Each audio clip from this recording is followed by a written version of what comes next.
Chapter 43. The next and following days were spent in removing our furniture and property, particularly our poultry, which had multiplied greatly. We also constructed a poultry yard at a sufficient distance from our house to save our sleep from disturbance, and still so near that we could easily tend them.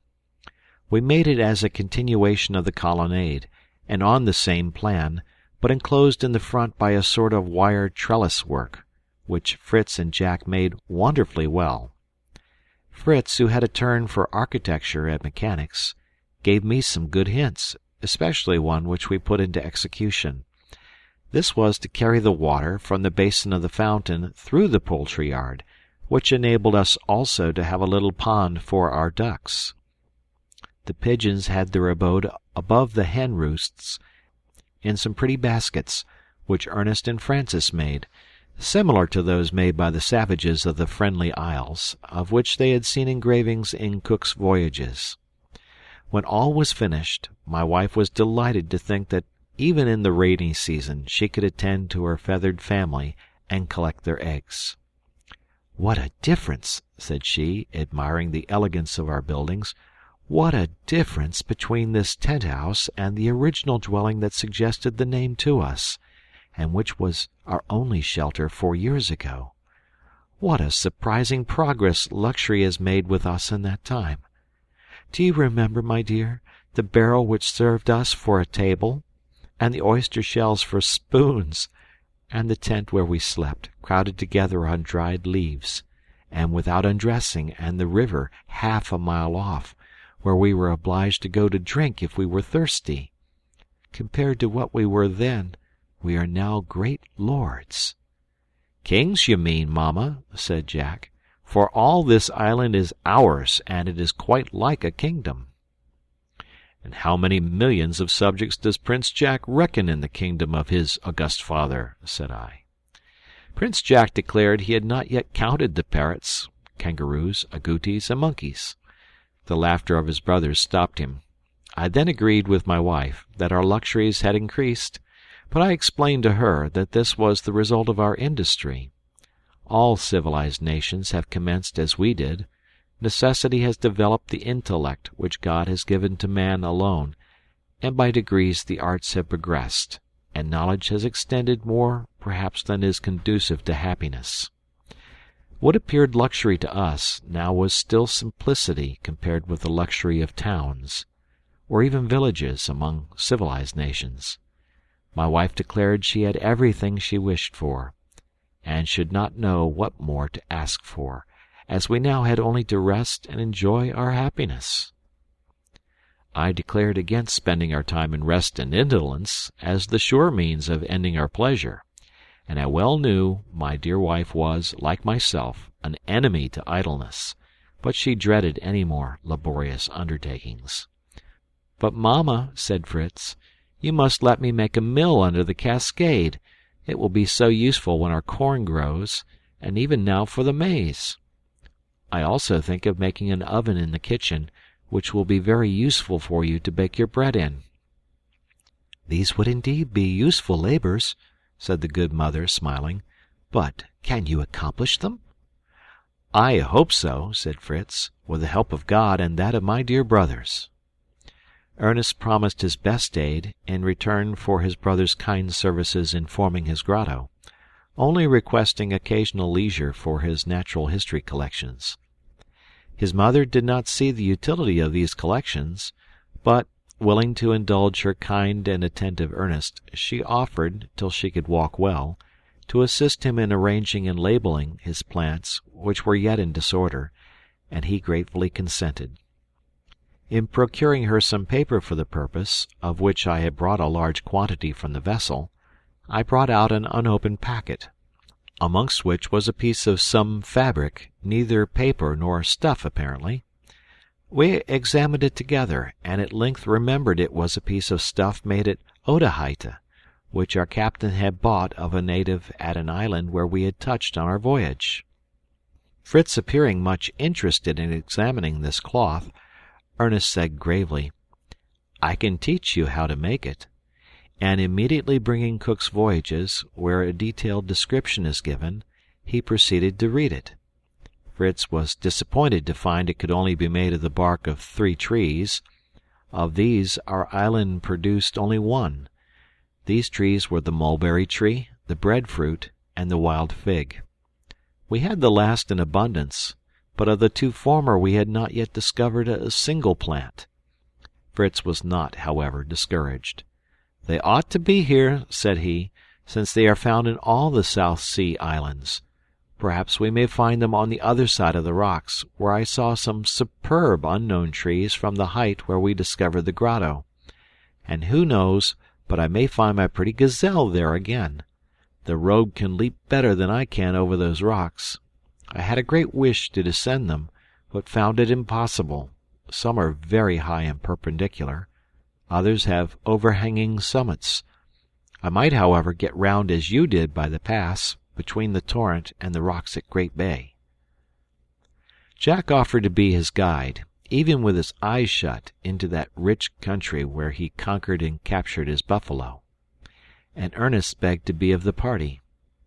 As this was an expedition I had long projected, I agreed to accompany them next day, their mother being content to have Francis left with her as a protector. I cautioned Fritz not to fire off his gun when we approached the buffaloes, as any show of hostility might render them furious. Otherwise the animals, unaccustomed to man, had no fear of him, and will not harm him.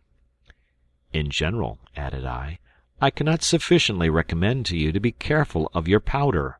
We have not more than will last us a year, and there may be a necessity to have recourse to it for our defence." "I have a plan for making it," said Fritz, who never saw a difficulty in anything. "I know it is composed of charcoal, saltpetre, and sulphur, and we ought to find all these materials in the island. It is only necessary to combine them, and to form it into little round grains. This is my only difficulty, but I will consider it over, and I have my mill to think on first. I have a confused recollection of a powder manufactory at Bern. There was some machinery which went by water. This machinery moved some hammers, which pounded and mixed the ingredients. Was this not the case, father?"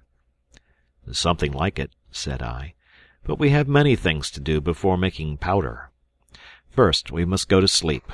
We must set out before daybreak, if we intend to return tomorrow evening." We did indeed rise before the sun, which would not rise for us. The sky was very cloudy, and shortly we had an abundant and incessant rain, which obliged us to defer our journey, and put us all in bad humour. But my wife, who was not sorry to keep us with her, and who declared this gracious rain would water her garden, and bring it forward. Fritz was the first who consoled himself. He thought on nothing but building mills and manufacturing gunpowder. He begged me to draw him a mill. This was very easy, so far as regards the exterior, that is, the wheel and the waterfall that sets it in motion, but the interior, the disposition of the wheels, the stones to bruise the grain, the sieve or bolter to separate the flour from the bran, all this complicated machinery was difficult to explain, but he comprehended all, adding his usual expression, "I will try, and I will succeed." Not to lose any time, and to profit by this rainy day, he began by making sieves of different materials, which he fastened to a circle of pliant wood, and tried by passing through them the flour of the cassava. He made some with sailcloth, others with the hair of the onagra, which is very long and strong, and some of the fibres of bark. His mother admired his work, which he continued to improve more and more.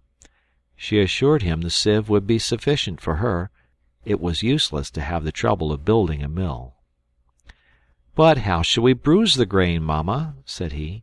"It would be tedious and hard work." "And you think there will be no hard work in building your mill?" said Jack. "I'm curious to see how you will contrive to form that huge stone, which is called the millstone." "You shall see," said Fritz. "Only find me the stone, and it shall soon be done. Do you think, father, that of our rock would be suitable?" I told him I thought it would be hard enough, but it would be difficult to cut from the rock a piece large enough for the purpose. He made his usual reply, "I will try. Ernest and Jack will assist me, and perhaps you, Papa." I declared my willingness, but named him the master mason. We must only be his workmen. Francis was impatient to see the mill in operation. "Oh," said Jack, "you shall soon have that pleasure. It is a mere trifle. We only want stone, wood, tools, and science." At the word science, Ernest, who was reading in a corner without listening to us, raised his head suddenly, saying, "What science are you in need of?" "Of one you know nothing of, Mr. Philosopher," said Jack. "Come, tell us, do you know how to build a mill?" "A mill?" answered Ernest. "Of what description? There are many sorts. I was just looking in my dictionary for it. There are corn mills and powder mills, oil mills, wind mills, water mills, hand mills, and saw mills. Which do you want?" Fritz would have liked them all. "You remind me," said I, "that we brought from the vessel a hand mill and a saw mill, taken to pieces, to be sure, but numbered and labelled, so that they might easily be united. They should be in the magazine where you found the anvil and iron bars. I had forgotten them." "Let's go and examine them," said Fritz, lighting his lantern. "I shall get some ideas from them."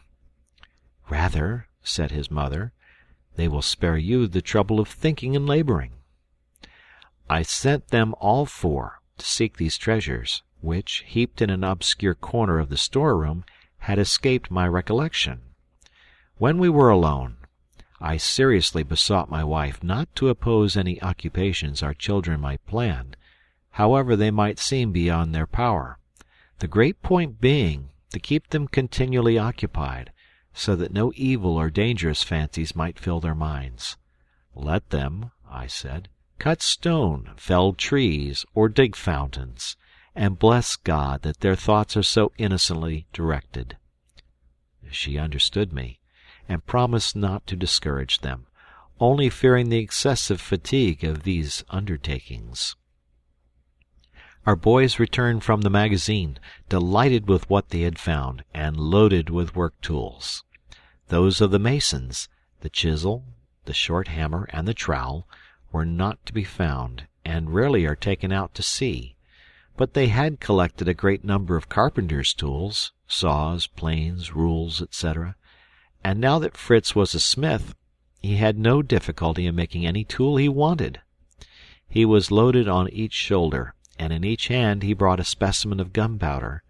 One sort was in good condition, and they had found a barrel of it. The other was much damaged by the water. Jack and Francis were also bending under the weight of various articles, among which I saw some pieces of the hand mill Fritz wished to examine. Ernest, always rather idle, came proudly on, with a leather belt across his shoulders, to which was suspended a large tin box for plants, and a leather portmanteau for stones, minerals, and shells. His brothers, even Francis, rallied him unmercifully on his immense burden. One offered to help him, another to go and bring the ass. He preserved his grave and thoughtful air, and extended himself on a seat near his mother, who was occupied with his specimens of natural history. Jack deposited his load in a corner and ran out.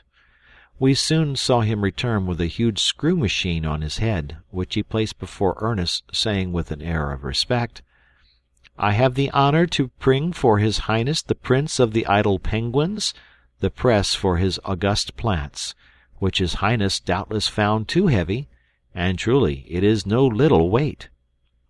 Ernest did not know whether to thank him or be angry, but he decided to join him in the jest, and therefore answered gravely that he was distressed that His Highness the Prince of the Monkeys should have taken so much trouble to oblige him, that he ought to have employed some of his docile subjects to do it.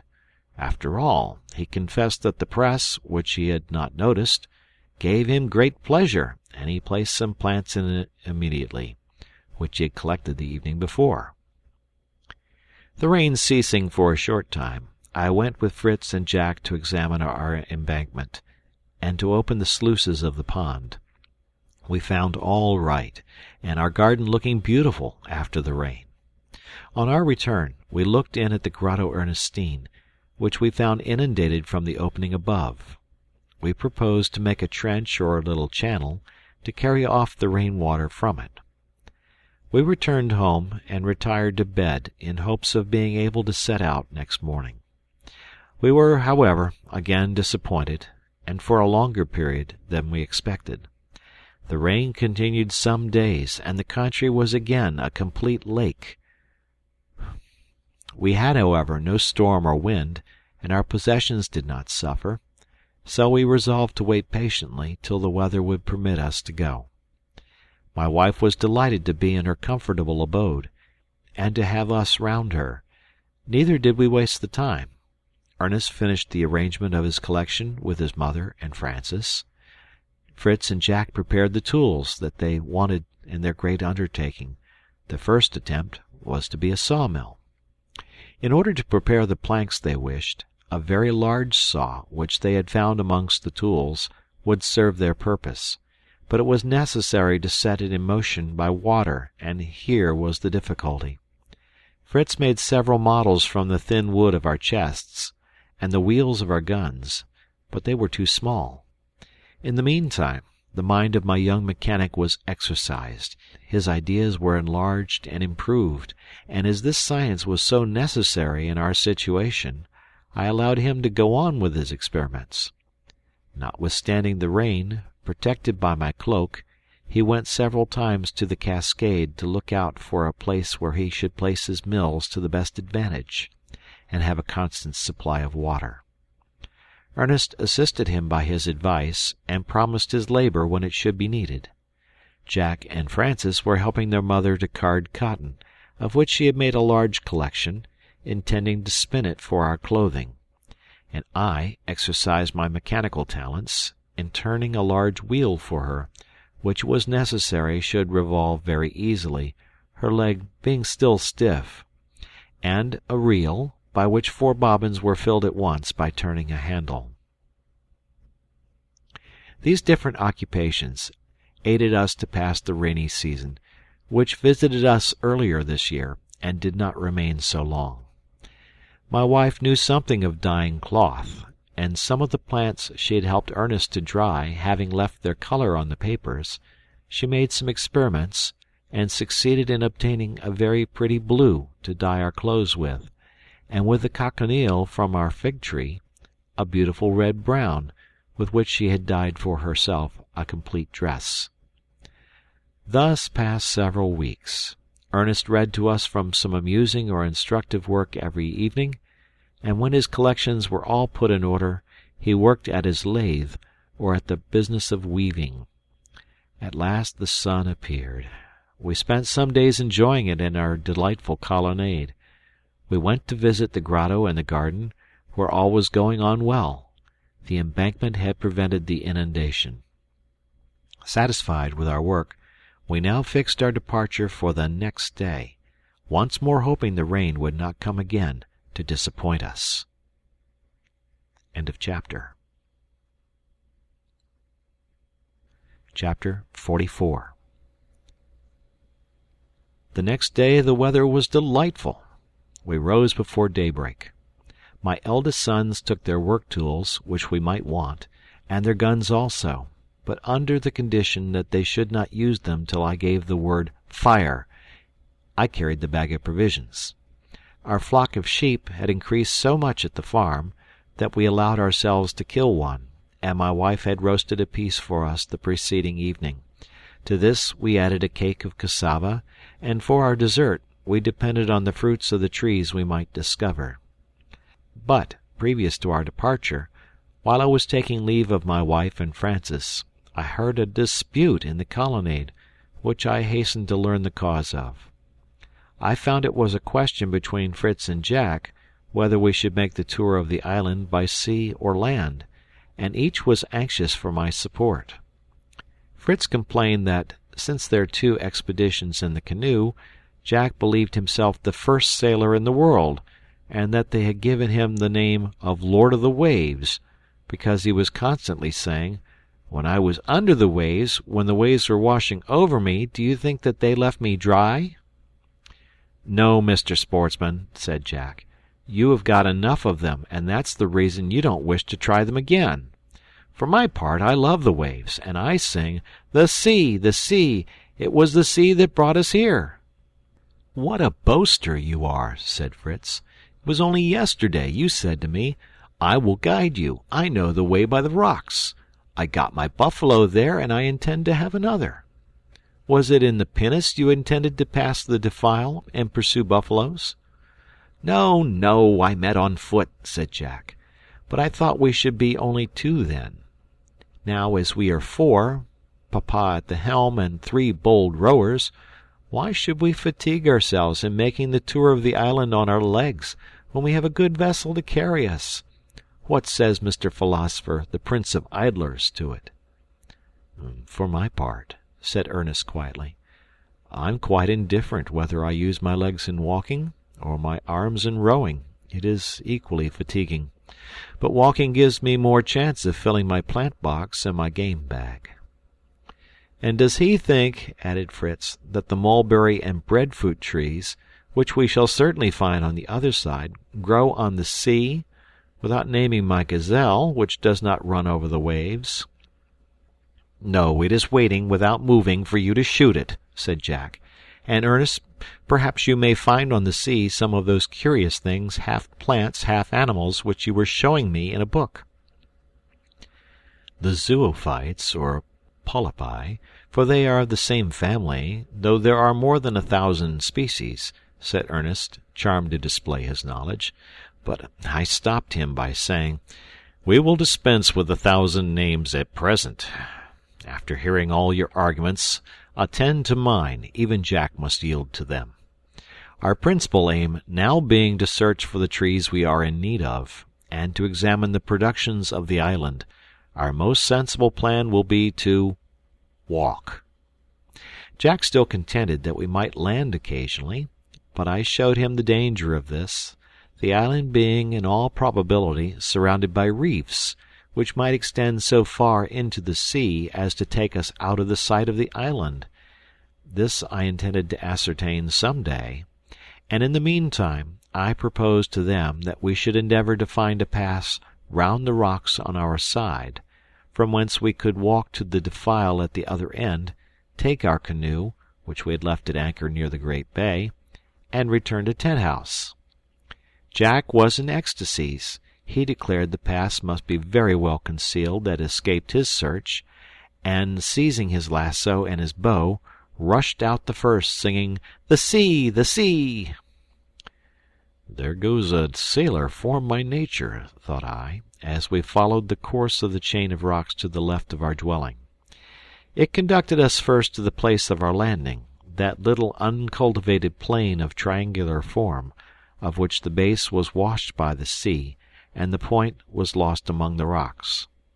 I found here some traces of our first establishment, but how wretched all appeared, compared with our present comforts. We tried here in vain to find a passage to cross the rocks. The chain was everywhere like an impenetrable wall. We arrived at the ravine Fritz and Ernest had scaled, when they had discovered their grotto, and truly nothing but the courage and rashness of youth could have undertaken this enterprise, and continued it daily for 3 weeks. It appeared to me almost impossible. Fritz offered to ascend, to show me how they had accomplished it, but I would not consent, as it could serve no useful purpose. I thought it better for us to proceed to the border of the island, where it was not impossible that there might be a small space on the strand between the rocks and the sea, round which we could pass. From my son's being able to distinguish from the summit the country on the other side, it was evident the chain of rocks could not be very broad. Suddenly Fritz struck his forehead, and seizing Ernest by the arm, "Brother," said he, "what fools we have been!" Ernest inquired what folly they had been guilty of. "Why did we not," said Fritz, "when we were working within our grotto, attempt to make the opening on the other side? We should not have had much difficulty, I am persuaded. and if our tools had not been sufficient, a little powder would have opened us a door on the other side. Only consider, Father, the convenience of bringing the cart loaded with the trees we wanted through our grotto, and to be able to go a-hunting without having I don't know how many miles to go." "Well, we can still do that," said Ernest, in his usual calm, grave manner. "If we do not find another passage, we will make one through the Grotto Ernestine, with Mamma's permission, as it is her property." This idea of my son appeared good. It was quite certain from our experience at Tent House and in the grotto that the cavity in the rocks was of very great extent, and it did not appear difficult to pierce through to the other side. But some other chain of rocks, some gigantic tree, some hill at the end of our tunnel, might render all our labor useless. I proposed that we should defer our work till we had examined the nature of the ground on the other side. My sons agreed, and we proceeded with renewed courage, when we were suddenly checked by the sight of the sea beating against a perpendicular rock of terrific height, which terminated our island on this side, and did not give us a chance of going on. I saw the rock did not extend far, but how to get round it I could not devise. I did not conceive we could get the pinnace round, as the coast seemed surrounded by reefs. Masses of rock stood up in the sea, and the breakers showed us that more were hidden. After much consideration and many plans, Ernest proposed that we should swim out to the uncovered rocks and endeavor to pass around. Fritz objected, on account of his arms and ammunition, but Ernest suggested that the powder should be secured in the pockets of his clothes, which he might carry on his head, holding his gun above the water. With some difficulty we arranged our encumbrances, and succeeded in reaching the range of outer rocks, without swimming, as the water was not above our shoulders. We rested here a while, and putting on some of our clothes, we commenced our rock over sharp stones, which wounded our feet. In many places, where the rocks lay low, we were up to the waist in the water. Ernest, the proposer of the plan, encouraged us, and led the way for some time, but at last he fell behind, and remained so long that I became alarmed, and, calling aloud, for I had lost sight of him, he answered me, and at last I discovered him stretched on the rock, endeavoring to separate a piece from it with his knife. "Father," said he, "I am now certain that this bed of rocks, over which we are walking, and which we fancied was formed of stone or flints, is nothing but the work of these remarkable zoophytes called coral insects, which form coral and many other extraordinary things. They can even make whole islands. Look at these little points and hollows, and these stars of every color and every form. I would give all the world to have a specimen of each kind." He succeeded in breaking off a piece, which was of a deep orange color inside. He collected also, and deposited in his bag, some other pieces of various forms and colors. These greatly enriched his collection, and idle as he was, he did not complain of any difficulty in obtaining them. He had given his gun to Jack, who had complained much of the ruggedness of our road. Our march was truly painful, and I repented more than once of having yielded to the idea. Besides the misery of walking along these shelly rocks, which presented points like the sharp teeth of a saw, tearing our shoes and even our skin, the sea in some of the lower places was so high as to bar our passage, and we were obliged, in the interval between two waves, to rush across with the water to our chins. We had some difficulty to avoid being carried away. I trembled especially for Jack. Though small and light, he preferred facing the wave to avoiding it. I was several times obliged to catch hold of him, and narrowly escaped destruction along with him. Happily, our march was not above half a mile, and we gained the shore at last without any serious accident, but much fatigued and footsore, and we made a resolution never more to cross the coral reefs. After dressing ourselves, resting, and taking a slight refreshment on the beach, We resumed our march more at our ease into the interior of the island. But though the long grass was not so sharp as the coral, it was almost as troublesome, twisting round our legs, and threatening to throw us down every step we took.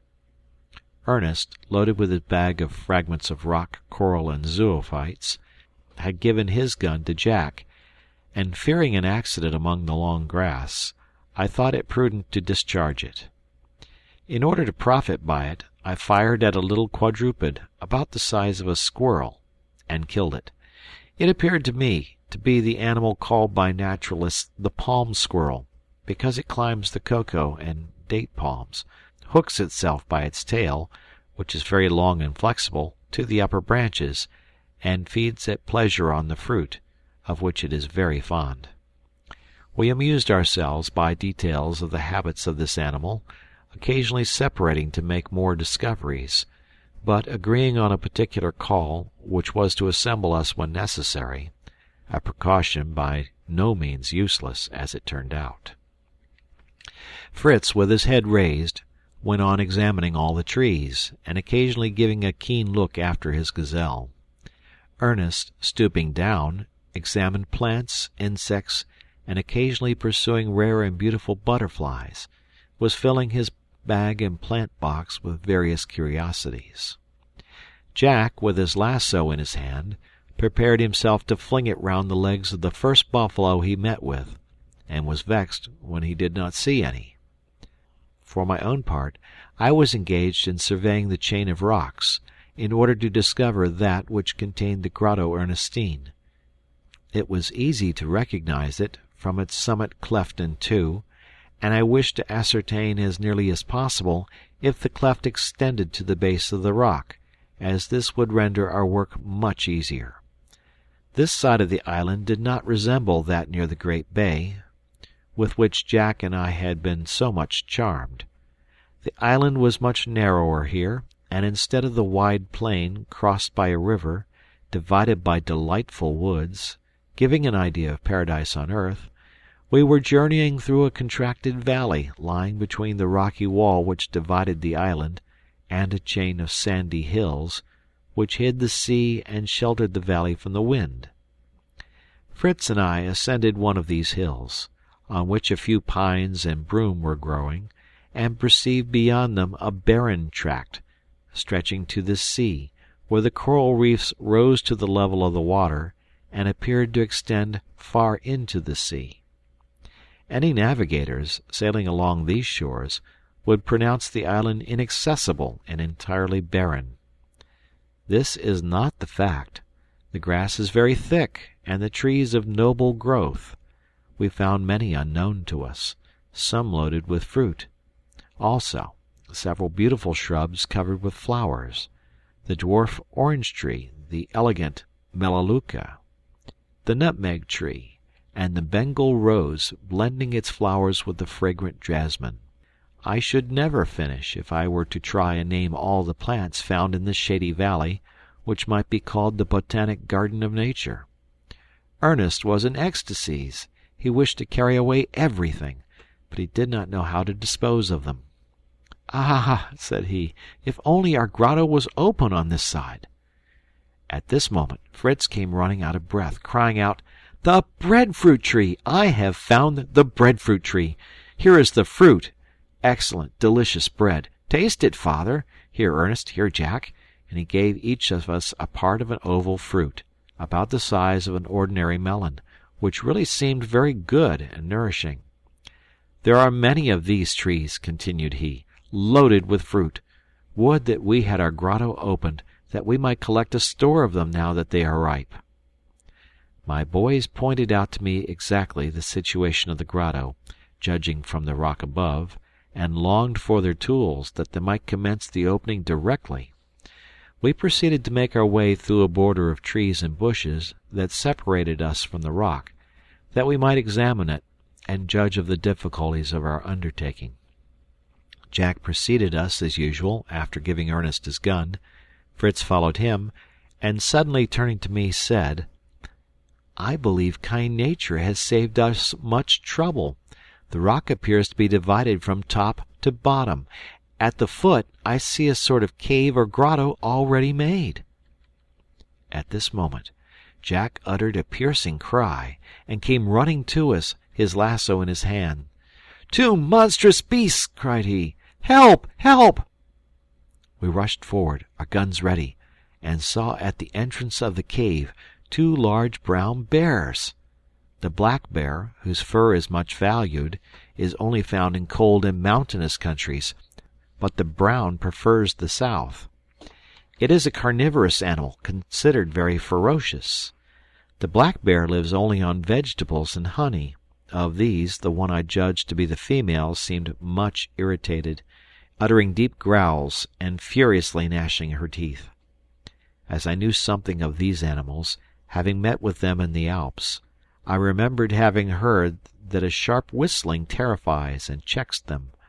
I therefore whistled as long and loudly as I could, and immediately saw the female retire backwards into the cave, while the male, raising himself on his hind legs, stood quite still with his paws closed.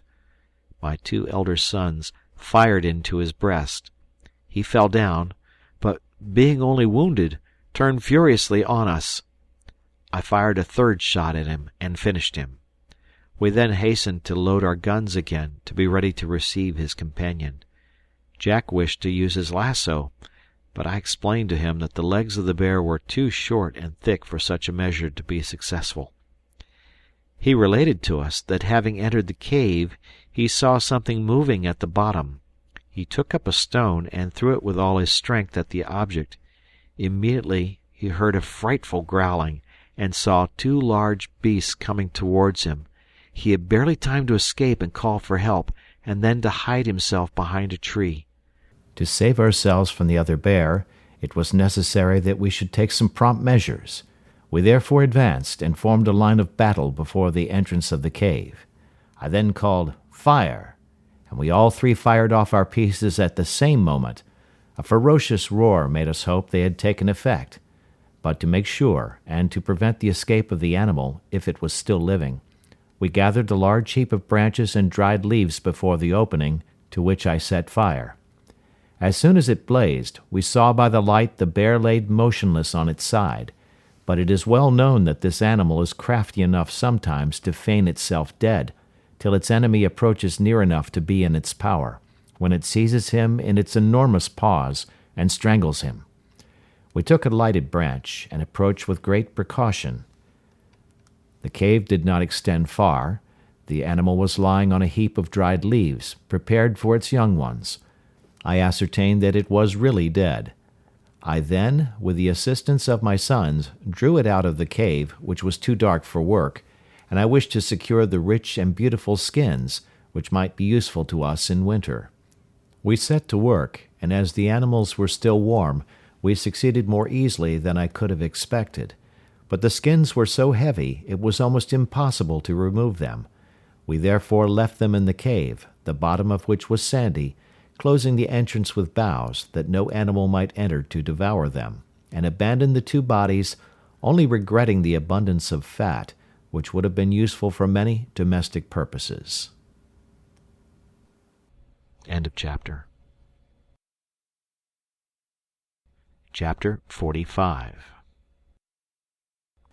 We resumed our march, thanking God for our preservation from this danger, in which my dear Jack, at any rate, might have perished. As a proof and a trophy of our adventure, we cut off the 4 paws of the animal to carry to my wife. It is said that these form a very delicious dish, fit for the tables of kings. The valley now began to expand and presented a more varied appearance. It was intersected with beautiful plains or savannas, of which the grass had evidently been eaten, and with more extensive woods, through which we had great difficulty in forcing a passage, so thick and entangled were the lianas and underwood. We succeeded in passing them by keeping at the borders, where we also felt in greater safety from the wild beasts and reptiles, of which we saw many species that had their abode at the foot of the rocks. Besides the fatigue of our journey, we were tormented with thirst, never having seen any water since we left the sea. The soil was so moist that I was of opinion we might have found water by digging, but having been compelled to leave our spades when we came along the reef, we had no tools suitable for the purpose. We were also impatient to wash ourselves after the butchery of the bears, when, to our great satisfaction, we heard the murmur of waters, which I concluded was the river Jack and I had seen in our former expedition. He had frequently inquired about it, and we had foolishly thought it had extended along the whole valley, which could not be. It was a gentle stream gushing from a perpendicular rock, which reminded me of the source of the river Orbe in the canton of Vaud. It issued forth in its full width, rolling at first over a rocky bed, then forming a graceful bend, it took its course towards the great bay and fell in a cascade into the sea. We remained some time here to fill our gourds, drinking moderately, and taking a bath, which refreshed us all greatly. The evening was approaching, and we began to fear we should not reach home before night. I had warned my wife that there was a possibility that we might be delayed, though I could not then anticipate the cause of our delay. We endeavored, however, by walking as quickly as we could, and resting no more, to reach our farm at any rate. We followed the course of the river, on the opposite shore of which rose a wide plain, where we saw the herd of buffaloes quietly grazing, ruminating, and drinking, without paying the slightest attention to us.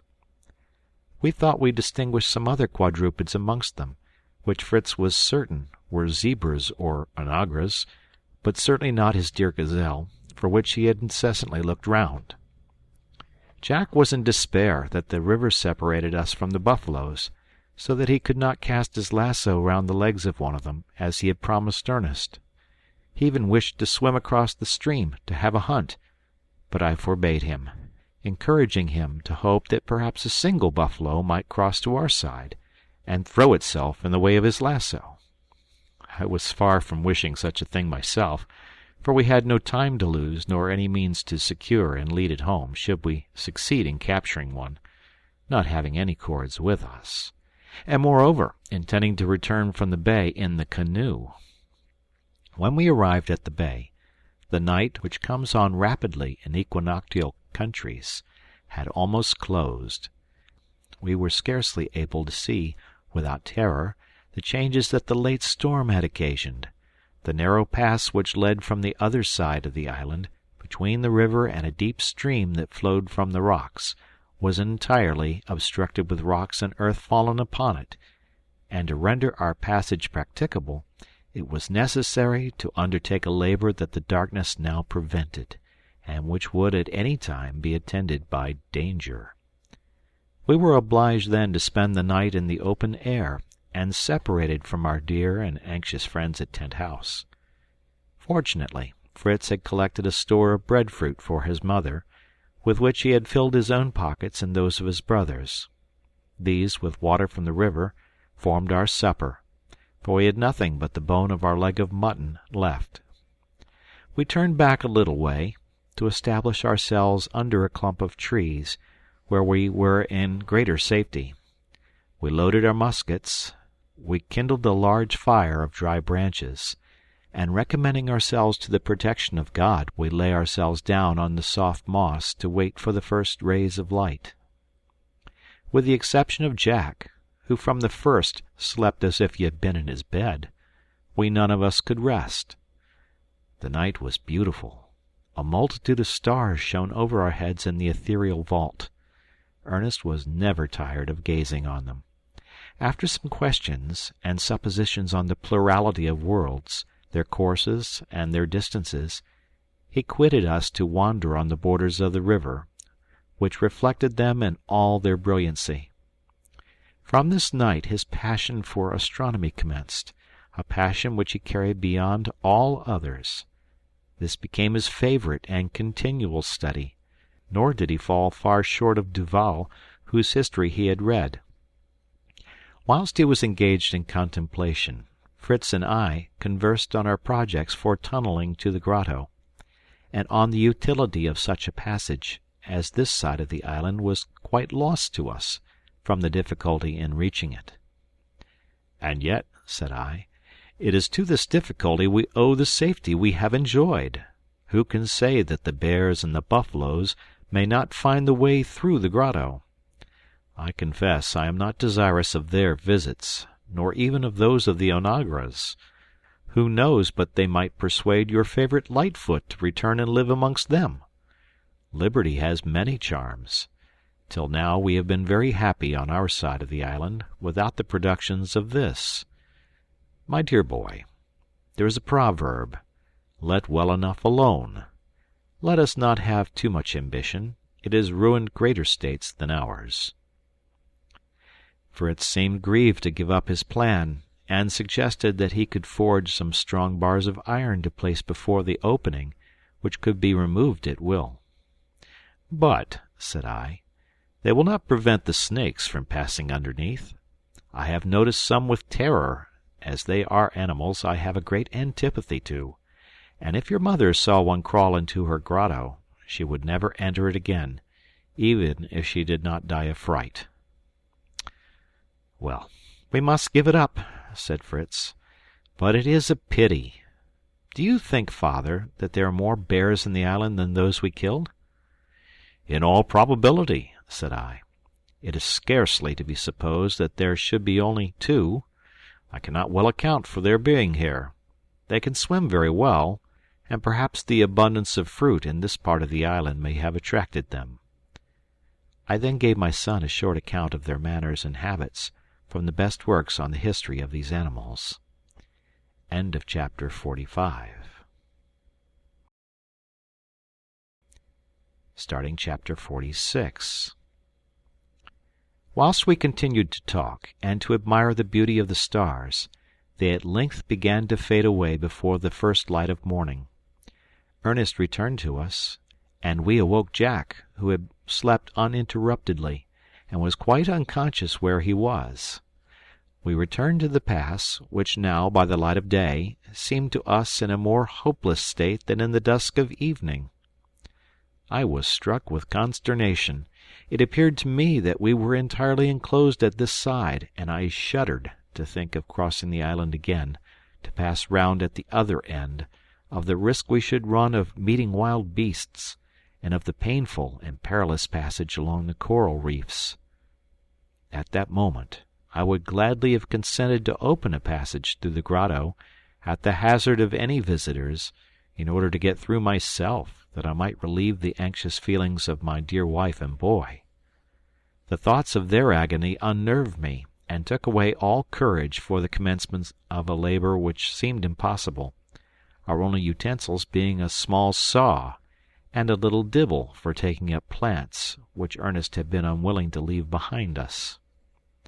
The path by which Jack and I had passed was covered with rocks and masses of soil, which obstructed even the course of the stream. We could not discover the place we had forded. The river had opened itself a wider course, far beyond its former one. "It is impossible," said Fritz, gazing on the ruins, "that we can remove all those immense stones without proper tools. But perhaps with a little courage we may cross over them. The rivulet being widened cannot be very deep. At all events, it cannot be worse than the coral reefs." "Let us try. But I fear it will be impossible, at least for him," said I, pointing to Jack. "Him, indeed, papa, and why not?" said the bold fellow. "He is perhaps as strong and more active than some of them. Ask Fritz what he thinks of his workmen. Shall I go the first to show you the way?" And he was advancing boldly, but I checked him, and said that before we undertook to scale these masses of rock absolutely bare, where we had nothing to support us or to hold by, it would be as well to examine if, by descending lower, we could not find a less dangerous road. We descended to the narrow pass, and found our drawbridge, plantation, all our fortification that my boys were so proud of, and where, at Fritz's request, I had even planted a small cannon, all destroyed, the cannon swallowed up with the rest. My boys deplored their disappointment, but I showed them how useless such a defence must ever be. Nature had provided us with a better fortification than we could construct, as we had just now bitterly experienced. We had descended several yards lower with incredible difficulty, plunged in a wet, heavy soil, and obliged to step across immense stones, when Fritz, who went first, cried out joyfully, "The roof, Papa! The roof of our chalet! It is quite whole. It will be a bridge for us if we can only get to it." "What roof? What chalet?" said I in astonishment. "The roof of our little hermitage," said he, "which we had covered so well with stones like the Swiss chalets." I then recollected that I had made this little hut, after the fashion of the Swiss chalet, of bark, with a roof nearly flat and covered with stones to secure it against the winds. It was this circumstance and its situation that had saved it in the storm. I had placed it opposite the cascade, that we might see the fall in all its beauty, and consequently a little on one side of the passage filled up by the fall of the rocks. Some fragments reached the roof of the hut, and we certainly could not have entered it, but the chalet was supported by this means, and the roof was still standing and perfectly secure. We contrived to slide along the rock which sustained it. Jack was the first to stand on the roof and sing victory. It was very easy to descend on the other side, holding by the poles and pieces of bark, and we soon found ourselves safe in our own island. Ernest had lost his gun in the passage. Not being willing to resign his bag of curiosities, he had dropped the gun into the abyss. "You may take the gun I left in the canoe," said Fritz. "But another time throw away your stones and keep your gun. You will find it a good friend in need." "Let us embark in our canoe," cried Jack. "The sea! The sea! Long live the waves! They are not as hard as the stones." I was very glad to have the opportunity of conveying my canoe back to the port of Tent House. Our important occupations had prevented me till now, and everything favored the plan. The sea was calm, the wind favorable, and we should arrive at home sooner and with less fatigue than by land. We skirted the great bay to the cabbage palm wood. I had moored the canoe so firmly to one of the palms that I felt secure of it being there.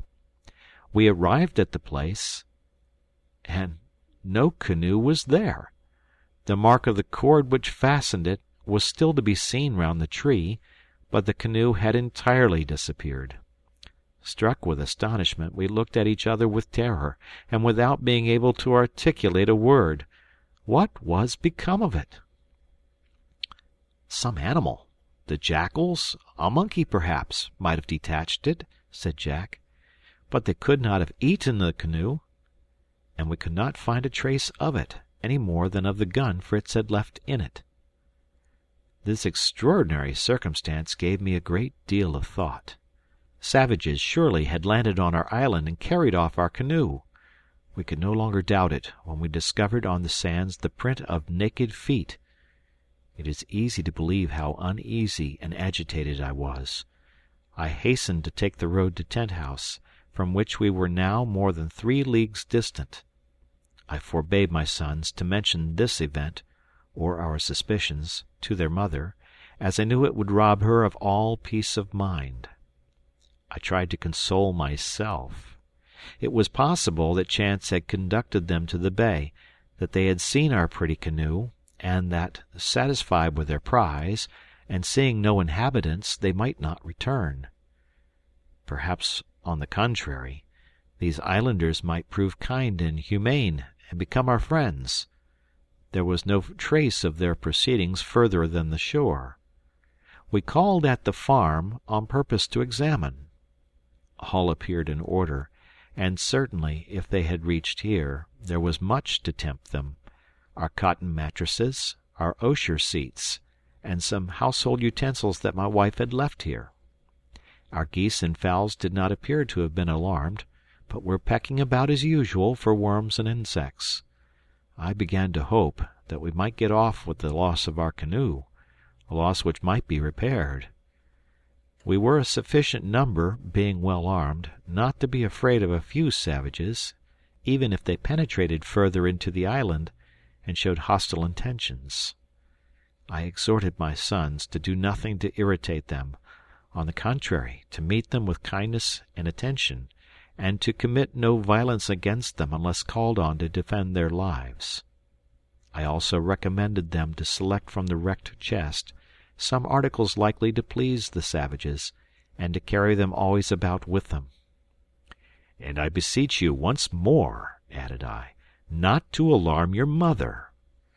They promised me, and we continued our road unmolested to Falcon's Nest. Jack preceded us, delighted, he said, to see our castle again, which he hoped the savages had not carried away. Suddenly we saw him return, running, with terror painted on his countenance. "They are there," said he. "They have taken possession of it. Our dwelling is full of them. Oh, how frightful they are! What a blessing Mamma is not there. She would have died of fright to see them enter." I confess I was much agitated, but, not wishing to expose my children to danger before I had done all in my power to prevent it, I ordered them to remain behind till I called them. I broke a branch from a tree hastily, which I held in one hand, and in the other some long nails, which I found by chance in the bottom of my pocket, and I advanced thus to my tree castle. I expected to have found the door of my staircase torn open and broken, and our new guests ascending and descending, but I saw at once it was closed as I had left it. Being of bark, it was not easily distinguished. How had these savages reached the dwelling 40 feet from the ground? I had placed planks before the great opening. They were no longer there. The greater part of them had been hurled down to the ground, and I heard such a noise in our house that I could not doubt Jack's report. I advanced timidly, holding up in the air the branch and my offerings, when I discovered, all at once, that I was offering them to a troop of monkeys, lodged in the fortress, which they were amusing themselves by destroying. We had numbers of them in the island, some large and mischievous, against whom we had had some difficulty in defending ourselves when crossing the woods, where they principally dwelt.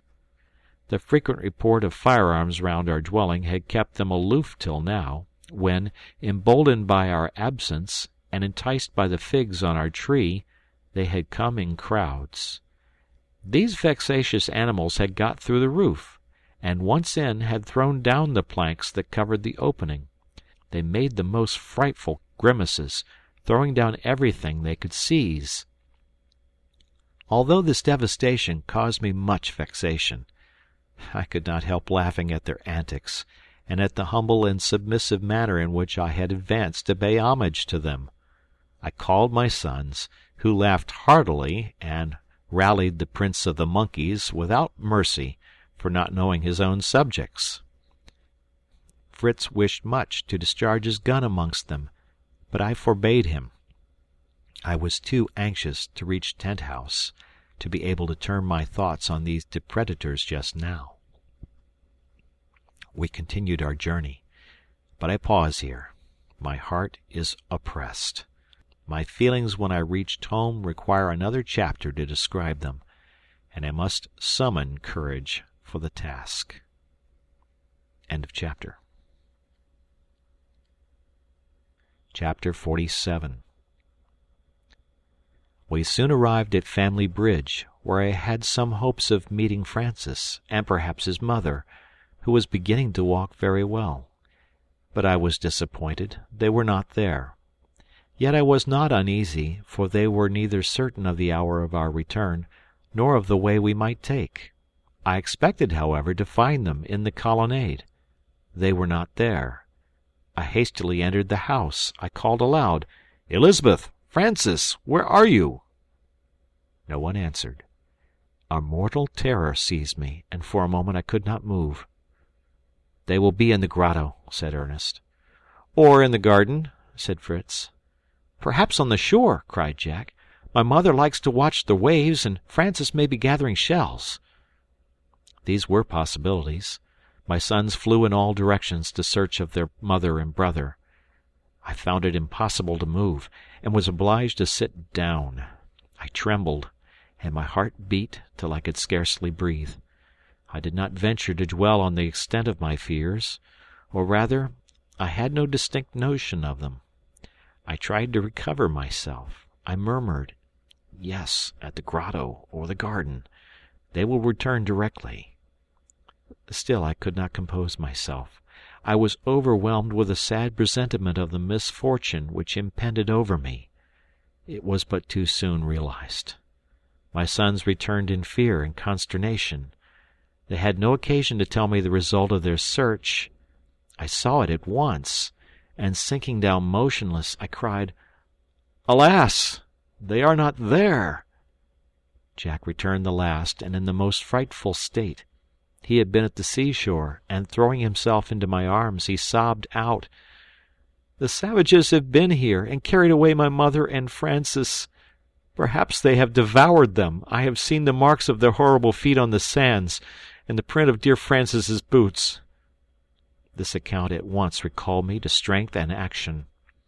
"Come, my children, let us fly to save them. God will pity our sorrow and assist us. He will restore them. Come, come!" They were ready in a moment. But a distracting thought seized me. Had they carried off the pinnace? If so, every hope was gone. Jack, in his distress, had never thought of remarking this, but the instant I named it, Fritz and he ran to ascertain the important circumstance, Ernest, in the meantime, supporting me and endeavouring to calm me. "Perhaps," said he, "they are still in the island. Perhaps they may have fled to hide themselves in some wood or amongst the reeds. Even if the pinnace be left, it would be prudent to search the island from end to end before we leave it. Trust Fritz and me, we will do this, and even if we find them in the hands of the enemy, we will recover them. Whilst we are off on this expedition, you can be preparing for our voyage, and we will search the world from one end to the other, every country and every sea, but we will find them, and we shall succeed. Let us put our whole trust in God. He is our Father. He will not try us beyond our strength." I embraced my child, and a flood of tears relieved my overcharged heart. My eyes and hands were raised to heaven. My silent prayers winged their flight to the Almighty, to Him who tries us and consoles us. A ray of hope seemed to visit my mind, when I heard my boys cry out as they approached, "The pinnace is here! They have not carried that away!" I fervently thanked God. It was a kind of miracle, for this pretty vessel was more tempting than the canoe. Perhaps, as it was hidden in a little creek between the rocks, it had escaped their observation. Perhaps they might not know how to manage it, or they might not be numerous enough. No matter, it was there, and might be the means of our recovering the beloved objects these barbarians had torn from us. How gracious is God to give us hope to sustain us in our afflictions!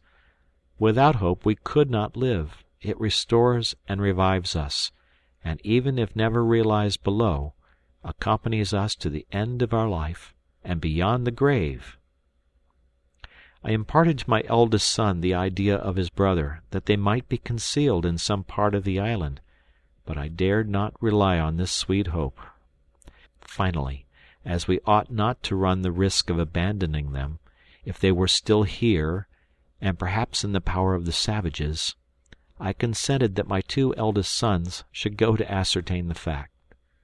Besides, however impatient I was, I felt that a voyage such as we were undertaking into unknown seas might be of long duration, and it was necessary to make some preparations.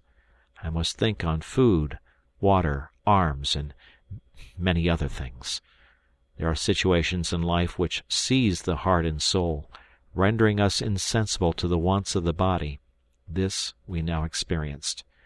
We had just come from a painful journey, on foot, of 24 hours, during which we had had little rest and no sleep. Since morning we had eaten nothing but some morsels of the breadfruit. It was natural that we should be overcome with fatigue and hunger. But we none of us had even thought of our own state. We were supported, if I may use the expression, by our despair. At the moment that my sons were going to set out, the remembrance of their need of refreshment suddenly occurred to me, and I besought them to rest a little and take something, but they were too much agitated to consent. I gave Fritz a bottle of Canary, and some slices of roast mutton I met with, which he put in his pocket. They had each a loaded musket, and they set out, taking the road along the rocks, where the most hidden retreats and most impenetrable woods lay. They promised me to fire off their pieces frequently to let their mother know that they were there, if she was hidden among the rocks. They took also one of the dogs. Flora we could not find, which made us conclude she had followed her mistress, to whom she was much attached. As soon as my eldest sons had left us, I made Jack conduct me to the shore where he had seen the footmarks, that I might examine them, to judge of their number and direction. I found many very distinct, but so mingled I could come to no positive conclusion. Some were near the sea, with the foot pointing to the shore, and amongst these Jack thought he could distinguish the boot mark of Francis. My wife wore very light boots also, which I had made for her. They rendered stockings unnecessary, and strengthened her ankles. I could not find the trace of these, but I soon discovered that my poor Elizabeth had been here, from a piece torn from an apron she wore, made of her own cotton and dyed red. I had now not the least doubt that she was in the canoe with her son. It was a sort of consolation to think they were together, but how many mortal fears accompanied this consolation! Oh, was I ever to see again these objects of my tenderest affection? Certain now that they were not in the island, I was impatient for the return of my sons, and I made every preparation for our departure. The first thing I thought of was the wrecked chest, which would furnish me with means to conciliate the savages, and to ransom my loved ones. I added to it everything likely to tempt them, utensils, stuffs, trinkets. I even took with me gold and silver coin, which was thrown on one side as useless, but might be of service to us on this occasion.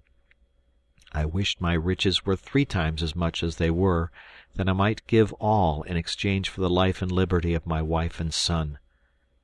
I then turned my thoughts on those remaining to me. I took, in bags and gourds, all that we had left of cassava bread, manioc roots, and potatoes, a barrel of salt fish, 2 bottles of rum, and several jars of fresh water. Jack wept as he filled them at his fountain, which he perhaps might never see again, any more than his dear Valiant, whom I set at liberty, as well as the cow, ass, buffalo, and the beautiful onagra. These docile animals were accustomed to us and our attentions, and they remained in their places, surprised that they were neither harnessed nor mounted. We opened the poultry yard and pigeon cote. The flamingo would not leave us. It went and came with us from the house to the pinnace. We took also oil, candles, fuel, and a large iron pot to cook our provisions in. For our defence I took 2 more guns, and a small barrel of powder, all we had left. I added besides some changes of linen, not forgetting some for my dear wife, which I hoped might be needed. The time fled rapidly while we were thus employed. Night came on, and my sons returned not. My grief was inconceivable. The island was so large and woody that they might have lost themselves, or that savages might have returned and encountered them. After 20 hours of frightful terror, I heard the report of a gun. Alas, only 1 report! It was the signal agreed on if they returned alone, 2 if they brought their mother, 3 if Francis also accompanied them. But I expected they would return alone, and I was still grateful. I ran to meet them. They were overcome with fatigue and vexation. They begged to set out immediately, not to lose one precious moment. They were now sure the island did not contain those they lamented, and they hoped I would not return without discovering them, for what would the island be to us without our loved ones? Fritz, at that moment, saw his dear Lightfoot capering round him, and could not help sighing as he caressed him and took leave of him. "May I find thee here," said he, "where I leave thee in such sorrow, and I will bring back thy young master," added he, turning to the bull, who was also approaching him. He then begged me again to set out, as the moon was just rising in all her majesty. "The Queen of Night," said Ernest, "will guide us to the Queen of our island, who is perhaps now looking up to her and calling on us to help her." "Most assuredly," said I, "she is thinking on us. But it is on God she is calling for help. Let us join her in prayer, my dear children, for herself and our dear Francis." They fell on their knees with me, and I uttered the most fervent and earnest prayer that ever human heart poured forth, and I rose with confidence that our prayers were heard. I proceeded with new courage to the creek that contained our pinnace, where Jack arranged all we had brought.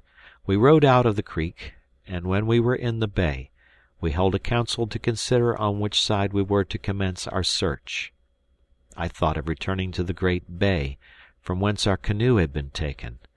My sons, on the contrary, thought that these islanders, content with their acquisition, had been returning homewards, coasting along the island, when an unhappy chance had led their mother and brother to the shore, where the savages had seen them and carried them off.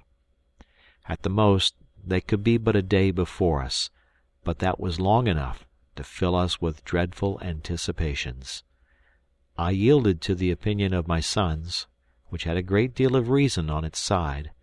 Besides, the wind was favorable in that direction, and abandoning ourselves in full confidence to Almighty God, we spread our sails, and were soon in the open sea. End of chapter. Chapter 48. A gentle wind swelled our sails, and the current carried us rapidly into the open sea.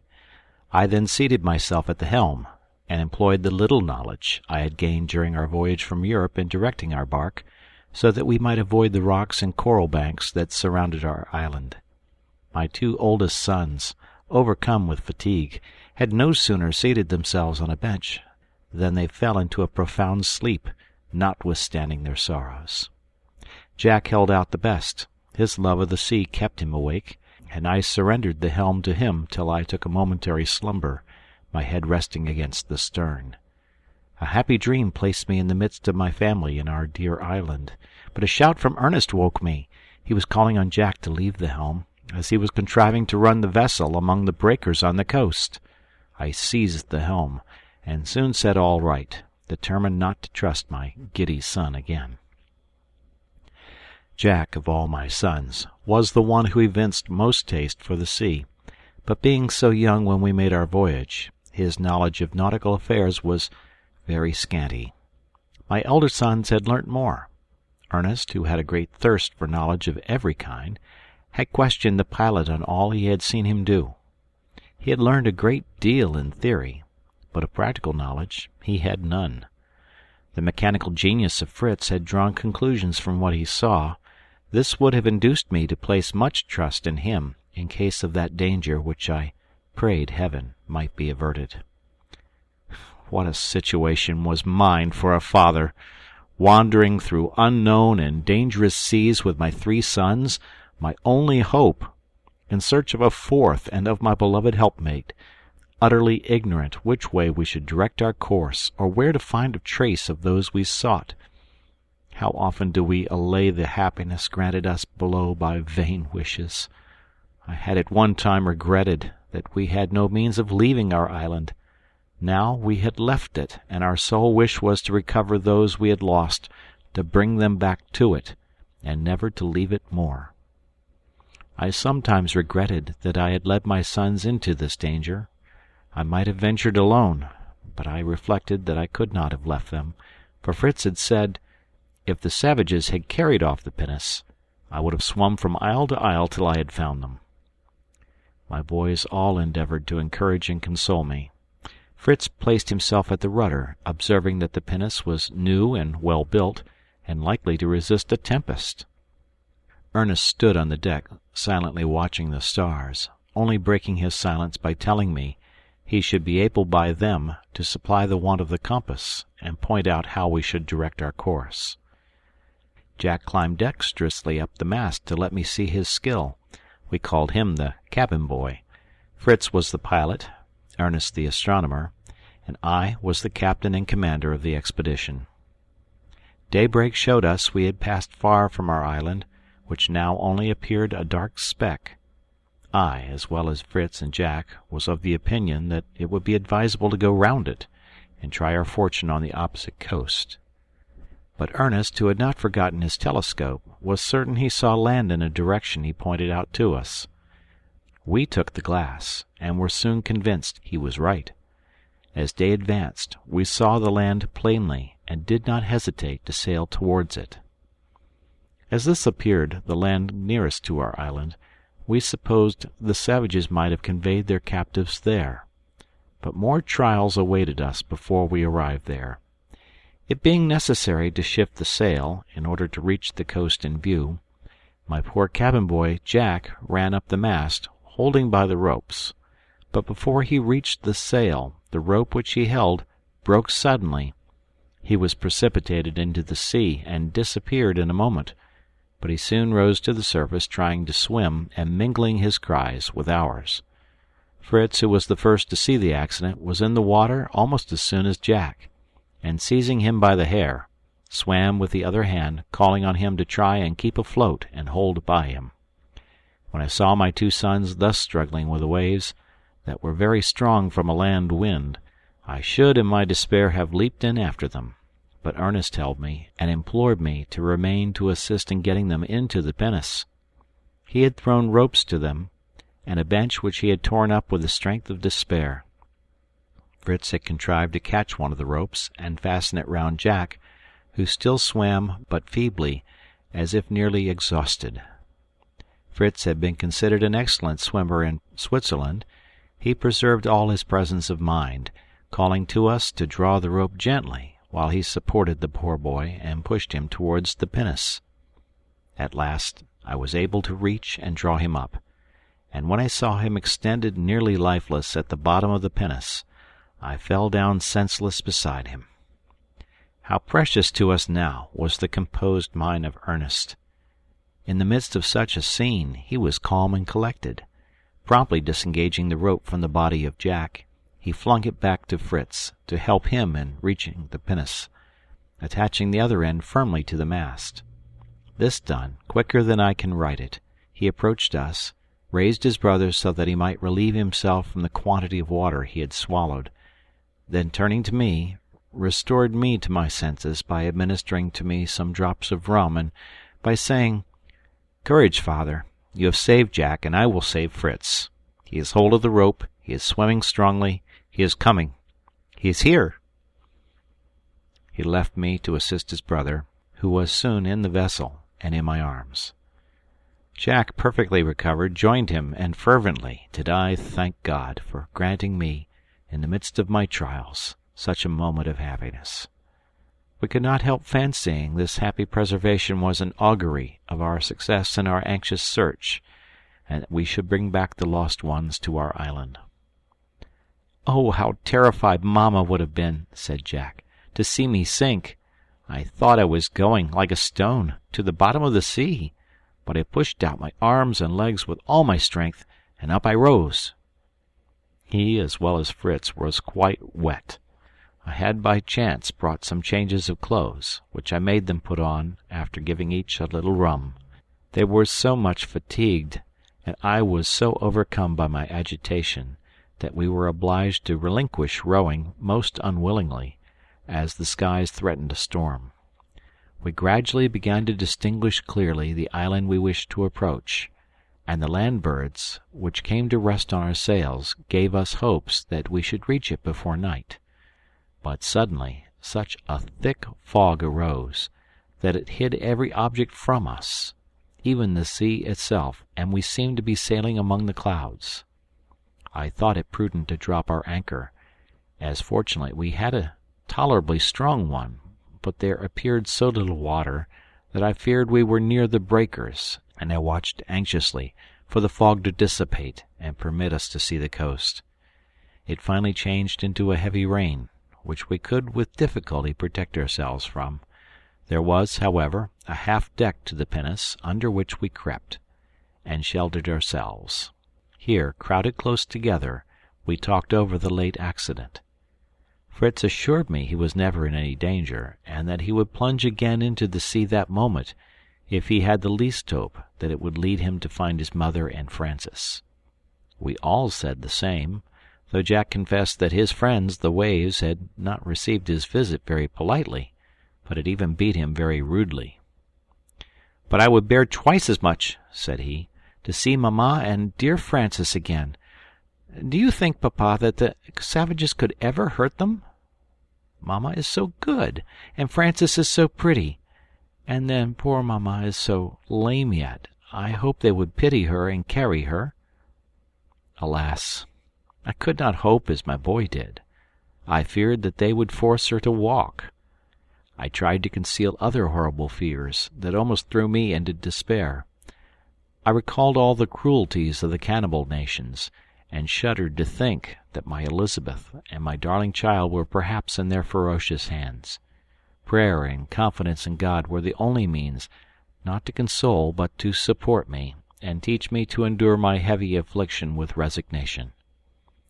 I looked on my 3 sons, and endeavored for their sakes to hope and submit. The darkness rapidly increased, till it became total. We concluded it was night. The rain having ceased, I went out to strike a light, as I wished to hang the lighted lantern to the mast, when Ernest, who was on deck, called out loudly, "Father, brothers, come, the sea is on fire!" And indeed, as far as the eye could reach, the surface of the water appeared in flames. This light, of the most brilliant fiery red, reached even to the vessel, and we were surrounded by it. It was a sight at once beautiful and almost terrific. Jack seriously inquired if there was not a volcano at the bottom of the sea, and I astonished him much by telling him that this light was caused by a kind of marine animal, which in form resembled plants so much that they were formerly considered such. But naturalists and modern voyagers have entirely destroyed this error, and furnished proofs that they are organized beings, having all the spontaneous movements peculiar to animals. They feel when they are touched, seek for food, seize and devour it. They are of various kinds and colors, and are known under the general name of zoophytes. "And this which glitters in such beautiful colors on the sea is called pyrosoma," said Ernest. "See, here are some I've caught in my hat. You may see them move. How they change color! Orange, green, blue, like the rainbow, and when you touch them, the flame appears still more brilliant. Now they are pale yellow." They amused themselves some time with these bright and beautiful creatures, which appeared to have but a half-life. They occupied a large space on the water, and their astonishing radiance, in the midst of the darkness of the atmosphere, had such a striking and magnificent effect that for a few moments we were diverted from our own sad thoughts. But an observation from Jack soon recalled them. "If Francis passed this way," said he, "how he would be amused by these funny creatures, which look like fire but do not burn. But I know he would be afraid to touch them, and how much afraid Mamma would be, as she likes no animal she does not know. Ah, how glad I shall be to tell her all about our voyage, and my excursion into the sea, and how Fritz dragged me by the hair, and what they call these fiery fishes. Tell me again, Ernest, pyrosoma, Mr. Perron calls them," said Ernest. "The description of them is very interesting in his voyage, which I have read to Mamma, and as she would recollect it, she would not be afraid." "I pray to God," replied I, "that she may have nothing more to fear than the pyrosoma, and that we may soon see them again with her and Francis." We all said Amen, and the day breaking, we decided to weigh the anchor, and endeavor to find a passage through the reefs to reach the island, which we now distinctly saw, and which seemed an uncultivated and rocky coast. I resumed my place at the helm. My sons took the oars, and we advanced cautiously, sounding every minute. What would have become of us if our pinnace had been injured? The sea was perfectly calm, and after prayer to God and a slight refreshment, we proceeded forward, looking carefully round for any canoe of the savages. It might be even our own, but no, we were not fortunate enough to discover any trace of our beloved friends, nor any symptom of the isle being inhabited. However, as it was our only point of hope, we did not wish to abandon it. By dint of searching, we found a small bay which reminded us of our own. It was formed by a river broad and deep enough for our pinnace to enter. We rowed in, and having placed our vessel in a creek, where it appeared to be secure, we began to consider the means of exploring the whole island. End of chapter. Chapter 49. I did not disembark on this unknown shore without great emotion. It might be inhabited by a barbarous and cruel race, and I almost doubted the prudence of thus risking my 3 remaining children in the hazardous and uncertain search after our dear lost ones. I think I could have borne my bereavement with Christian resignation if I had seen my wife and child die in my arms. I should then have been certain they were happy in the bosom of their God. But to think of them in the power of ferocious and idolatrous savages, who might subject them to cruel tortures and death, chilled my very blood. I demanded of my sons if they felt courage to pursue the difficult and perilous enterprise we had commenced. They all declared they would rather die than not find their mother and brother. Fritz even besought me, with Ernest and Jack, to return to the island in case the wanderers should come back, and be terrified to find it deserted, and to leave him the arms and the means of trafficking with the savages, without any uneasiness about his prudence and discretion. I assured him I did not distrust his courage and prudence, but I showed him the futility of hoping that the savages would voluntarily carry back their victims, or that they could escape alone. And should he meet with them here and succeed, how could he carry his recovered treasures to the island? "No, my children," said I, "we will all search, in the confidence that God will bless our efforts." "And perhaps sooner than we think," said Ernest. "Perhaps they are in this island." Jack was running off immediately to search, but I called my little madcap back till we arranged our plans.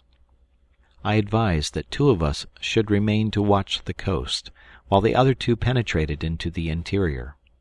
The first thing necessary to ascertain was if the island was inhabited, which might easily be done by climbing some tree that overlooked the country, and remarking if there were any traces of the natives, any huts or fires lighted, etc. Those who made any discovery were immediately to inform the rest, that we might go in a body to recover our own. If nothing announced that the island was inhabited, we were to leave it immediately to search elsewhere.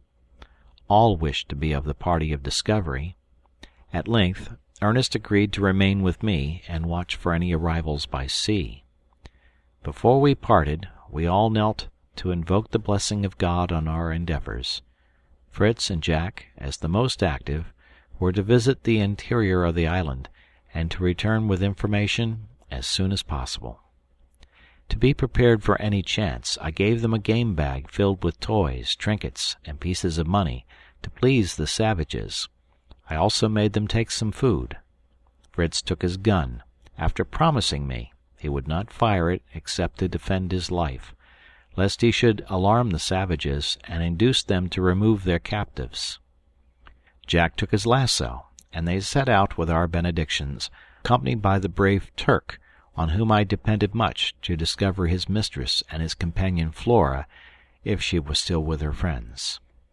As soon as they were out of sight, Ernest and I set to work to conceal as much as possible our pinnace from discovery.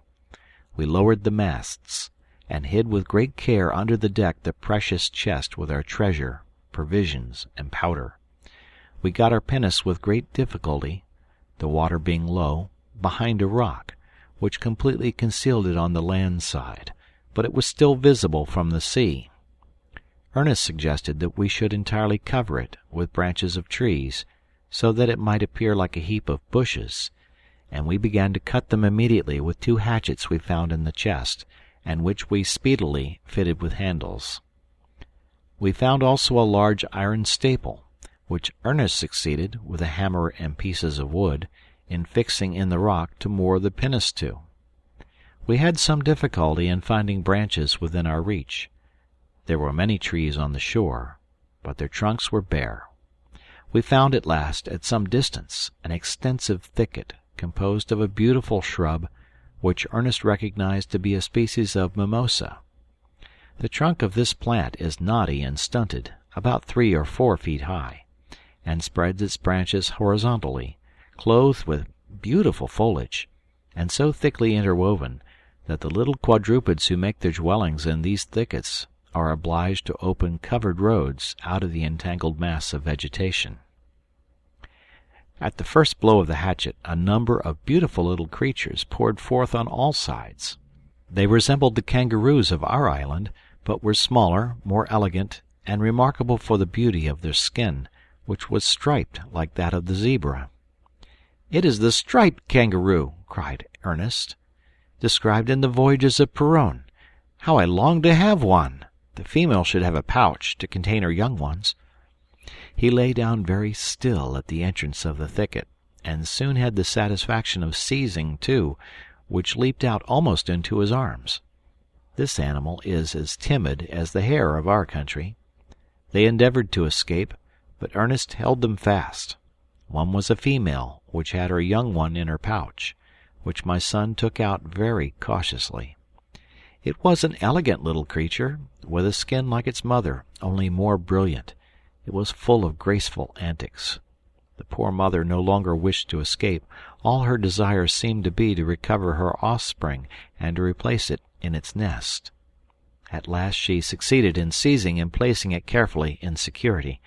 Then her desire to escape was so strong that Ernest could scarcely hold her. He wished much to keep and tame her, and asked my permission to empty one of the chests for a dwelling for her, and to carry her off in the pinnace, but I refused him decidedly. I explained to him the uncertainty of our return to the island, and the imprudence of adding to our cares, and "Certainly," added I, "you would not wish this poor mother to perish from famine and confinement, when your own mother is herself a prisoner." His eyes filled with tears, and he declared he would not be such a savage as to keep a poor mother in captivity. "Go, pretty creature," said he, releasing her, "and may my mother be as fortunate as you."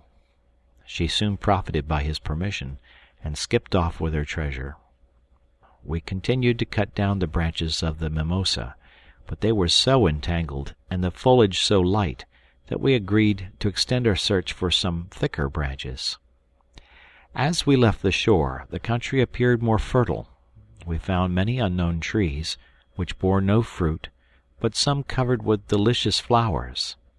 Ernest was in his element. He wanted to collect and examine all of them, to endeavor to discover their names, either from analogy to other plants or from descriptions he had read. He thought he recognized the melaleuca, several kinds of mimosa, and the Virginian pine, which has the largest and thickest branches.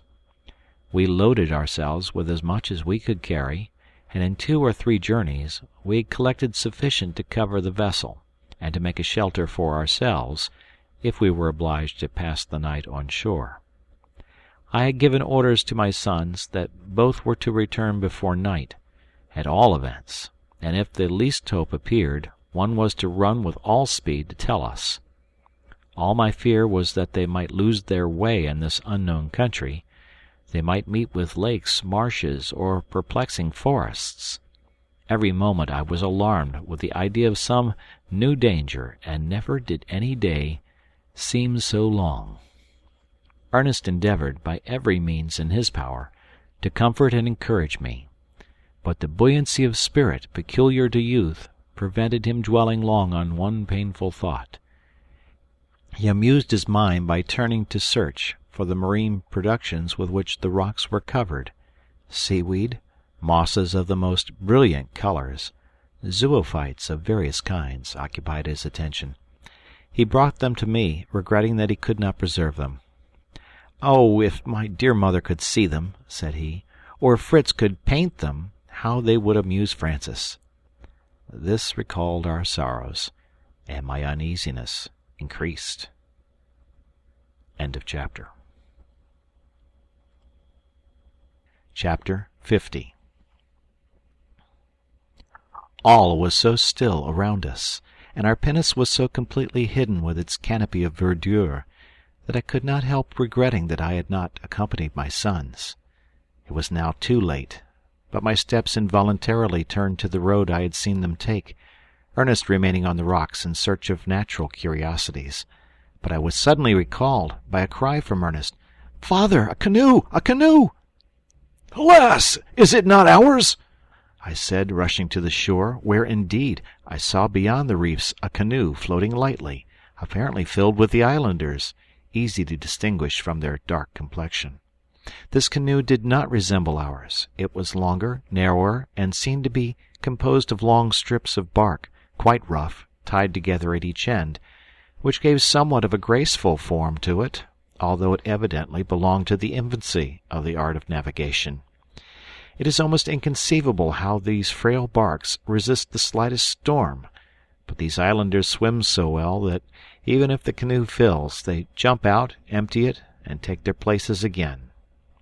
When landed, 1 or 2 men take up the canoe and carry it to their habitation. This, however, appeared to be provided with outriggers to preserve the equilibrium, and 6 savages, with a sort of oars, made it fly like the wind. When it passed the part of the island where we were, we hailed it as loudly as we could. The savages answered by frightful cries, but showed no intention of approaching us or entering the bay. On the contrary, they went on with great rapidity, continuing their cries. I followed them with my eyes as far as I could in speechless emotion, for either my fancy deceived me, or I faintly distinguished a form of fairer complexion than the dark-hued beings who surrounded him. Features or dress I could not see. On the whole, it was a vague impression that I trembled alike to believe or to doubt. Ernest, more active than I, had climbed a sandbank, and with his telescope had commanded a better view of the canoe. He watched it round a point of land, and then came down almost as much agitated as myself. I ran to him and said, "Ernest, was it your mother?" "No, papa, I am certain it was not my mother," said he. "Neither was it Francis." Here he was silent. A cold shuddering came over us. "Why are you silent?" said I. "What do you think?" "Indeed, papa, I could distinguish nothing," said he. "Even with the telescope they pass so quickly. Would that it were my mother and brother. We should then be sure they were living, and might follow them. But a thought strikes me. Let us free the pinnace and sail after the canoe. We can go quicker than they with the sail. We shall overtake them behind the cape, and then we shall at least be satisfied." I hesitated, lest my sons should come back, but Ernest represented to me that we were only fulfilling the wishes of Fritz. Besides, we should return in a short time. He added that he would soon disencumber the pinnace. "Soon!" cried I, "when we have been at least 2 hours in covering it." "Yes," said he, "but we had a dozen journeys to make it to the trees then. I will have it ready in less than half an hour." I assisted him as actively as I could, though not with good heart, for I was uneasy about abandoning my sons. I would have given worlds to see them arrive before our departure, to have their assistance, which was of much consequence in the pinnace, and to know that they were safe. I often left off my work to take a glance into the interior of the island, hoping to see them. Frequently I mistook the trees in the twilight, which was now coming on, for moving objects. At last I was not deceived. I saw distinctly a figure walking rapidly. "They're here!" I cried, running forward, followed by Ernest, and we soon saw a dark-colored figure approaching. I concluded it was a savage, and, though disappointed, was not alarmed, as he was alone. I stopped, and begged Ernest to recollect all the words he had met with in his books of the language of the savages. The black man approached, and conceive my surprise when I heard him cry in my own language, "Don't be alarmed, father. It is I, your son Fritz." "Is it possible?" said I. "Can I believe it? And Jack, what have you done with my Jack? Where is he? Speak!" Ernest did not ask. Alas, he knew too well. He had seen with his telescope that it was his dear brother Jack that was in the canoe with the savages, but he had dared not tell me. I was in agony. Fritz, harassed with fatigue and overwhelmed with grief, sunk down on the ground. "Oh, father," said he, sobbing, "I dread to appear before you without my brother. I've lost him. Can you ever forgive your unfortunate Fritz?" "Oh, yes, yes, we are all equally unfortunate," cried I, sinking down beside my son, while Ernest seated himself on the other side to support me. I then besought Fritz to tell me if the savages had murdered my dear boy. He assured me that he was not killed, but carried off by the savages. Still, he hoped he was safe. Ernest then told me he had seen him seated in the canoe, apparently without clothes, but not stained black as Fritz was. "I earnestly wish he had been," said Fritz. "To that I attribute my escape. But I am truly thankful to God that you have seen him, Ernest. Which way have the monsters gone?" Ernest pointed out the cape, and Fritz was anxious that we should embark without delay, and endeavor to snatch him from them. "And have you learned nothing of your mother and Francis?" said I. "Alas, nothing," said he, "though I think I recognized a handkerchief belonging to dear mamma on the head of a savage. I will tell you all my adventure as we go. You forgive me, dear father?" "Yes, my dear son," said I. "I forgive and pity you. But are you sure my wife and Francis are not on the island?" "Quite sure," said he. "In fact, the island is entirely uninhabited. There is no fresh water, nor game, and no quadrupeds whatever, but rats and kangaroos, but plenty of fruit. I have filled my bag with breadfruit, which is all we shall need. Let's go." We worked so hard that in a quarter of an hour the branches were removed and the pinnace ready to receive us. The wind was favorable for carrying us towards the cape the savages had turned. We hoisted our sail. I took my place at the helm. The sea was calm, and the moon lighted our way. After recommending ourselves to the protection of God, I desired Fritz to commence his melancholy recital. "It will be melancholy indeed," said the poor boy, weeping, "if we do not find my dear Jack. I shall never forgive myself for not having stained his skin before my own, that he should have been with you now." "But I have you, my dear son, to console your father," said I. "I can do nothing myself in my sorrow. I depend on you, my two eldest, to restore to me what I've lost. Go on, Fritz." "We went on," continued he, "with courage and hope, and as we proceeded, we felt that you were right in saying we ought not to judge of the island by the borders. You can form no idea of the fertility of the island, or of the beauty of the trees and shrubs we met with at every step, quite unknown to me. Some were covered with fragrant flowers, others with tempting fruits, which, however, we did not venture to taste, as we did not have nips to try them." "Did you see any monkeys?" asked Ernest. "Not one," replied his brother, to the great vexation of Jack, "but we saw parrots, and all sorts of birds of the most splendid plumage. Whilst we were remarking these creatures, I did not neglect to look carefully about for any trace that might aid our search. I saw no hut, no sort of dwelling, nor anything that could indicate that the island was inhabited, and not the slightest appearance of fresh water, and we should have been tormented with thirst if we had not found some coconuts containing milk, and an acid fruit full of juice, which we have on our own island. Ernest calls it the carambolure. We quenched our thirst with this, as well as with the plant which we also have, and which contains water in the stem.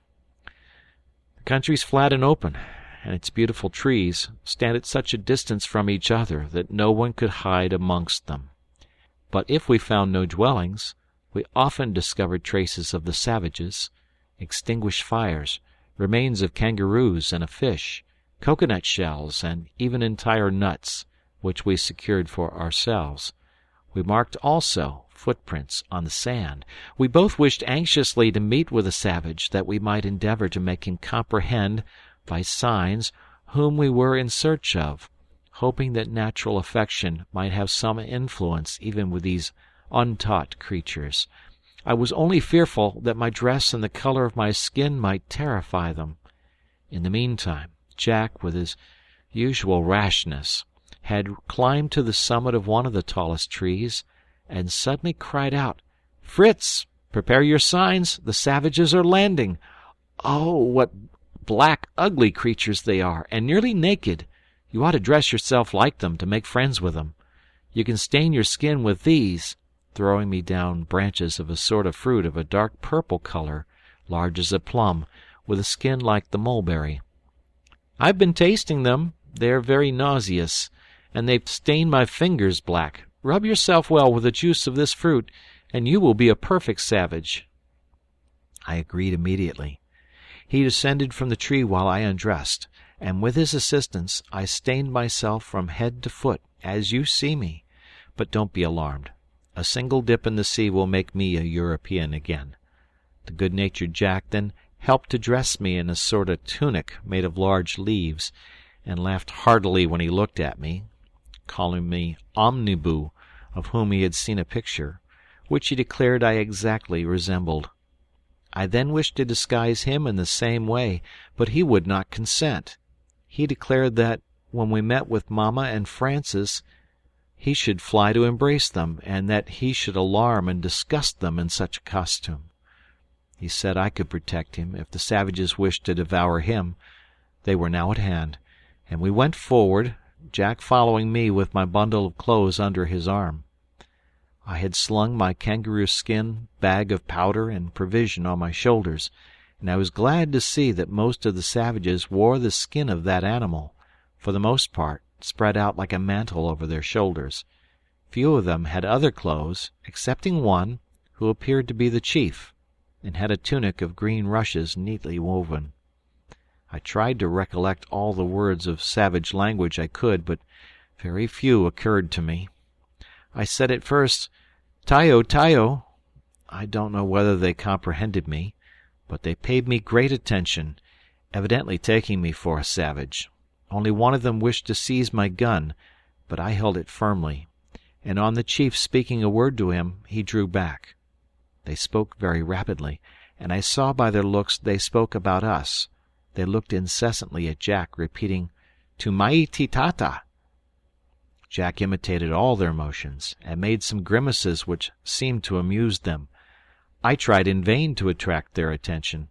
I had observed a handkerchief twisted round the head of him who seemed the chief, that reminded me much of the one my mother usually wore. I approached him, touched the handkerchief, saying expressively, "Matua anosuakepa." I added, pointing to the sea, "Paikano." But, alas, they did not appear to understand my words. The chief thought I wished to rob him of his handkerchief, and repelled me roughly. I then wished to retire, and I told Jack to follow me, but 4 islanders seized him, opened his waistcoat and shirt, and cried out together, "Allez, Taexka, Tata!" In an instant he was stripped, and his clothes and mine were put on in a strange fashion by the savages. Jack, mimicking all their contortions, recovered his shirt from one of them, put it on, and began to dance, calling on me to do the same, and, in a tone as if singing, repeated, "Make your escape, Fritz, while I'm amusing them. I will then run off and join you very soon." As if I could for a moment think of leaving him in the hands of these barbarians! However, I recollected at that moment the bag you had given me of toys and trinkets. We had thoughtlessly left it under the great tree where I had undressed. I told Jack, in the same tone, I would fetch it if he could amuse the savages till I returned, which he might be certain would be very soon. I ran off with all speed, and without opposition arrived at the tree, found my bag well guarded indeed, father, for what was my surprise to find our two faithful dogs, Turk and Flora, standing over it. "Flora!" cried I. "She accompanied my dear wife and child into their captivity. They must be in this island. Why have they left it?" "My dear father," continued Fritz, "depend on it, they are not there. But I feel convinced that the wretches who have carried off Jack hold dear mamma and Francis in captivity. Therefore we must, at all events, pursue them." The meeting between Flora and me was truly joyful, for I was now convinced that my mother and Francis were not far off, though certainly not on the same island, or their attached friend would not have quitted them. I concluded that the chief who had brought my mamma's handkerchief had also taken her dog, and brought her on this excursion, and that she had met here with her friend Turk, who had rambled from us.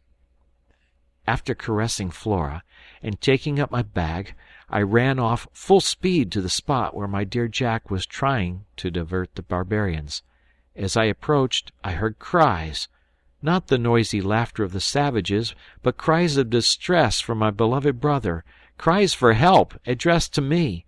I did not walk, I flew till I reached the spot, and I then saw him bound with a sort of strong cord made of gut.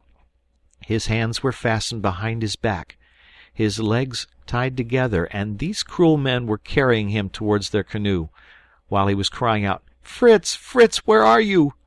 I threw myself desperately on the 6 men who were bearing him off. In the struggle, my gun, which I held in my hand, caught something, and accidentally went off, and, oh, father, it was my own dear Jack that I wounded. I cannot tell how I survived his cry of, "You've killed me!" And when I saw his blood flow, my senses forsook me, and I fainted. When I recovered, I was alone.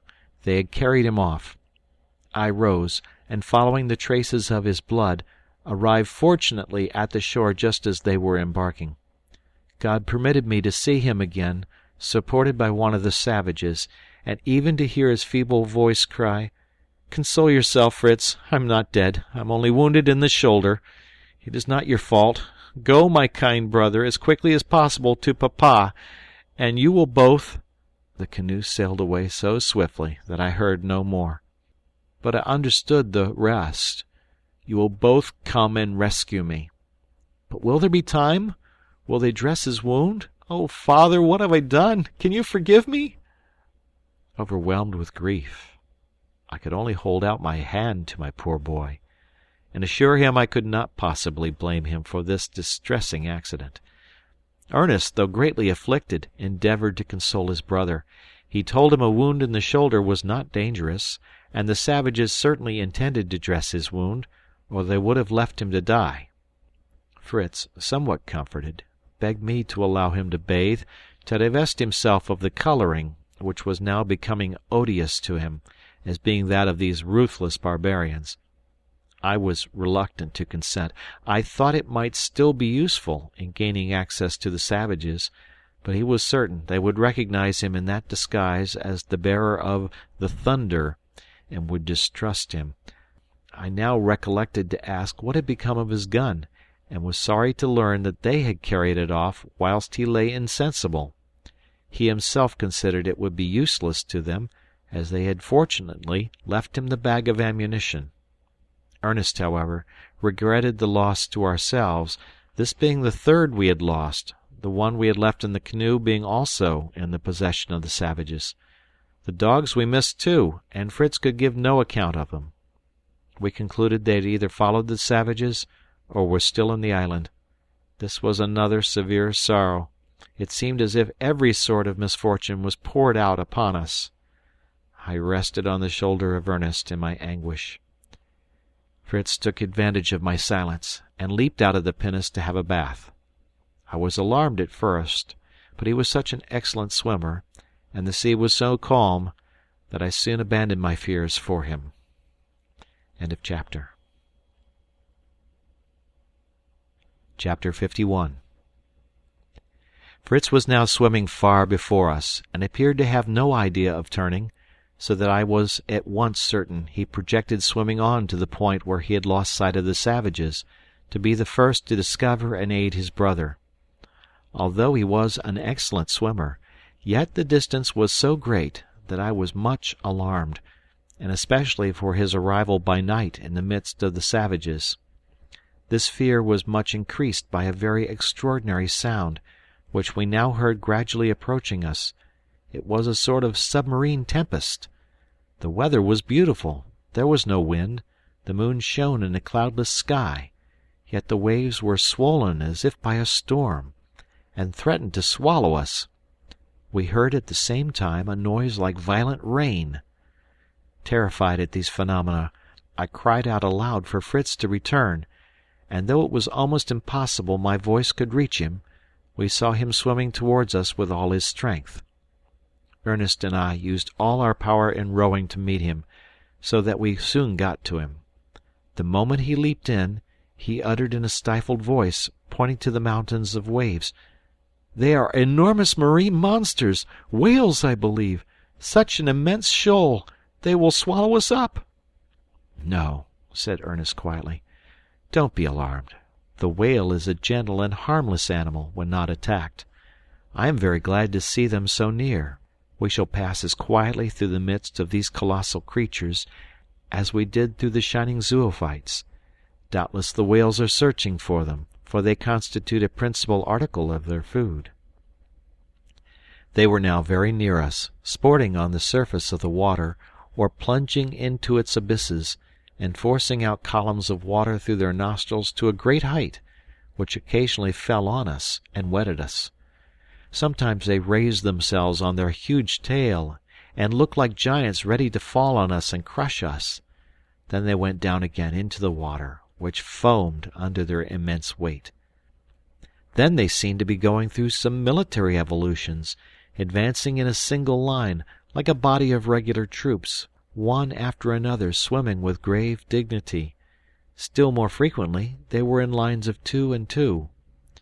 This wonderful sight partly diverted us from our own melancholy thoughts.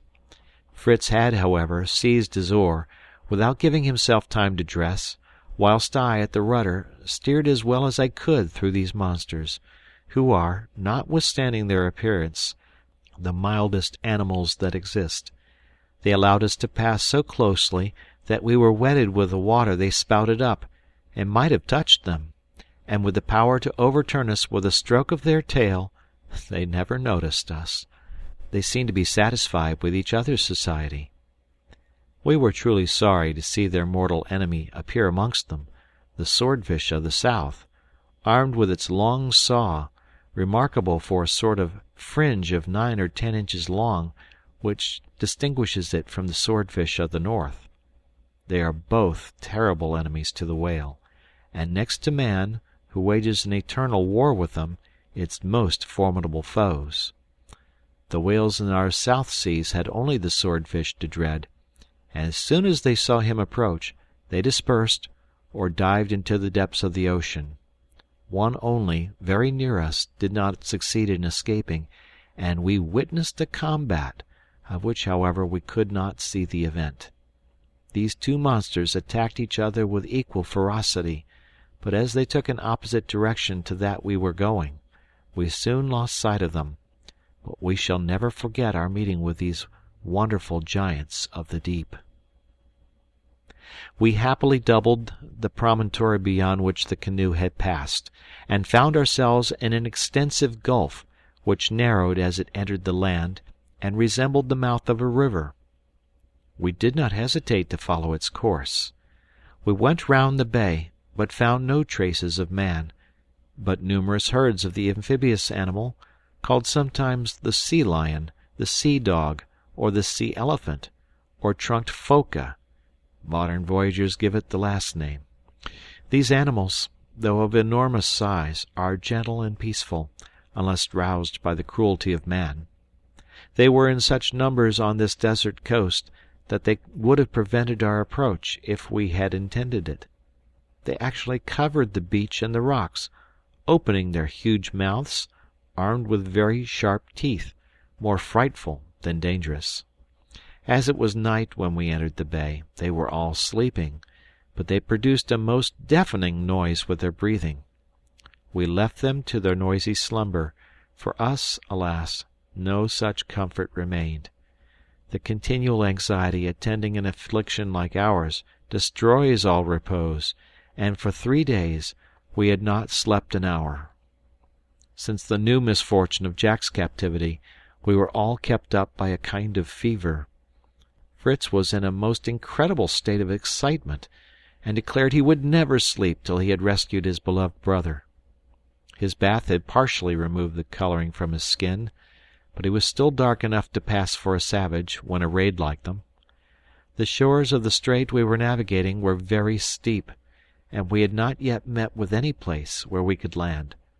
However, my sons persisted in thinking the savages could have taken no other route, as they had lost sight of their canoe round the promontory. As the strait was narrow and shallow, I consented that Fritz should throw off the clothes he had on, and swim to reconnoitre a place which seemed to be an opening in the rocks or hills that obstructed our passage, and we soon had the pleasure of seeing him standing on the shore, motioning for us to approach. The strait was now so confined that we could not have proceeded any further with the pinnace. We could not even bring it to the shore. Ernest and I were obliged to step into the water up to the waist, but we took the precaution to tie a long and strong rope to the prow, and when we were aided by the vigorous arm of Fritz, we soon drew the pinnace near enough to fix it by means of the anchor. There were neither trees nor rocks on that desert shore to which we could fasten the pinnace, but to our great delight and encouragement we found, at a short distance from our landing place, a bark canoe, which my sons were certain was that in which Jack had been carried off. We entered it, but at first saw only the oars. At last, however, Ernest discovered in the water, which half filled the canoe, part of a handkerchief stained with blood, which they recognized as belonging to Jack. This discovery, which relieved our doubts, caused Fritz to shed tears of joy. We were certainly on the track of the robbers, and might trust that they had not proceeded farther with their barbarity. We found on the sand and in the boat some coconut shells and fish bones, which satisfied us of the nature of their repasts. We resolved to continue our search into the interior of the country, following the traces of the steps of the savages. We could not find any traces of Jack's foot, which would have alarmed us if Fritz had not suggested that they had carried him on account of his wound. We were about to set out, when the thoughts of the pinnace came over us. It was more than ever necessary for us to preserve this, our only means of return, and which moreover contained our goods for ransom, our ammunition and our provisions, still untouched, for some breadfruit Fritz had gathered, some mussels, and small but excellent oysters had been sufficient for us. It was fortunate that we had brought some gourds of water with us, for we had not met with any. We decided that it would be necessary to leave one of our party to guard the precious pinnace, though this would be but an insufficient and dangerous defence in case of the approach of the natives. My recent bereavements made me tremble at the idea of leaving either of my sons. I cannot yet reflect on the agony of that moment without horror, yet it was the sole means to secure our vessel. There was not a creek or a tree to hide it, and the situation of the canoe made it certain the savages must return there to embark. My children knew my thoughts, by the distracted glances with which I alternately regarded them and the pinnace, and after consulting each other's looks, Ernest said, "The pinnace must not remain here unguarded, father, to be taken, or at any rate pillaged by the natives, who will return for their canoe. Either we must all wait till they come, or you must leave me to defend it. I see, Fritz, that you could not endure to remain here." In fact, Fritz impatiently stamped with his foot, saying, "I confess I cannot remain here. Jack may be dying of his wound, and every moment is precious. I will seek him, find him, and save him. I have a presentiment I shall, and if I discover him, as I expect, in the hands of the savages, I know the way to release him, and to prevent them carrying off our pinnace." I saw that the daring youth, in the heat of his exasperation, exposed alone to the horde of barbarians, might also become their victim. I saw that my presence was necessary to restrain and aid him, and I decided, with a heavy heart, to leave Ernest alone to protect the vessel. His calm and cool manner made it less dangerous for him to meet the natives. He knew several words of their language, and had read of the mode of addressing and conciliating them. He promised me to be prudent, which his elder brother could not be. We took the bag of toys which Fritz had brought, and left those in the chest, to use if necessary, and, praying for the blessing of heaven on my son, we left him. My sorrow was great, but he was no longer a child, and his character encouraged me. Fritz embraced his brother, and promised him to bring Jack back in safety. End of chapter. Chapter 52. After having traversed for some time a desert sandy plain without meeting a living creature, we arrived at a thick wood, where we lost the traces we had carefully followed. We were obliged to direct our course by chance, keeping no fixed road, but advancing as the interwoven branches permitted us. The wood was alive with the most beautiful birds of brilliant and varied plumage, but in our anxious and distressed state we should have been more interested in seeing a savage than a bird. We passed at last through these verdant groves, and reached an arid plain extending to the shore. We again discovered numerous footsteps, and whilst we were observing them, we saw a large canoe pass rapidly, filled with islanders, and this time I thought that, in spite of the distance, I could recognize the canoe we had built, and which they had robbed us of. Fritz wished to swim after them, and was beginning to undress himself, and I only stopped him by declaring that if he did, I must follow him, as I had decided not to be separated from him. I even proposed that we should return to Ernest, as I was of opinion that the savages should stop at the place where we had disembarked, to take away the boat they had left, and we might then, by means of the words Ernest had acquired, learn from them what had become of my wife and children. Fritz agreed to this, though he still persisted that the easiest and quickest mode of return would have been by swimming. We were endeavoring to retrace our road, when, to our great astonishment, we saw at a few yards' distance a man clothed in a long black robe advancing towards us, whom we immediately recognized as a European. "Either I am greatly deceived," said I, "or this is a missionary, a worthy servant of God, come into these remote regions to make him known to the wretched idolaters." We hastened to him. I was not wrong. He was one of those zealous and courageous Christians who devote their energies and their lives to the instruction and eternal salvation of men born in another hemisphere, of another color, uncivilized, but not less our brothers.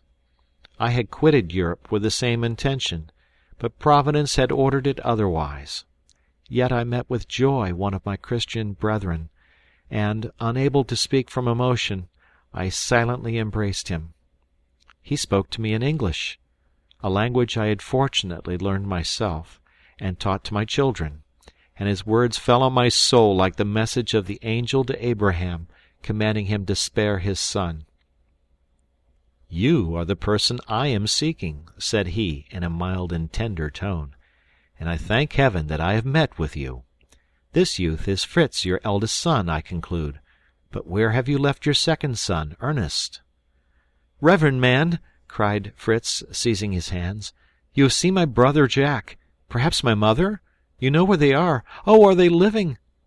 "Yes, they are living, and well taken care of," said the missionary.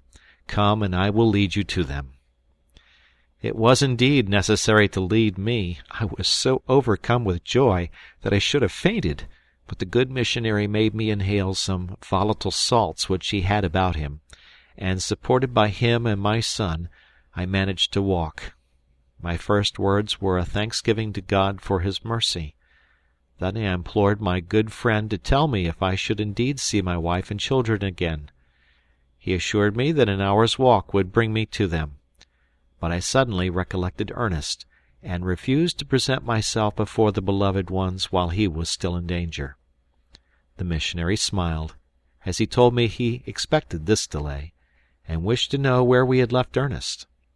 I recounted to him our arrival in the island, and the purpose for which we had left Ernest, with our intention of returning to him as soon as we saw the canoe pass, hoping to obtain some intelligence from the savages. "But how could you have made yourselves understood?" said he. "Are you acquainted with their language?" I told him Ernest had studied the vocabulary of the South Sea Islanders. "Doubtless that of Tahiti, or the Friendly Islands," said he. "But the dialect of these islanders differs much from theirs. I have resided here more than a year, and I have studied it, so may be of use to you. Let us go. Which way did you come?" "Through the thick wood," replied I, "where we wandered a long time, and I fear we shall have some difficulty in finding our way back." "You should have taken the precaution to notch the trees as you came," said our worthy friend. "Without that precaution you were in danger of being lost. But we will find my marks, which will lead us to the brook, and following its course we shall be safe." "We saw no brook," remarked Fritz. "There is a brook of excellent water, which you have missed in crossing the forest. If you had ascended the course of the stream, you would have reached the hut which contains your dear friends. The brook runs before it." Fritz struck his forehead with vexation. "God orders all for the best," said I to the good priest. "We might not have met with you. We should have been without Ernest. You might have sought us all day in vain. Ah, good man, it is under your holy auspices that our family ought to meet, in order to increase our happiness. Now please to tell me—" "But first," interrupted Fritz, "pray tell me how Jack is. He was wounded, and—" "Be composed, young man," said the calm man of God. "The wound, which he confesses he owes to his own imprudence, will have no evil consequences. The savages had applied some healing herbs to it, but it was necessary to extract a small ball, an operation which I performed yesterday evening. Since then he suffers less, and will soon be well, when his anxiety about you is relieved." Fritz embraced the kind missionary, entreating his pardon for his rashness, and adding, "Did my brother talk to you of us, sir?" "He did," answered his friend, "but I was acquainted with you before. Your mother talked continually of her husband and children. What mingled pain and delight she felt yesterday evening when the savages brought to her dear Jack wounded. I was fortunately in the hut to comfort her, and assist her beloved boy." "And dear Francis," said I, "how rejoiced he would be to see his brother again!" "Francis," said the missionary, smiling, "will be the protector of you all. He is the idol of the savages now, an idolatry permitted by Christianity." We proceeded through the wood as we conversed, and at last reached the brook. I had 1,000 questions to ask, and was very anxious to know how my wife and Francis had been brought to this island, and how they met with the missionary. The 5 or 6 days we had been separated seemed to me 5 or 6 months. We walked too quickly for me to get much information. The English minister said little, and referred me to my wife and son for all details. On the subject of his own noble mission he was less reserved. "Thank God," said he, "I have already succeeded in giving this people some notions of humanity. They love their black friend, as they call me, and willingly listen to my preaching, and the singing of some hymns. When your little Francis was taken, he had his reed flageolet in his pocket, and his playing and graceful manners have so captivated them that I fear they will with reluctance resign him. The king is anxious to adopt him. But do not alarm yourself, brother. I hope to arrange all happily, with the divine assistance. I have gained some power over them, and I will avail myself of it. A year ago I could not have answered for the life of the prisoners. Now I believe them to be in safety. But how much is there yet to teach these simple children of nature, who listen only to her voice and yield to every impression. Their first impulse is good, but they are so unsteady their affection may suddenly change to hatred. They are inclined to theft, violent in their anger, yet generous and affectionate. You will see an instance of this in the abode where a woman, more unfortunate than your wife, since she has lost her husband, has found an asylum." He was silent, and I did not question him farther on this subject. We were approaching the arm of the sea where we had left our pinnace, and my heart, at ease about the rest, became now anxious solely for Ernest. Sometimes the hills concealed the water from us. Fritz climbed them, anxious to discover his brother. At last I heard him suddenly cry out, "Ernest! Ernest!" He was answered by shouts, or rather howls, amongst which I could not distinguish the voice of my son. Terror seized me. "These are the islanders," said I to the missionary, "and these frightful cries—" "Are cries of joy," said he, "which will be increased when they see you. This path will conduct us to the shore. Call Fritz, but I do not see him.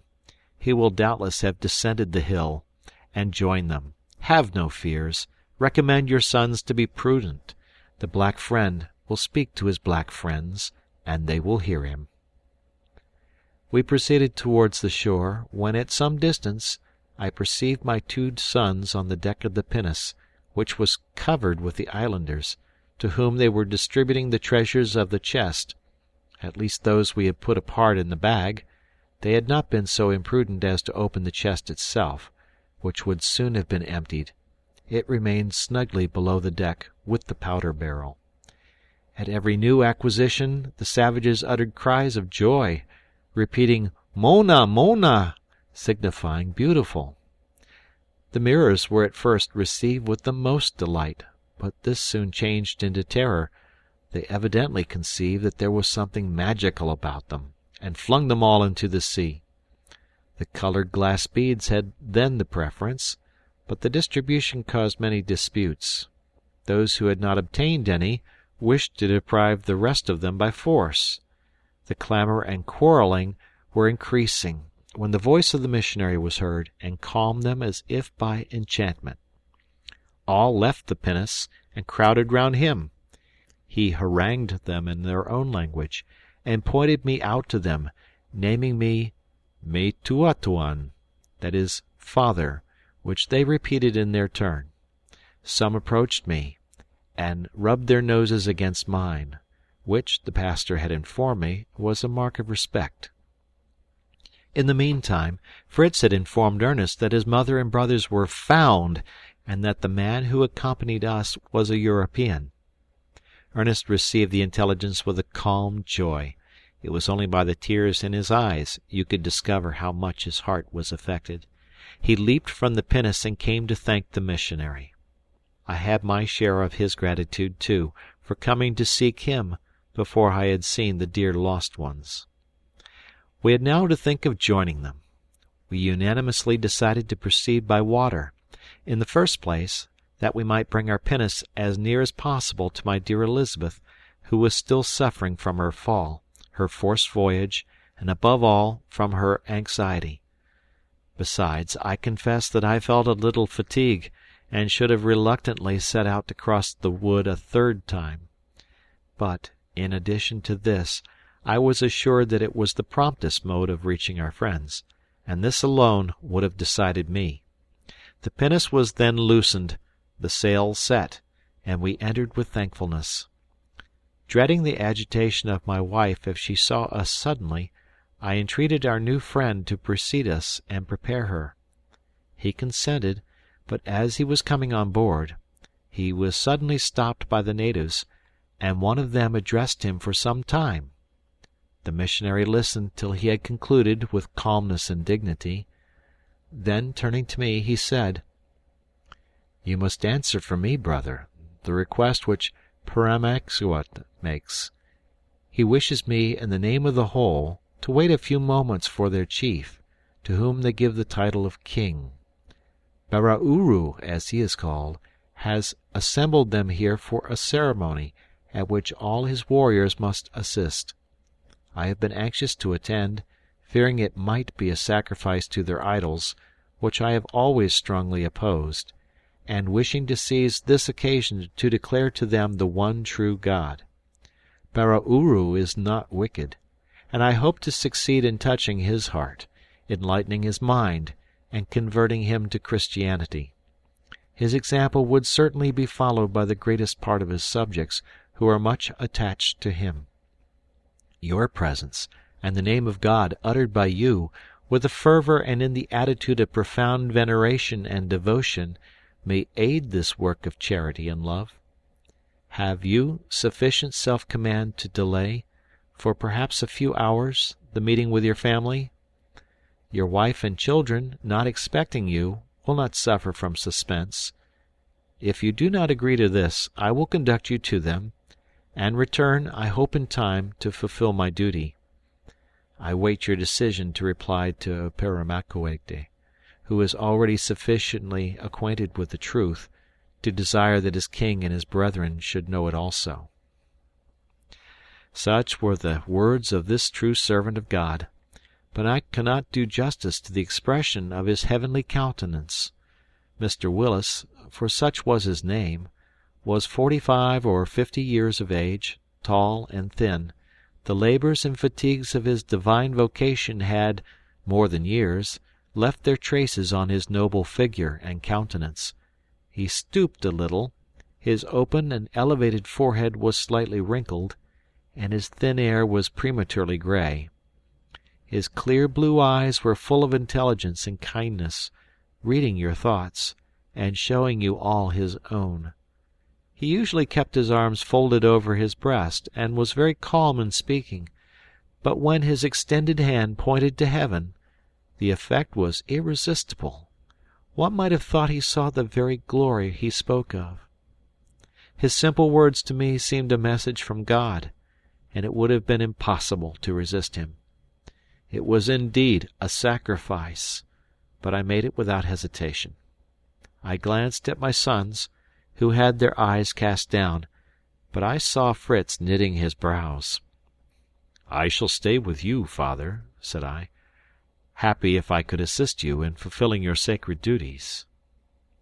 "And you, young people," said he, "are you of the same opinion?"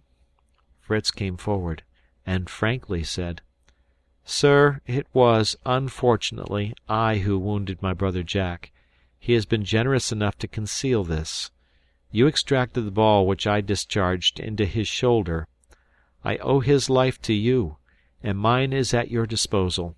I can refuse you nothing, and however impatient, I must remain with you." "I repeat the same," said Ernest. "You protected our mother and brothers, and by God's permission you restore them to us. We will all remain with you. You shall fix the time of our meeting, which will not, I trust, be long delayed." I signified my approbation, and the missionary gave them his hand, assuring them that their joy on meeting their friends would be greatly increased by the consciousness of this virtuous self-denial. We soon experienced this. Mr. Willis learned from Parabacuete that they were going to fetch their king in our pretty canoe when we saw it pass. The royal habitation was situated on the other side of the promontory, and we soon heard a joyful cry that they saw the canoe coming.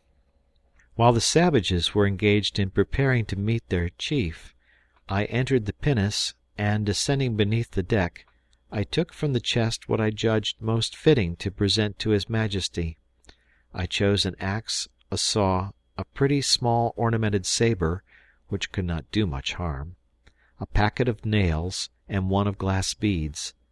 I had scarcely put aside these articles when my sons rushed to me in great excitement.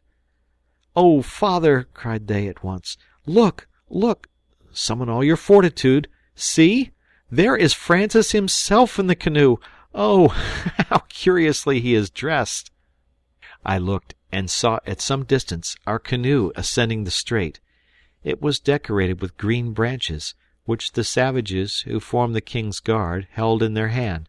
Others were rowing vigorously, and the chief, wearing a red and yellow handkerchief, which had belonged to my wife, as a turban, was seated at the stern, and a pretty, little, blooming, flaxen-haired boy was placed on his right shoulder.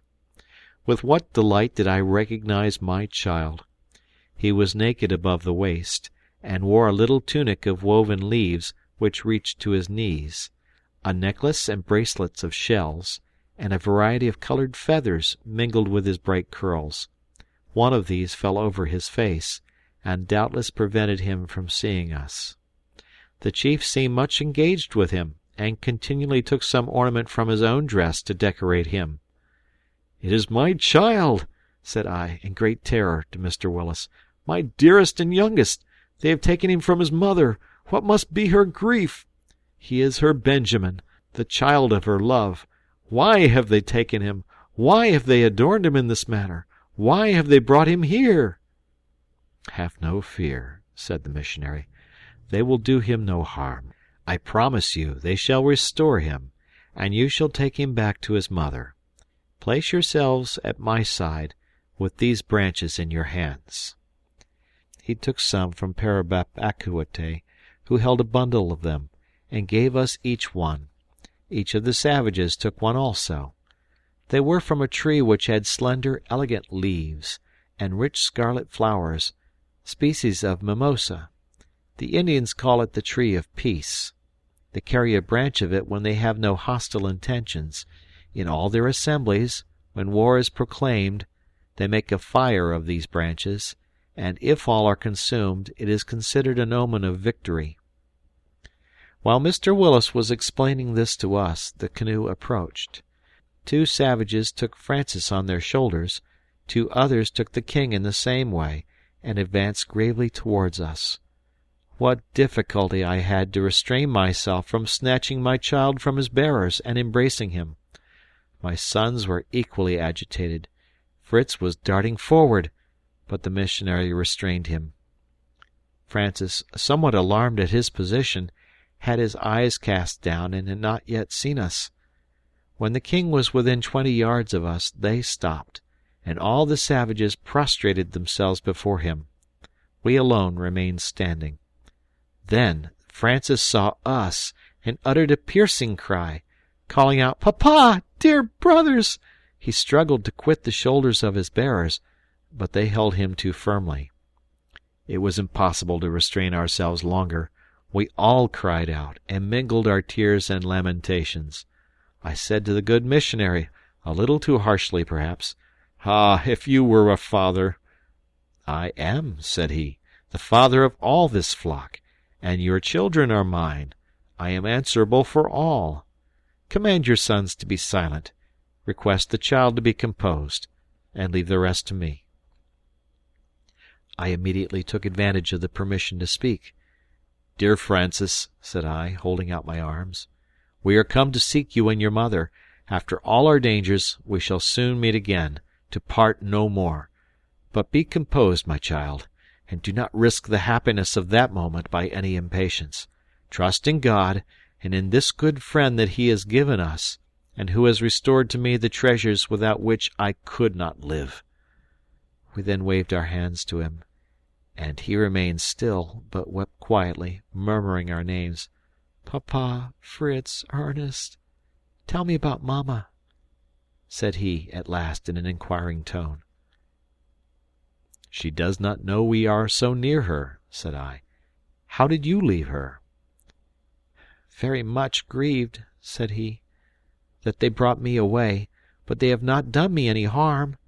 They are so kind, and we shall soon all go back to her. Oh, what joy for her and our friends!" "One word about Jack," said Fritz. "How does his wound go on?" "Oh, pretty well," answered he. "He has no pain now, and Sophia nurses him and amuses him.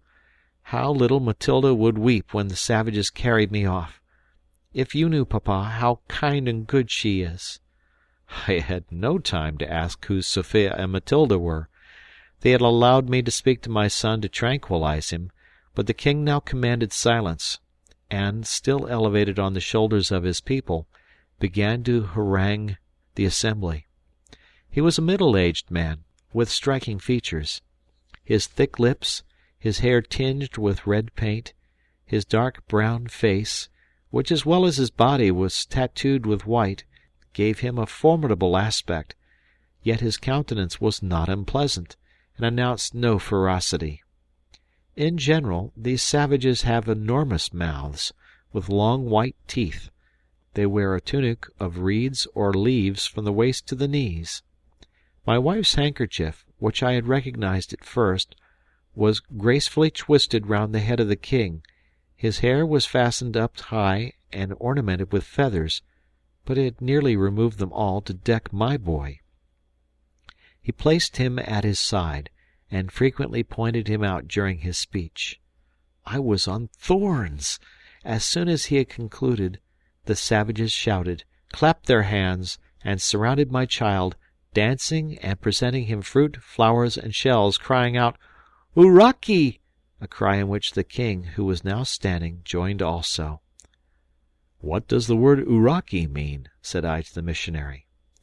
"It is the new name of your son," answered he, "or rather of the son of Barauru, who has just adopted him."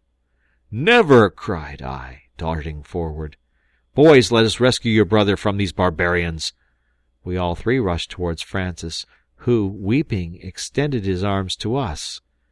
The savages attempted to repulse us, but at that moment the missionary pronounced some words in a loud voice. They immediately prostrated themselves on their faces, and we had no difficulty in securing the child. We brought him to our protector, who still remained in the same attitude in which he had spoken, with his eyes and his right hand raised towards heaven. He made a sign for the savages to rise, and afterward spoke for some time to them.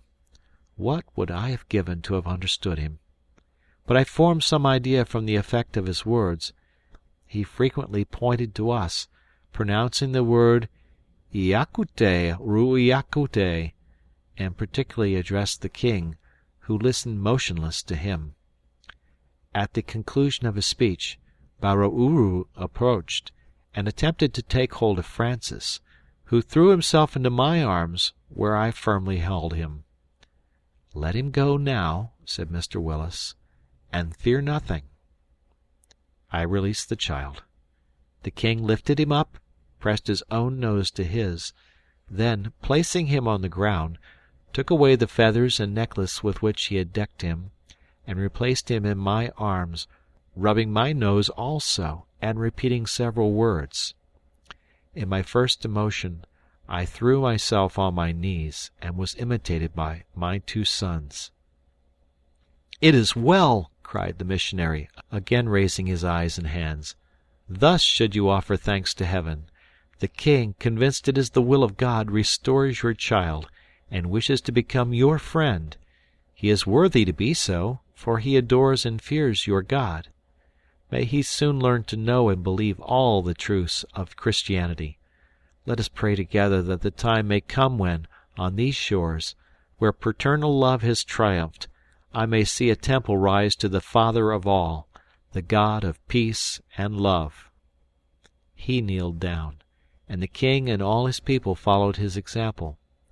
Without understanding the words of his prayer, I joined in the spirit of it with all my heart and soul. I then presented my offerings to the king, increasing them considerably. I would willingly have given all my treasures in exchange for him he had restored to me. My sons also gave something to each of the savages, who incessantly cried, "Tayo, Tayo!" I begged Mr. Willis to tell the king I gave him my canoe, and hoped he would use it to visit us in our island, to which we were returning. He appeared pleased, and wished to accompany us in our pinnace, which he seemed greatly to admire. Some of his people followed him on board to row, the rest placed themselves in the canoes. We soon entered the sea again, and, doubling the second point, we came to an arm of the sea much wider, and deep enough for our pinnace, and which conducted us to the object of our dearest hopes. End of chapter. Chapter 53. We were never weary with caressing our dear Francis. We were very anxious to learn from him all the particulars of the arrival of savages in our island, the seizure of his mother and himself, their voyage, and their residence here, and who were the friends they had met with. But it was impossible. His tawny majesty never left us for a moment, and played with the boy as if he had been a child himself. Francis showed him all the toys from our chest. He was extremely amused with the small mirrors and the dolls. A painted carriage, driven by a coachman who raised his whip when the wheels turned, appeared miraculous to him. He uttered screams of delight as he pointed it out to his followers. The ticking of my watch also charmed him, and as I had several more, I gave it to him, showing him how to wind it up. But the first time he tried to do it, he broke the spring, and when it was silent he cared no longer for it, but threw it on one side. However, as the gold was very glittering, he took it up again, and suspending it from the handkerchief that was wound round his head, it hung over his nose and formed a striking ornament. Francis showed him his face in a mirror, which royal amusement made him laugh heartily. He asked the missionary if it was the invisible and almighty God who had made all these wonderful things. Mr. Willis replied that it was he who gave men the power to make them. I do not know whether Bara Uru comprehended this, but he remained for some time in deep thought. I profited by this to ask the missionary what were the words which had terrified them so when they wished to keep my son from me, and which had compelled them to surrender him. I told them, answered he, that the almighty and unseen God, of whom I spoke to them daily, ordered them by my voice to restore a son to his father. I threatened them with his anger if they refused, and promised them his mercy if they obeyed, and they did obey. The first step is gained. They know the duty of adoring and obeying God. Every other truth proceeds from this, and I have no doubt that my savages will one day become good Christians. My method of instruction is suited to their limited capacity. I prove to them that their wooden idols, made by their own hands, could neither create, hear them, nor protect them. I have shown them God in his works, have declared him to be as good as he is powerful, hating evil, cruelty, murder, and cannibalism, and they have renounced all these.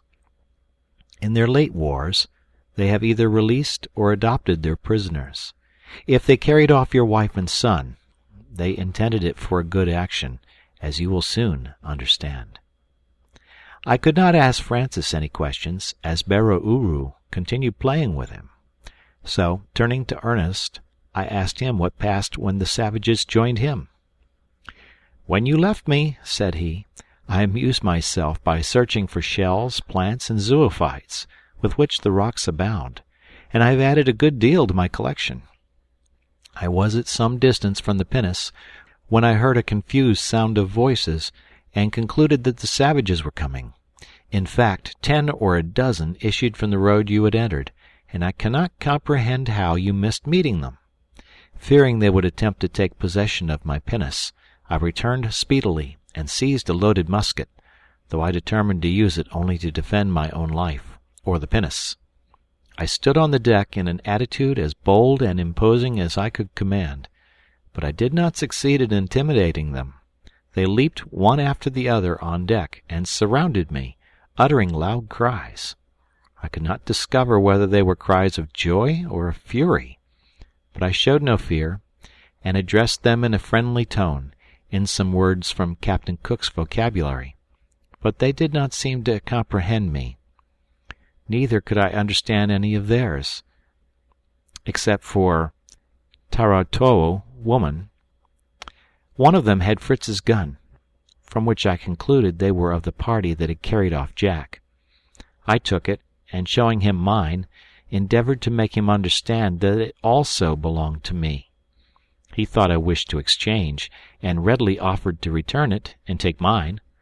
This would not have suited me. Fritz's gun was discharged, and I could not let them have mine loaded. To prevent accident, surrounded as I was, I decided to give them a fright, and seeing a bird flying above us, I took aim so correctly that my shot brought down the bird, a blue pigeon. They were for a moment stupefied with terror. Then immediately all left the pinnace, except parabaquatate. He seemed to be pleased with me, often pointing to the sky and speaking something which means good, I believe. His comrades were examining the dead bird. Some touched their own shoulders, to try if they were wounded as well as the bird and Jack had been, which convinced me they had carried him off.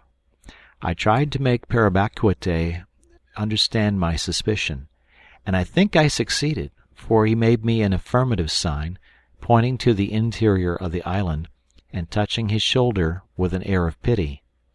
I took several things from the chest and gave them to him, making signs that he should show them to the others, and induce them to return to me. He comprehended me very well, and complied with my wishes. I was soon surrounded by the whole party, begging of me. I was busy distributing beads, mirrors, and small knives when you came, and we are now excellent friends. 2 or 3 of them returned to the wood, and brought me coconuts and bananas. But we must be careful to hide our guns, of which they have a holy horror.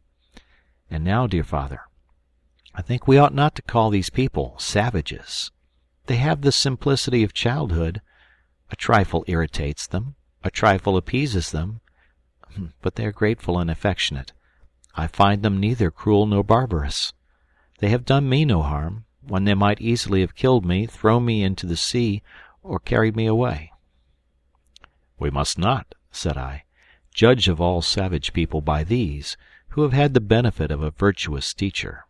Mr. Willis has already cast into their hearts the seeds of that divine religion which commands us to do unto others as we would they should do unto us, and to pardon and love our enemies. While we were discoursing, we arrived at a spot where the canoes had already landed. We were about to do the same, but the king did not seem inclined to quit the pinnace, but continued speaking to the missionary. I was still fearful that he wished to keep Francis, to whom he seemed to be more and more attached, holding him constantly on his knee, but at last, to my great joy, he placed him in my arms. "He keeps his word with you," said Mr. Willis. "You may carry him to his mother, but in return he wishes you to permit him to go in your pinnace to his abode on the other side of the strait, that he may show it to the women, and he promises to bring it back. Perhaps there would be danger in refusing him." I agreed with him, but still there was a difficulty in granting this request. If he chose to keep it, how should we return? Besides, it contained our only barrel of powder, and all our articles of traffic, and how could we expect it would escape pillage? Mr. Willis confessed that he had not been able to cure their fondness for theft, and suggested, as the only means of security, that I should accompany the king and bring the pinnace back, which was then to be committed to the charge of Parabaquate, for whose honesty he would be responsible. Here was another delay. The day was so far advanced that I might not perhaps be able to return before night.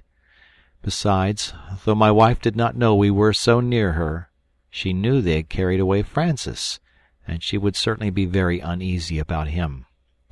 Barauru looked very impatient, and as it was necessary to answer him, I decided at once. I resigned Francis to the missionary, entreating him to take him to his mother, to prepare her for our approach, and to relate the cause of our delay. I told my sons it was my desire they should accompany me. Fritz agreed rather indignantly, and Ernest with calmness. Mr. Willis told the king that in gratitude to him, and to do him honor, I and my sons wished to accompany him. He appeared much flattered at this, made my sons seat themselves on each side of him, endeavored to pronounce their names, and finished by exchanging names as a token of friendship, calling Fritz Bara, Ernest Uru, and himself Fritz Ernest. Mr. Willis and Francis left us. Our hearts were sad to see them go where all our wishes centered, but the die was cast. The king gave the signal to depart. The canoes took the lead, and we followed. In an hour we saw the royal palace. It was a tolerably large hut, constructed of bamboos and palm leaves very neatly. Several women were seated before it, busily employed in making the short petticoats of reeds which they all wore. Their hair was very carefully braided in tufts on the crown of the head. None were good-looking, except 2 daughters of the king, about 10 and 12 years old, who, though very dark, were graceful. These, no doubt, he intended for wives for my Frances. We disembarked about 100 yards from the hut. The women came to meet us, carrying a branch of the mimosa in each hand. They then performed a singular kind of dance, entwining their arms and shaking their feet, but never moving from the spot. This they accompanied with a wild chant, which was anything but musical. The king seemed pleased with it, and, calling his wives and daughters, he showed them his tayo, bara, and uru, calling himself Fritz Ernest. He then joined in the dance, dragging my sons with him, who managed it pretty well. As for me, he treated me with great respect, always calling me the name for father, and made me sit down on a large trunk of a tree before his house, which was doubtless his throne, for he placed me there with great ceremony, rubbing his royal nose against mine. After the dance was concluded, the women retired to the hut, and returned to offer us a collation, served up in the shells of coconuts. It was a sort of paste, composed, I believe, of different sorts of fruit mixed up with a kind of flour and the milk of the coconut. This mixture was detestable to me, but I made up for it with some kernel of coconuts and the breadfruit. Perceiving that I liked these, Bara-Uru ordered some of them to be gathered and carried to the pinnace. The hut was backed by a wood of palms and other trees, so that our provision was readily made. Still, there was time for my sons to run to the pinnace, attended by Parabacuite, and bring from the chest some beads, mirrors, scissors, needles, and pins, to distribute to the ladies. When they brought the fruit they had gathered, I made a sign to Bara-Uru to take them to see the pinnace. He called them, and they followed him timidly, and submitting to his wishes in everything. They carried the fruit 2 and 2 in a sort of basket, very skilfully woven in rushes, which appeared to have a European form. They had no furniture in their dwelling but mats, which were doubtless their beds, and some trunks of trees, serving for seats and tables. Several baskets were suspended to the bamboo, which formed the walls, and also lances, slings, clubs, and other similar weapons, from which I concluded they were a nation of warriors. I did not observe much, however, for my thoughts were in the future, and I was very impatient for our departure. I hastened to the pinnace, and my sons distributed their gifts to the females, who did not dare to express their delight, but it was evident in their countenances. They immediately began to adorn themselves with their presents, and appeared to value the mirrors much more than their husbands had done. They soon understood their use, and employed them to arrange with taste the strings of beads round their necks, heads, and arms. At last the signal was given for our departure. I rubbed my nose against that of the king. I added to my presents a packet of nails and one of gilt buttons, which he seemed to covet. I went on board my pinnace, and, conducted by the good Parabacuite, we took our way to that part of the coast where the dear ones resided whom I so anxiously desired to see. Some of the savages accompanied us in their own canoe. We should have preferred having only our friend Parabacuite, but we were not the masters. Favored by the wind, we soon reached the shore we had formerly quitted, and found our excellent missionary waiting for us. "Come," said he, "you are now going to receive your reward. Your wife and children impatiently expect you. They would have come to meet you, but your wife is still weak, and Jack suffering. Your presence will soon cure them." I was too much affected to answer. Fritz gave me his arm, as much to support me as to restrain himself from rushing on before. Ernest did the same with Mr. Willis. His mildness pleased the good man, who also saw his taste for study and tried to encourage it. After half an hour's walk, the missionary told us we were now near our good friends. I saw no sign of a habitation, nothing but trees and rocks. At last I saw a light smoke among the trees, and at that moment Francis, who had been watching, ran to meet us. "Mamma is expecting you," said he, showing us the way through a grove of shrubs, thick enough to hide entirely the entrance into a kind of grotto. We had to stoop to pass into it. It resembled much the entrance of the bear's den, which we found in the remote part of our island. A mat of rushes covered the opening, yet permitted the light to penetrate it. Francis removed the matting, calling, "Mamma, here we are!" A lady, apparently about 27 years of age, of mild and pleasing appearance, came forward to meet me. She was clothed in a robe made of palm leaves tied together, which reached from her throat to her feet, leaving her beautiful arms uncovered. Her light hair was braided and fastened up round her head. "You are welcome," said she, taking my hand. "You will be my poor friend's best physician." We entered and saw my dear wife seated on a bed of moss and leaves. She wept abundantly, pointing out to me our dear boy by her side. A little nymph of 11 or 12 years old was endeavouring to raise him. "Here are your papa and brothers, Jack," said she. "You are very happy in having what I have not, but your papa will be mine, and you shall be my brother."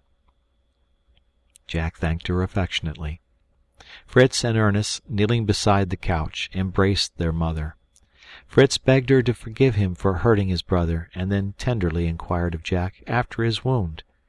For me, I cannot describe my gratitude and agitation. I could scarce utter a word to my dear wife, who, on her part, sunk down quite overcome on her bed. The lady, who was, I understood, named Madame Hertel, approached to assist her. When she recovered, she presented to me Madame Hertel and her 2 daughters. The eldest, Sophia, was attending on Jack. Matilda, who was about 10 or 11 years of age, was playing with Francis, while the good missionary, on his knees, thanked God for having reunited us. "And for life," cried my dear wife. "My dear husband, I well knew you would set out to seek me, but how could I anticipate that you would ever succeed in finding me? We will now separate no more. This beloved friend has agreed to accompany us to the Happy Island, as I intend to call it, if I ever have the happiness to reach it again, with all I love in the world. How graciously God permits us to derive blessings from our sorrows. See what my trial has produced me, a friend and 2 dear daughters, for henceforward we are only one family." We were mutually delighted with this arrangement, and entreated Mr. Willis to visit us often, and to come and live in the Happy Island when his mission was completed. "I will consent," said he, "if you will come and assist me in my duties, for which purpose you and your sons must acquire the language of these islanders. We are much nearer your island than you think, for you took a very circuitous course, and Pere Bacuite, who knows it, declares it is only a day's voyage with a fair wind. And, moreover, he tells me that he is so much delighted with you and your sons that he cannot part with you, and wishes me to obtain your permission to accompany you and remain with you. He will be exceedingly useful to you, will teach the language to you all, and will be a ready means of communication between us." I readily agreed to take Pere Bacuite with us as a friend, but it was no time yet to think of departing, as Mr. Willis wished to have Jack some days longer under his care. We therefore arranged that I and my 2 sons should become his guests, as his hut was but a short distance off. We had many things to hear, but, as my wife was yet too weak to relate her adventures, we resolved first to have the history of Madame Hertel. Night coming on, the missionary lighted a gourd lamp, and after a light collation of breadfruit, Madame Hertel began her story. End of chapter. Chapter 54. My life, she began, passed without any remarkable events, till the misfortune occurred which brought me to this island. I was married, when very young, to Mr. Hertel, a merchant at Hamburg, an excellent man, whose loss I have deeply felt. I was very happy in this union, arranged by my parents, and sanctioned by reason. We had 3 children, a son and 2 daughters, in the first 3 years of our marriage, and Mr. Hertel, seeing his family increase so rapidly, wished to increase his income. An advantageous establishment was offered him in the Canary Islands. He accepted it, and prevailed on me to settle there with my family for some years. My parents were dead. I had no tie to detain me in Europe. I was going to see new regions, those fortunate isles I had heard so much of, and I set out joyfully with my husband and children, little foreseeing the misfortunes before me. Our voyage was favorable. The children, like myself, were delighted with the novelties of it. I was then 23 years old, Sophia 7, Matilda 6, and Alfred, our pretty, gentle boy, not yet 5. Poor child! He was the darling and the plaything of all the crew. She wept bitterly for a few moments, and then resumed her narration. He was as fair as your own Francis, and greatly resembled him. We proceeded first to Bordeaux, where my husband had a correspondent, with whom he had had large dealings. By his means, my husband was enabled to raise large sums for his new undertaking. We carried with us, in fact, nearly his whole fortune. We re-embarked under the most favorable auspices, the weather delightful, and the wind fair. But we very soon had a change. We were met by a terrible storm and hurricane, such as the sailors had never witnessed. For a week our ship was tossed about by contrary winds, driven into unknown seas, lost all its rigging, and was at last so broken that the water poured in on all sides. All was lost, apparently, but in this extremity my husband made a last attempt to save us. He tied my daughters and myself firmly to a plank, taking the charge of my boy himself, as he feared the additional weight would be too much for our raft. His intention was to tie himself to another plank, to fasten this to ours, and taking his son in his arms, to give us a chance of being carried to the shore, which did not appear far off. Whilst he was occupied in placing us, he gave Alfred to the care of a sailor who was particularly attached to him. I heard the man say, "Leave him with me. I will take care to save him." On this Mr. Hertel insisted on his restoring him, and I cried out that he should be given to me. At that moment the ship, which was already fallen on its side, filled rapidly with water, plunged, and disappeared with all on board. The plank on which I and my daughters were fixed alone floated, and I saw nothing but death and desolation round me. Madame Hertel paused, almost suffocated by the remembrance of that awful moment. "Poor woman," said my wife, weeping, "it is 5 years since this misfortune. It was at the same time as our shipwreck, and was doubtless caused by the same storm. But how much more fortunate was I!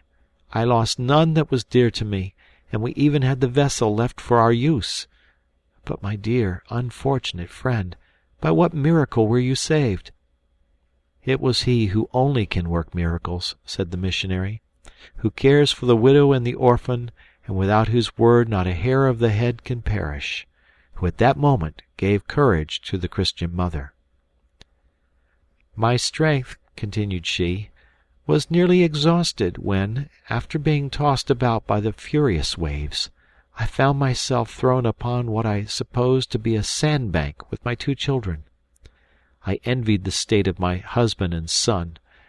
If I had not been a mother I should have wished to have followed them, but my 2 girls lay senseless at my side, and I was anxious, as I perceived they still breathed, to recover them. At the moment Mr. Hertel pushed the raft into the water, he threw upon it a box bound with iron, which I grasped mechanically and still held, when we were left on shore. It was not locked, yet it was with some difficulty, in my confined position, that I succeeded in opening it. It contained a quantity of gold and bank-notes, which I looked upon with contempt and regret. But there was something useful in the box. In the morocco portfolio, which contained the banknotes, there were the usual little instruments, a knife, scissors, pencils, stiletto, and also a small bottle of eau de cologne, which was particularly serviceable in restoring my children. I began by cutting the cords that tied us. I then rubbed my dear children with the eau de cologne, made them inhale it, and even swallow a little. The wind was still blowing, but the clouds began to break, and the sun appeared, which dried and warmed us. My poor children opened their eyes and knew me, and I felt I was not utterly comfortless. But their first words were to ask for their father and brother. I could not tell them that they were no more. I tried to deceive myself, to support my strength, by a feeble and delusive hope. Mr. Hertel swam well, the sailor still better, and the last words I had heard still rung in my ears, "Do not be uneasy, I will save the child." If I saw anything floating at a distance, my heart began to beat, and I ran towards the water, but I saw it was only wreck, which I could not even reach. Some pieces were, however, thrown on shore, and with these and our own raft I was enabled to make a sort of shelter, by resting them against a rock. My poor children, by crouching under this, sheltered themselves from the rain or from the rays of the sun. I had the good fortune to preserve a large beaver hat, which I wore at the time, and this protected me. But these resources gave me little consolation. My children were complaining of hunger, and I felt only how much we were in want of. I had seen a shellfish on the shore, resembling the oyster or mussel. I collected some, and opening them with my knife, we made a repast on them which sufficed for the first day. Night came. My children offered up their evening prayer, and I earnestly besought the succor of the Almighty. I then lay down beside my babes on our raft as conveniently as we could, and they soon slept. The fearful thoughts of the past and dreadful anticipations of the future prevented me from sleeping. My situation was indeed melancholy, but I felt, as a mother, I ought not to wish for death.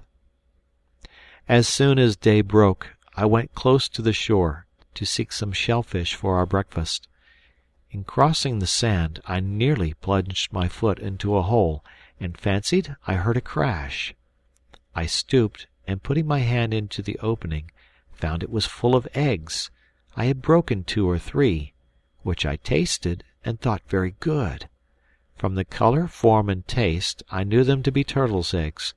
There were at least 60, so I had no more care about food. I carried away in my apron as many as I could preserve from the rays of the sun.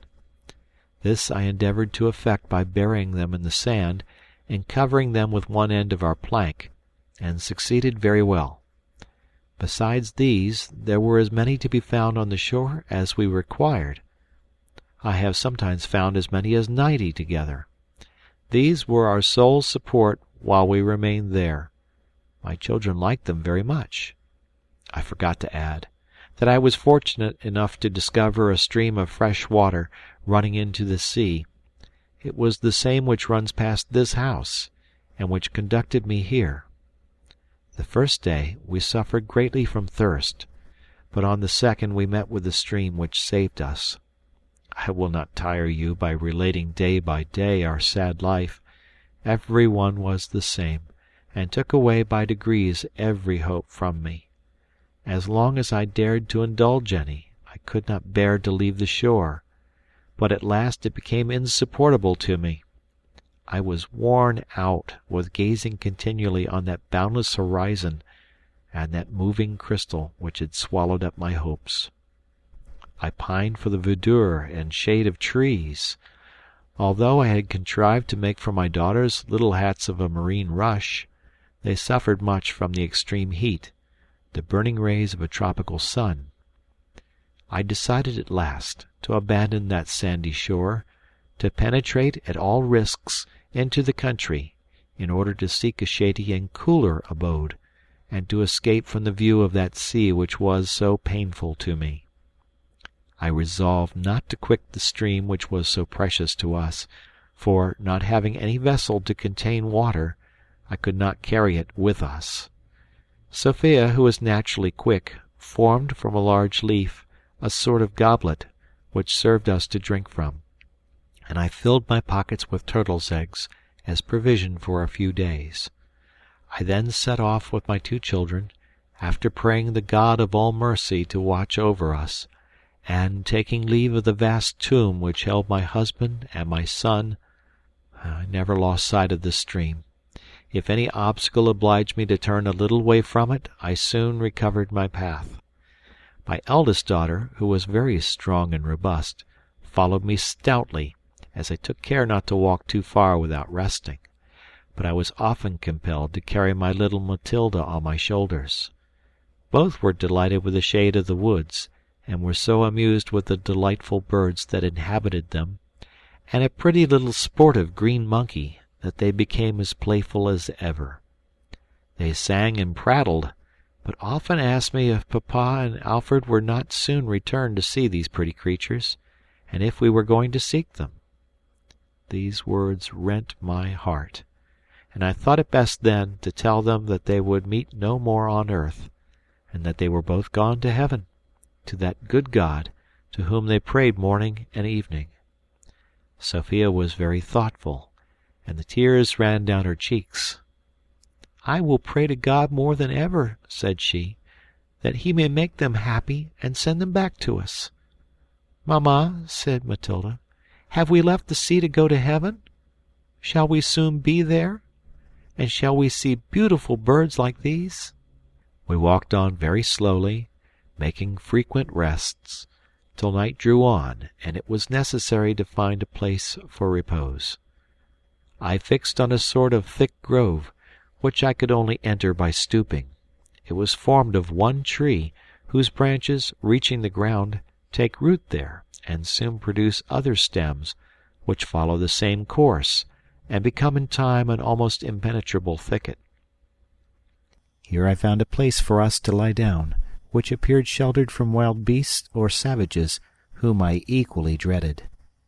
We had still some eggs, which we ate, but I saw with fear that the time approached when we must have more food, which I knew not where to find. I saw, indeed, some fruits on the trees, but I did not know them, and feared to give them to my children, who wished to have them. I saw also coconuts, but quite out of my reach, and even if I could have got them, I did not know how to open them. The tree under whose branches we found protection was, I conjectured, an American fig tree. It bore a quantity of fruit, very small and red, and like the European fig. I ventured to taste them, and found them inferior to ours, insipid and soft, but I thought quite harmless. I remarked that the little green monkeys ate them greedily, so I had no more fear, and allowed my children to regale themselves. I was much more afraid of wild beasts during the night, however. I had seen nothing worse than some little quadrupeds resembling the rabbit or the squirrel, which came in numbers to shelter themselves during the night under our tree. The children wished to catch one, but I could not undertake to increase my charge. We had a quiet night, and were early awaked by the songs of the birds. How delighted I was to have escaped the noise of the waves, and to feel the freshness of the woods, and the perfume of the flowers, with which my children made garlands to decorate my head and their own. These ornaments, during this time of mourning and bereavement, affected me painfully, and I was weak enough to forbid them this innocent pleasure. I tore away my garland, and threw it into the rivulet. "Gather flowers," said I, "but do not dress yourselves in them. They are no fitting ornaments for us. Your father and Alfred cannot see them." They were silent and sad, and threw their garlands into the water as I had done. We followed the stream, and passed 2 more nights under the trees. We had the good fortune to find more figs, but they did not satisfy us, and our eggs were exhausted. In my distress I almost decided to return to the shore, where we might at least meet with that nourishment. As I sat by the stream, reflecting mournfully on our situation. The children, who had been throwing stones into the water, cried out, "Look, Mamma, what pretty fishes!" I saw, indeed, a quantity of small salmon trout in the river, but how could I take them? I tried to seize them with my hands, but could not catch them. Necessity, however, is the mother of invention.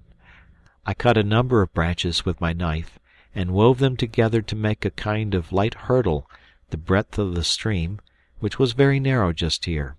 I made 2 of these. My daughters assisted me, and were soon very skilful. We then undressed ourselves and took a bath, which refreshed us much. I placed one of my hurdles upright across the rivulet, and the second a little lower. The fishes who remained between attempted to pass, but the hurdles were woven too close. We watched for them attempting the other passage. Many escaped us, but we captured sufficient for our dinner. We threw them out upon the grass at a distance from the stream, so that they could not leap back. My daughters had taken more than I, but the sensible Sophia threw back those we did not require, to give them pleasure, she said, and Matilda did the same to see them leap. We then removed our hurdles, dressed ourselves, and I began to consider how I should cook my fish, for I had no fire, and had never kindled one myself. However, I had often seen Mr. Hertel, who was a smoker, light his pipe by means of the flint and steel. They were in the precious morocco case, together with tinder and matches. I tried to strike a light, and after some difficulty succeeded. I collected the fragments of the branches used for the hurdles. The children gathered some dry leaves, and I soon had a bright, lively fire, which I was delighted to see, notwithstanding the heat of the climate. I scraped the scales from the fish with my knife, washed them in the rivulet, and then placed them on the fire to broil. This was my apprenticeship in the art of cookery. I thought how useful it would be to give young ladies some knowledge of the useful arts, for who can foresee what they may need? Our European dinner delighted us as much as the bath and the fishing which had preceded it. I decided to fix our residence at the side of the rivulet, and beneath the fig trees, my only objection being the fear of missing some passing vessel which might carry us back to Europe. But can you understand my feelings when I confess to you that, although overcome by sorrow and desolation, having lost husband, son, and fortune, knowing that in order to support myself and bring up my children I must depend upon my friends, and to attain this having to hazard again the dangers of the sea, the very thought of which made me shudder, I should prefer to remain where Providence had brought me, and live calmly without obligation to anyone? I might certainly have some difficulty in procuring the means of supporting a life which was dear to me, for the sake of my children, but even this was an employment and an amusement. My children would early learn to bear privations, to content themselves with a simple and frugal life, and to labor for their own support. I might teach them all that I knew would be useful to them in future, and above all, impress upon their young minds the great truths of our holy religion. By bringing this constantly before their unsophisticated understanding, I might hope they would draw from it the necessary virtues of resignation and contentment. I was only 23 years of age, and might hope by God's mercy to be spared to them some time, and in the course of years who knew what might happen? Besides, we were not so far from the sea but that I might visit it sometimes, if it were only to seek for turtles' eggs. I remained then under our fig tree at night, and by day on the borders of the stream. "It was under a fig tree also," said my wife, "that I have spent 4 happy years of my life. Unknown to each other, our fate has been similar, but henceforward I hope we shall not be separated." Madame Hertel embraced her kind friend, and observing that the evening was advanced, and that my wife, after such agitation, needed repose, we agreed to defer till next day the conclusion of the interesting narrative. My elder sons and myself followed the missionary to his hut, which resembled the king's palace, though it was smaller. It was constructed of bamboos bound together, and the intervals filled with moss and clay. It was covered in the same way, and was tolerably solid. A mat in one corner, without any covering, formed his bed, but he brought out a bear's skin, which he used in winter, and which he now spread on the ground for us. I had observed a similar one in the grotto, and he told us we should hear the history of these skins next day, in the continuation of the story of Emily, or Mimi as she was affectionately called by all. We retired to our couch, after a prayer from Mr. Willis, and for the first time since my dear wife was taken from me, I slept in peace. End of chapter. Chapter 55. We went to the grotto early in the morning, and found our two invalids much improved. My wife had slept better, and Mr. Willis found Jack's wound going on well. Madame Mimi told her daughters to prepare breakfast. They went out and soon returned, with a native woman and a boy of 4 or 5 years old, carrying newly made rush baskets filled with all sorts of fruit, figs, guavas, strawberries, coconuts, and the breadfruit. "I must introduce you," said Emily, "to the rest of my family. This is Canda, the wife of your friend Parabaquite, and this is their son, Mino, whom I regard as my own. Your Elizabeth is already attached to them, and bespeaks your friendship for them. They will follow us to the Happy Island." "Oh, if you knew," said Frances, "what a well-behaved boy Mino is!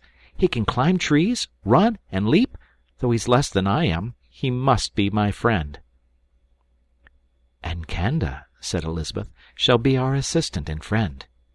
She gave her hand to Canda. I did the same, and caressed the boy, who seemed delighted with me, and, to my great surprise, spoke to me in very good German. The mother, too, knew several words of the language. They busied themselves with our breakfast, opened the coconuts, and poured the milk into the shells after separating the kernel. They arranged the fruits on the trunk of a tree, which served for a table, and did great credit to the talent of their instructress. "I should have liked to have offered you coffee," said Madame Hertel, "which grows in this island, but having no utensils for roasting, grinding, or preparing it, it has been useless to me, and I have not even gathered it." "Do you think, my dear, that it would grow in our island?" said my wife to me in some anxiety. I then recollected, for the first time, how fond my wife was of coffee, which in Europe had always been her favorite breakfast.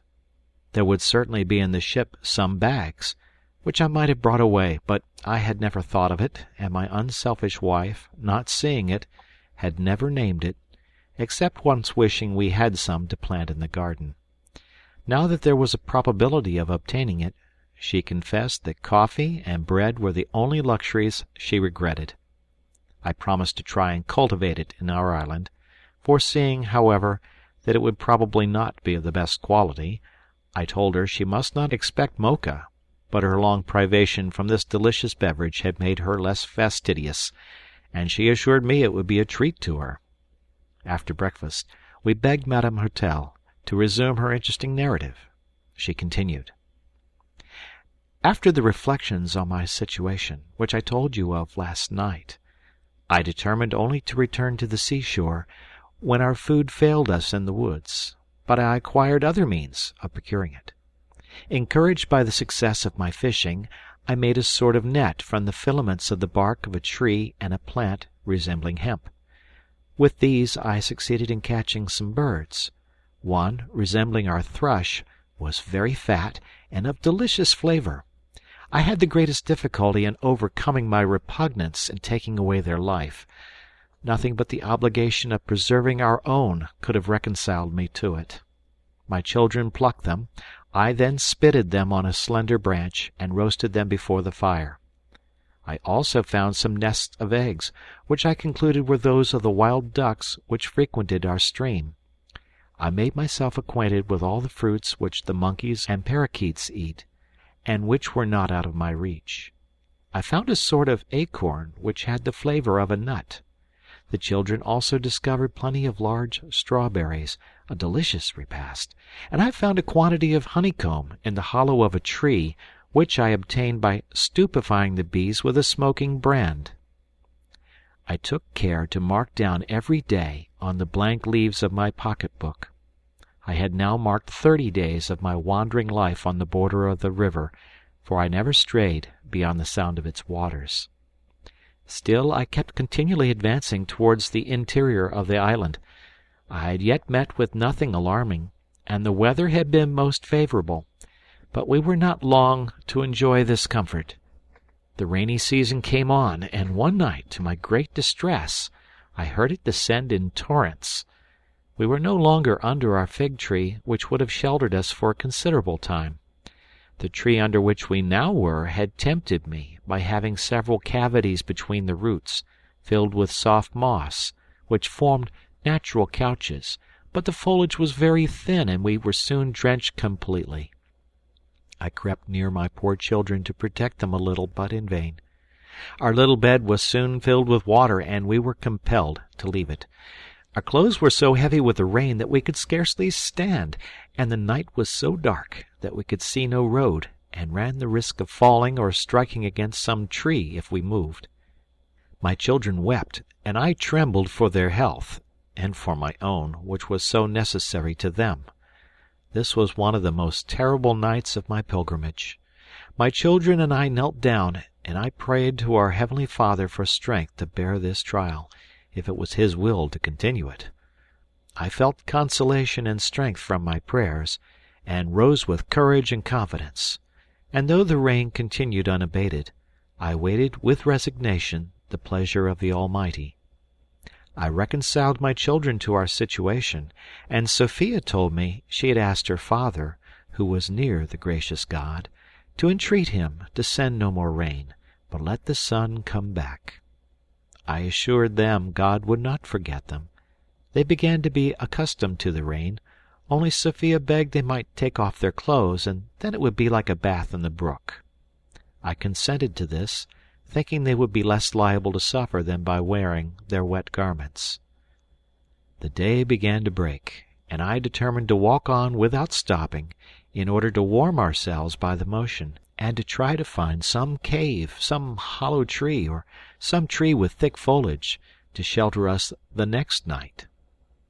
I undressed the children and made a bundle of their clothes, which I would have carried myself, but I found they would not be too heavy for them, and I judged it best to accustom them early to the difficulties, fatigue, and labor which would be their lot, and to attend entirely on themselves. I, therefore, divided the clothes into 2 unequal bundles, proportioned to their strength, and having made a knot in each, I passed a slender branch through it, and showed them how to carry it on their shoulders. When I saw them walking before me in this savage fashion, with their little white bodies exposed to the storm, I could not refrain from tears. I blamed myself for condemning them to such an existence, and thought of returning to the shore, where some vessel might rescue us, but we were now too far off to set about it. I continued to proceed with much more difficulty than my children, who had nothing on but their shoes and large hats. I carried the valuable box, in which I had placed the remains of our last night's supper, an act of necessary prudence, as there was neither fishing nor hunting now. As the day advanced, the rain diminished, and even the sun appeared above the horizon. "Look, my darlings," said I, "God has heard us, and sent His Son to warm and cheer us. Let us thank Him." "Papa has begged it of Him," said Matilda. "Oh, Mamma, let us pray Him to send Alfred back." My poor little girl bitterly regretted the loss of her brother. Even now, she can scarcely hear his name without tears. When the savages brought Francis to us, she at first took him for her brother. "Oh, how you've grown in heaven!" cried she, and after she discovered he was not her brother, she often said to him, "How I wish your name was Alfred." Forgive me for dwelling so long on the details of my wretched journey, which was not without its comforts, in the pleasure I took in the development of my children's minds, and in forming plans for their future education. Though anything relating to science or the usual accomplishments would be useless to them, I did not wish to bring them up like young savages. I hoped to be able to communicate much useful knowledge to them, and to give them juster ideas of this world and that to come. As soon as the sun had dried them, I made them put on their dresses, and we continued our walk by the brook, till we arrived at the grove which is before this rock. I removed the branches to pass through it, and saw beyond them the entrance to this grotto. It was very low and narrow, but I could not help uttering a cry of joy, for this was the only sort of retreat that could securely shelter us. I was going to enter it without thought, not reflecting there might be in it some ferocious animal, when I was arrested by a plaintive cry, more like that of a child than a wild beast. I advanced with more caution, and tried to find out what sort of an inhabitant the cave contained. It was indeed a human being, an infant, whose age I could not discover, but it seemed too young to walk, and was, besides, tied up in leaves and moss, enclosed in a piece of bark, which was much torn and rent. The poor infant uttered the most piteous cries, and I did not hesitate a moment to enter the cave, and to take the innocent little creature in my arms. It ceased its cries as soon as it felt the warmth of my cheek, but it was evidently in want of food, and I had nothing to give it but some figs, of which I pressed the juice into its mouth. This seemed to satisfy it, and, rocking it in my arms, it soon went to sleep. I had then time to examine it, and to look round the cave. From the size and form of the face, I concluded it might be older than I first thought, and I recollected to have read that the savages carried their children swaddled up in this way, even till they could walk. The complexion of the child was a pale olive, which I have since discovered is the natural complexion of the natives, before the exposure to the heat of the sun gives them the bronze hue you have seen. The features were good, except that the lips were thicker and the mouth larger than those of the Europeans. My two girls were charmed with it, and caressed it with great joy. I left them to rock it gently in its cradle of bark, till I went round this cave, which I intended for my palace, and which I have never quitted. You see it, the form is not changed, but, since heaven has sent me a friend, looking at the missionary, it is adorned with furniture and utensils which have completed my comforts. But to return. The grotto was spacious, and irregular in form. In a hollow I found, with surprise, a sort of bed, carefully arranged with moss, dry leaves, and small twigs. I was alarmed. Was this grotto inhabited by men, or by wild beasts? In either case, it was dangerous to remain here. I encouraged a hope, however, that, from the infant being here, the mother must be the inhabitant, and that on her return, finding me nursing her child, she might be induced to share her asylum with us. I could not, however, reconcile this hope with the circumstance of the child being abandoned in this open cave. As I was considering whether I ought to remain or leave the cave, I heard strange cries at a distance, mingled with the screams of my children, who came running to me for protection, bringing with them the young savage, who fortunately was only half awake, and soon went to sleep again, sucking a fig. I laid him gently on the bed of leaves, and told my daughters to remain near him in a dark corner. Then, stepping cautiously, I ventured to look out to discover what was passing, without being seen. The noise approached nearer, to my great alarm, and I could perceive, through the trees, a crowd of men armed with long pointed lances, clubs, and stones. They appeared furious, and the idea that they might enter the cave froze me with terror.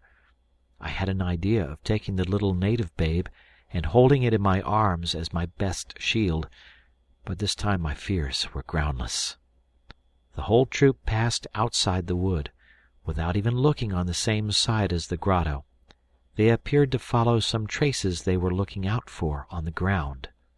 I heard their shouts for some time, but they died away, and I recovered from my fears. Still, the dread of meeting them overcame even hunger.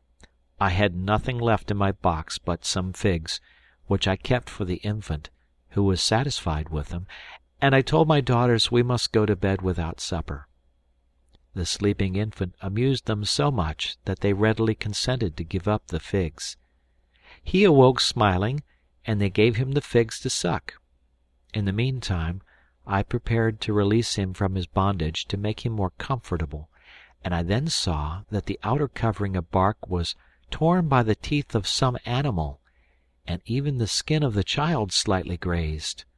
I ventured to carry him to the brook, into which I plunged him 2 or 3 times, which seemed to give him great pleasure. I ran back to the cave, which is, you see, not more than 20 yards distant, and found Sophia and Matilda very much delighted at a treasure they had found under the dry leaves in a corner. This was a great quantity of fruits of various kinds, roots of some unknown plant, and a good supply of beautiful honey, on which the little gluttons were already feasting. They came directly to give some on their fingers to their little doll, as they called the babe. This discovery made me very thoughtful. Was it possible that we were in a bear's den? I had read that they sometimes carried off infants, and that they were very fond of fruits and of honey, of which they generally had a hoard. I remarked on the earth, and especially at the entrance where the rain had made it soft, the impression of large paws, which left me no doubt. The animal would certainly return to his den, and we were in the greatest danger. But where could we go? The sky, dark with clouds, threatened a return of the storm, and the troop of savages might still be wandering about the island. I had not courage, just as night set in, to depart with my children, nor could I leave the poor infant, who was now sleeping peacefully after his honey and figs. His 2 nurses soon followed his example, but for me there was no rest. The noise of the wind among the trees, and of the rain pattering on the leaves, the murmur of the brook, the light bounds of the kangaroo, all made my heart beat with fear and terror. I fancied it was the bear returning to devour us. I had cut and broken some branches to place before the entrance, but these were but a weak defence against a furious and probably famished animal, and if he even did no other harm to my children, I was sure their terror at the sight of him would kill them. I paced backwards and forwards from the entrance to the bed, in the darkness, envying the dear sleepers their calm and fearless rest. The dark-skinned baby slept soundly, nestled warmly between my daughters, till day broke at last, without anything terrible occurring. Then my little people awoke and cried out with hunger. We ate of the fruits and honey brought us by our unknown friend, feeding also our little charge, to whom my daughters gave the pet name of Mino, which he still keeps. I busied myself with his toilette. There was no need to go to the brook for a bath, for the rain came down incessantly. I then folded Matilda's apron round him, which pleased her greatly. The rain ceased for a while, and they set off for flowers to amuse him. They were scarcely gone when I heard the cries of the savages again, but this time they seemed rather shouts of joy and triumph. They sung and chanted a sort of chorus, but were still at such distance that I had time to recall my daughters and withdraw them out of sight. I took Mino with me as a mediator, and placed myself in an angle of the rock where I could see without being seen. They passed, as before, beyond the wood, armed, and 2 of them bore at the end of their lances something very large and dark, which I could not distinguish, but thought might be some wild beast they had destroyed. Afterwards I flattered myself it might be the bear, whose return I so greatly dreaded. Following the train was a woman, naked, with her hair hanging down, uttering loud cries, and tearing her face and breast. No one attempted to soothe her. but occasionally one of the bearers of the black mass pointed it out to her. She then became furious, threw herself on it, and tried to tear it with her teeth and nails. I was quite overcome with horror and pity. That woman, my friends, was Canda, whom you have just seen. Canda, usually so mild and gentle, was rendered frantic by the loss of her child, her firstborn, whom she believed was devoured by the bear. Pere Bacuite, her husband, tried to console her, but was himself in great sorrow. These bears, as I have since learnt, for there were 2 of them, had come from a mountain, at the foot of which was Pere Bacuite's hut. They had only this son, and Canda, according to the custom of the country, tying it in a piece of bark, carried it on her back. One morning, after having bathed him in the stream, which has its source near their abode, she placed him on the turf a few moments, while she was employed in some household duties.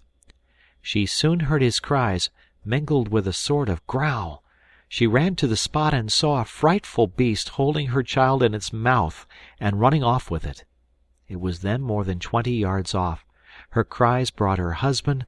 She pointed to the horrible animal and darted after it, determined to save her child or perish. Her husband only stopped to seize his javelin and followed her, but did not overtake her till fatigue and the heat of the day made her fall, almost senseless, to the ground. Stopping for a moment to raise and encourage her, he lost sight of the bear and could not recover the track. All the night, that dreadful night of rain, when I was weeping and murmuring, thinking myself the most unfortunate of women, was Canda exposed, without clothes, to that frightful storm, hopelessly seeking her only child, and not even feeling that it did rain. Pere Bacuite, not less afflicted, but more composed, went to relate his misfortune to his neighbors, who, arming themselves, set out with Pere Bacuite at their head, following the track of the animal over the wet ground. They discovered it next morning with another bear, so busy devouring a swarm of bees and their honey that the savages were able to draw near them. Pere Bacuite pierced one with his spear and dispatched him with a blow of his club. One of his comrades killed the other, and Pere Bacuite tasted the truly savage joy of vengeance. But the poor mother could not be so comforted. After wandering through the rain all night, she reached the party as they were skinning the bear and dividing the flesh. Pere Bacuite only asked and obtained the skins to recompense him for the loss of his son. They returned home in triumph, Canda following them with bitter cries, tearing her face with a shark's tooth. From observation of these circumstances, I concluded that Canda must be the mother of my little child that I had found. My heart sympathized with her, and I even made some steps forward to restore him. But the sight of the savage crowd, with their tattooed bodies, filled me with such terror that I retreated involuntarily to the grotto, where my children, alarmed by the noise, were hiding themselves. "Why do the people cry out so?" said Sophia. "They frighten me. Don't let them come here, Mamma, or they may carry Mino away."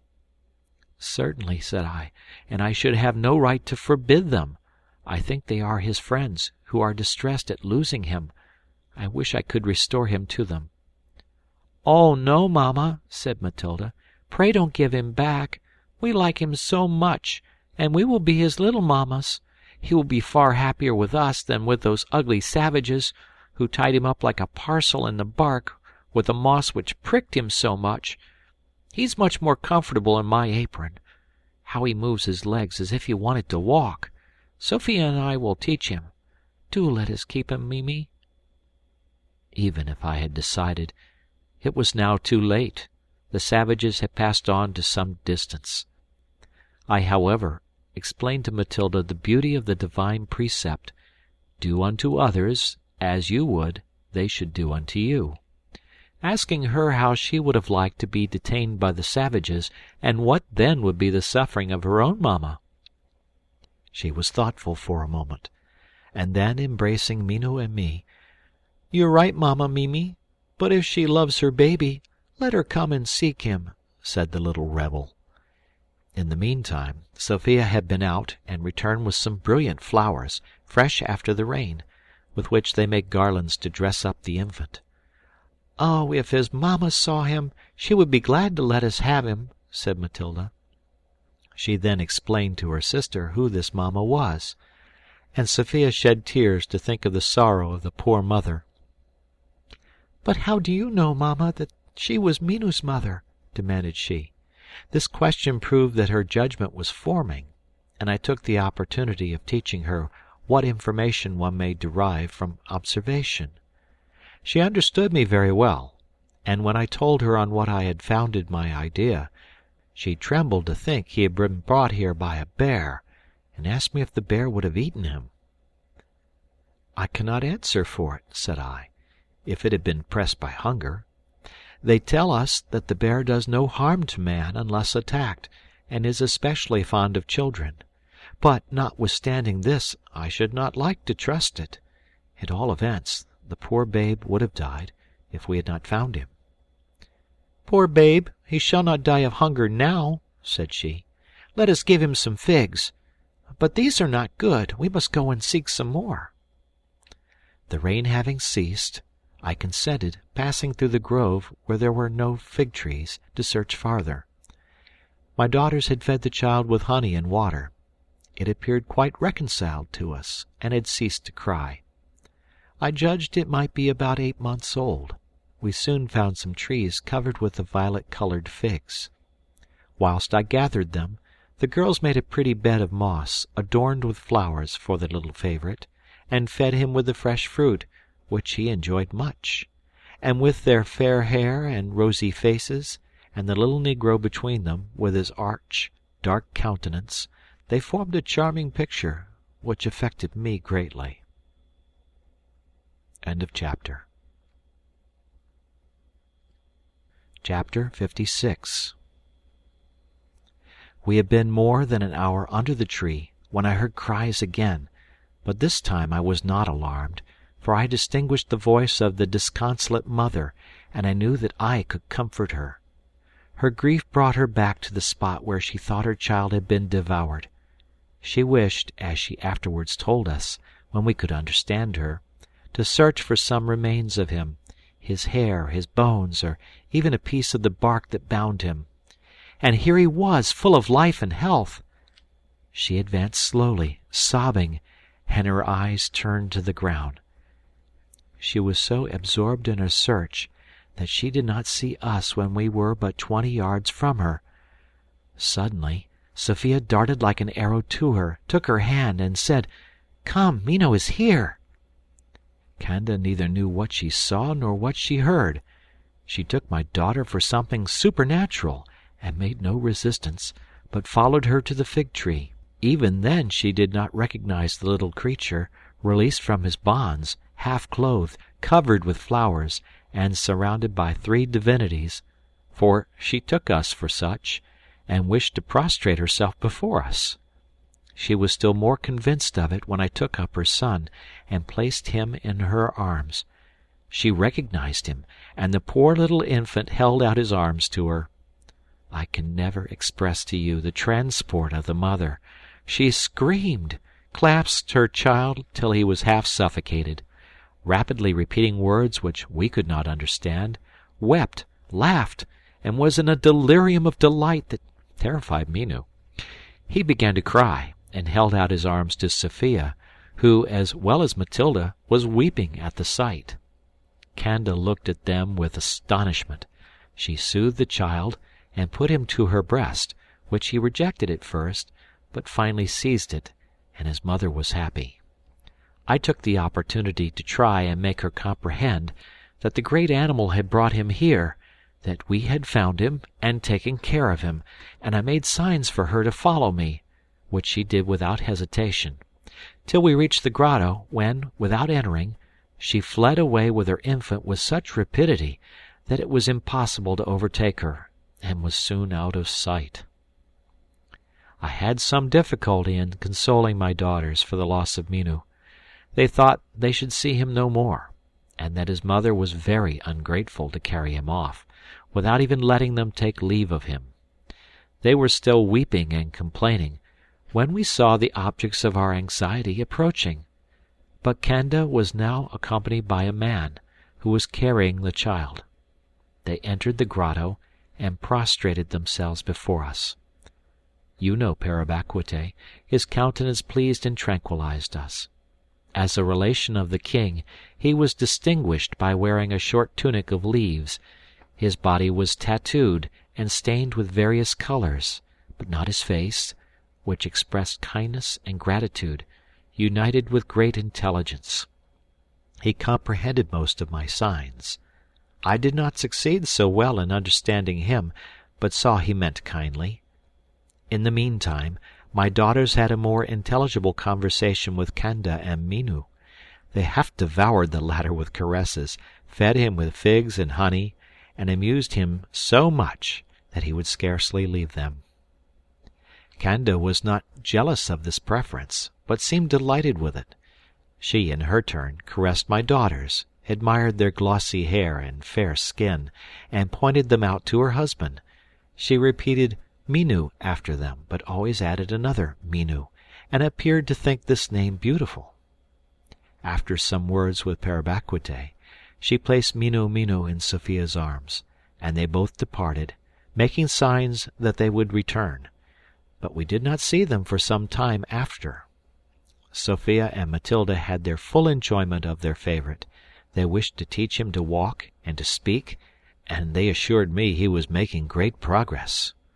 They were beginning to hope his parents had left him entirely, when they came in sight, Parabaquite bending under the weight of 2 bear skins and a beautiful piece of matting to close the entrance to my grotto. Kanda carried a basket on her head filled with fine fruit, the cocoa, the breadfruit, which they call rima, pineapples, figs, and finally a piece of bear's flesh roasted at the fire, which I did not like, but I enjoyed the fruits and the milk of the coconut, of which Minu Minu had a good share. They spread the bear skins in the midst of the grotto. Parabaquite, Kanda, and the infant between them took possession of one without ceremony, and motioned to us to make our bed of the other. But the bears having only been killed the evening before, these skins had an intolerable smell. I made them comprehend this, and Parabaquite immediately carried them off and placed them in the brook, secured by stones. He brought us in exchange a heap of moss and leaves, on which we slept very well. From this moment we became one family. Kanda remained with us, and repaid to my daughters all the care and affection they bestowed on Minu Minu. There never was a child had more indulgence, but he deserved it for his quickness and docility. At the end of a few months he began to lisp a few words of German, as well as his mother, of whom I was the teacher, and who made rapid progress. Parabaquite was very little with us, but he undertook to be our purveyor, and furnished us abundantly with everything necessary for our subsistence. Kanda taught my daughter to make beautiful baskets. Some, of a flat form, served for our plates and dishes. Parabaquite made us knives from sharp stones. My daughters, in return, taught Kanda to sew. At the time of our shipwreck we had, each of us, in her pocket, a Morocco housewife with a store of needles and thread. By means of these we had mended our linen, and we now made dresses of palm leaves. The bearskins, washed in the stream and thoroughly dried in the burning sun, have been very useful to us in the cold and rainy season. Now that we had guides, we made, in the fine season, excursions to different parts of the island. Minu Minu soon learned to walk, and, being strong, like all these islanders, would always accompany us. We went one day to the seashore. I shuddered at the sight, and Kanda, who knew that my husband and child had perished in the sea, wept with me. We now spoke each other's language well enough to converse. She told me that a black friend, Emily bowed to Mr. Willis, had arrived in a neighboring island to announce to them that there was a being, almighty and all-merciful, who lived in heaven and heard all they said. Her comprehension of this truth was very confused, and I endeavored to make it more clear and positive. "I see very well," said she, "that you know him. Is it to him that you speak every morning and evening, kneeling as we do before our King Bara-Uru?" "Yes, Kanda," said I. "It is before him who is the King of Kings, who gave us our life, who preserves it, and bestows on us all good, and who promises us still more when this life is past." "Was it he who charged you to take care of Minu Minu, and to restore him to me?" asked she. "Yes, Kanda. All that you or I do that is good is put into our hearts by him." I thus tried to prepare the simple mind of Kanda for the great truths that Mr. Willis was to teach her. "You left me little to do," said Mr. Willis. "I found Père Bacquete and Kanda prepared to believe, with sincere faith, the holy religion I came to teach. The God of the white people was the only one they adored. I knew Père Bacquete. He had come to hunt seals in the island where I was established, and I was struck by his appearance. What was my astonishment to find that when I spoke to him of the one true God, he was no stranger to the subject. He had even some ideas of a Saviour, and of future rewards and punishments. "It was the white lady," said he, "who taught me this. She teaches Kanda and Minu Minu, whose life she saved, and whom she is bringing up to be good like herself." "I had a great desire," continued Mr. Willis, "to become acquainted with my powerful assistant in the great work of my mission. I told Père Bacquete this, who offered to bring me here in his canoe. I came and found, in a miserable cave, or rather in a bear's den, all the virtues of mature age united to the charms of youth, a resigned and pious mother bringing up her children as women should be brought up, in simplicity, forbearance, and love of industry, teaching them as the best knowledge to love God with all their heart and their neighbor as themselves. Under the inspection of their mother, they were educating the son of Père Bacquete. This child, then 4 years and a half old, spoke German well, and knew his alphabet, which Madame Hertel traced on the floor of the grotto. In this way she taught her daughters to read. They taught Minu Minu, who, in his turn, teaches his parents. Père Bacquete often brings his friends to the grotto, and Madame Hertel, having acquired the language, casts into their hearts the good seed, which I venture to hope will not be unfruitful. Finding these people in such a good state, and wishing to enjoy the society of a family, like myself, banished to a remote region, I decided to take up my abode in this island. Père Bacquete soon built me a hut in the neighborhood of the grotto. Madame Hertel compelled me to take one of her bearskins. I have by degrees formed my establishment, dividing with my worthy neighbor the few useful articles I brought from Europe, and we live a tranquil and happy life. And now comes the time that brought about our meeting. Some of our islanders in a fishing expedition were driven by the wind on your island. At the entrance of a large bay they found a small canoe of bark, carefully moored to a tree. Either their innate propensity for theft, or the notion that it had no owner prevailed over them, and they brought it away. I was informed of this, and was curious to see it. I recognized at once that it was made by Europeans. The careful finish, the neat form, the oars, rudder, mast, and triangular sail, all showed that it had not been made by savages. The seats of the rowers were made of planks and were painted, and what further convinced me was that I found in it a capital gun, loaded, and a horn of powder in a hole under one of the seats. I then made particular inquiries about the island from whence they had brought the canoe, and all their answers confirmed my idea that it must be inhabited by a European, from whom they had perhaps taken his only means of leaving it. Restless about this fancy, I tried to persuade them to return and discover if the island was inhabited.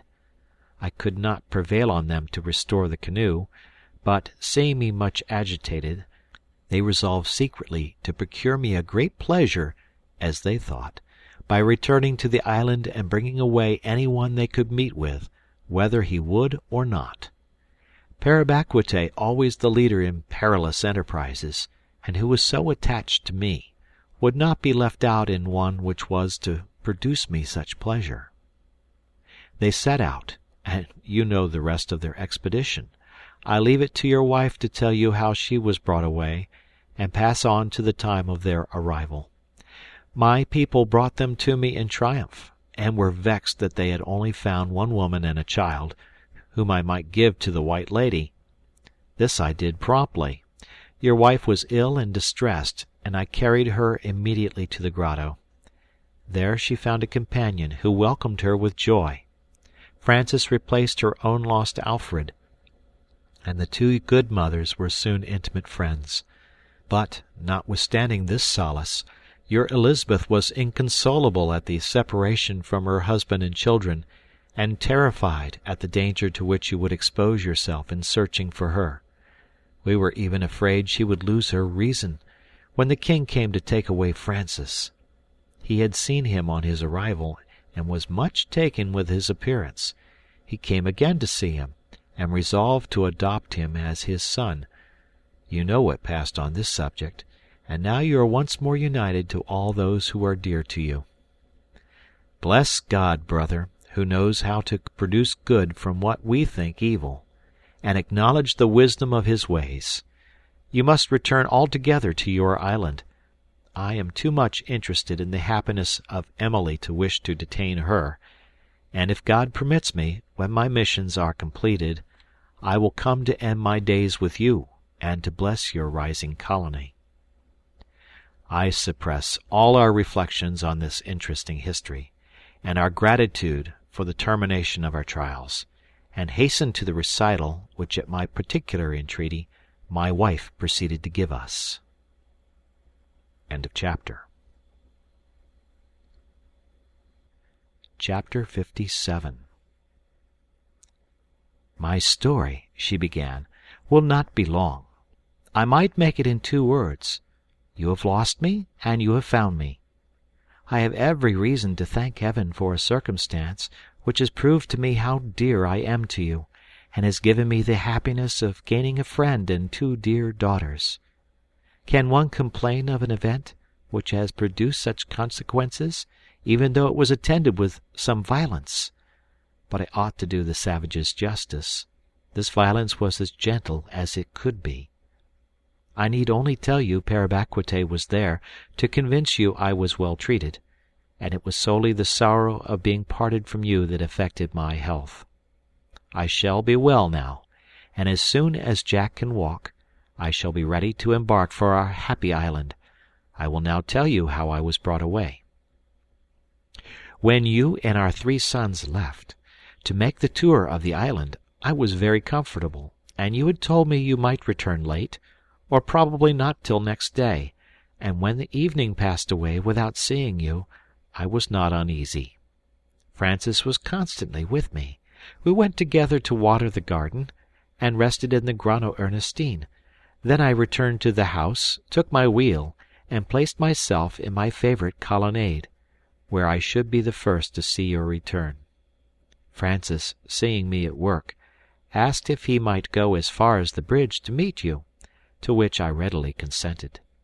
He set out, and I was thinking of the pleasure I should have in seeing you again, and hearing you relate your voyage, when I saw Francis running, crying out, "Mamma, Mamma! There is a canoe on the sea! I know it is ours! It is full of men, perhaps savages!" "Silly little fellow," said I, "it is your father and brothers. If they are in the canoe, there can be no doubt of it. Your father told me he would bring it, and they would return by water. I had forgotten this when I let you go. Now you can go and meet them on the shore. Give me your arm, and I will go too." And we set off very joyfully to greet our captors. I soon, alas, saw my error. It was indeed our canoe, but instead of my dear ones, there were in it 6 half-naked savages, with terrible countenances, who landed and surrounded us. My blood froze with fright, and if I had wished to flee, I was unable. I fell on the shore, nearly insensible. Still, I heard the cries of my dear Francis, who clung to me, and held me with all his strength. At last my senses quite failed me, and I only recovered to find myself lying at the bottom of the canoe. My son, weeping over me, was trying to recover me, assisted by one of the savages, of less repulsive appearance than his companions, and who seemed the chief. This was Père Bacquete.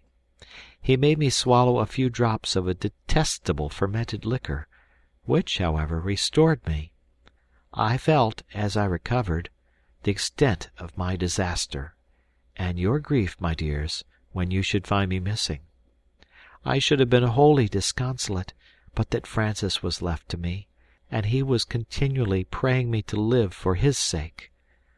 I received some comfort from a vague notion that as this was our canoe, the savages had already carried you off, and were taking us to you. I was confirmed in this hope when I saw that the savages, instead of making to sea, continued to coast the island till they came to the great bay. I had then no doubt but that we should meet with you, but this hope was soon destroyed. 2 or 3 more of the savages were waiting there on the shore. They spoke to their friends in the canoe, and I understood from their gestures that they were saying they could not find anybody there. I have since learnt from Kanda that part of them landed at the great bay, with instructions to search that side of the island for inhabitants, whilst the rest proceeded with the canoe to examine the other side, and had succeeded but too well. The night came on, and they were anxious to return, which, doubtless, prevented them pillaging our house. I believe, moreover, that none of them could have reached Tent House, defended by our strong palisade, and hidden by the rocks among which it is built, and the other party, finding us on the shore, would not penetrate further. When all had entered the canoe, they pushed off, by the light of the stars, into the open sea. I think I must have sunk under my sorrow, but for Francis, and I must confess it, my dear dog Flora, who had never left me. Francis told me that she had tried to defend me and flew at the savages, but one of them took my apron, tore it, and tied it over her mouth like a muzzle, bound her legs, and then threw her into the canoe, where the poor creature lay at my feet moaning piteously. She arrived with us in this island, but I have not seen her since. I have often inquired of Père Bacquete, but he could not tell me what had become of her. "But I know," said Fritz, "and have seen her. We brought Turk with us, and the savages had carried Flora to that desert part of the island, from whence Jack was carried off, so the 2 dogs met. When I had the misfortune to wound Jack, I quite forgot them. They were rambling off in chase of kangaroos. We left them, and no doubt they are still there. But we must not abandon the poor beasts. If my father will permit me, I will go and seek them in Père Bacquete's canoe." As we were obliged to wait a few days for Jack's recovery, I consented on condition that Père Bacquete accompanied them, and the next day was fixed for the expedition. Ernest begged to be of the party, that he might see the beautiful trees and flowers they had described. I then requested the narration might be continued, which had been interrupted by this episode of the 2 dogs. Francis resumed it where his mother had left off. "We had a favorable passage.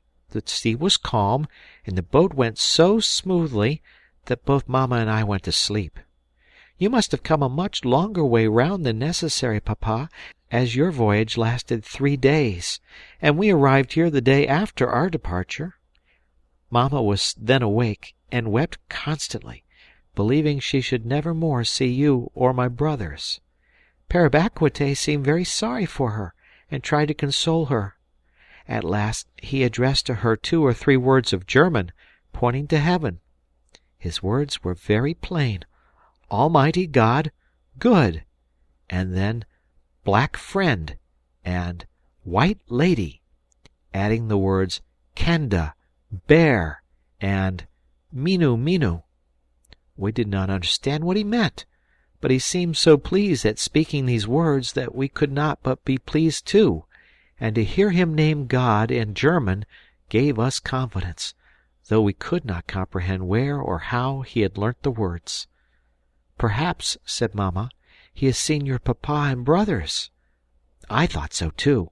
Still it appeared strange that in so short a time he could acquire and remember these words.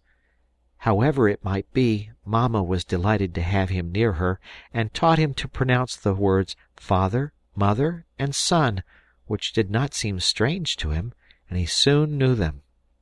She pointed to me and to herself as she pronounced the words, and he readily comprehended them, and said to us, with bursts of laughter, showing its large ivory teeth, "Kanda, mother, Minu Minu, son, Parabaquite, father, White Lady, mother."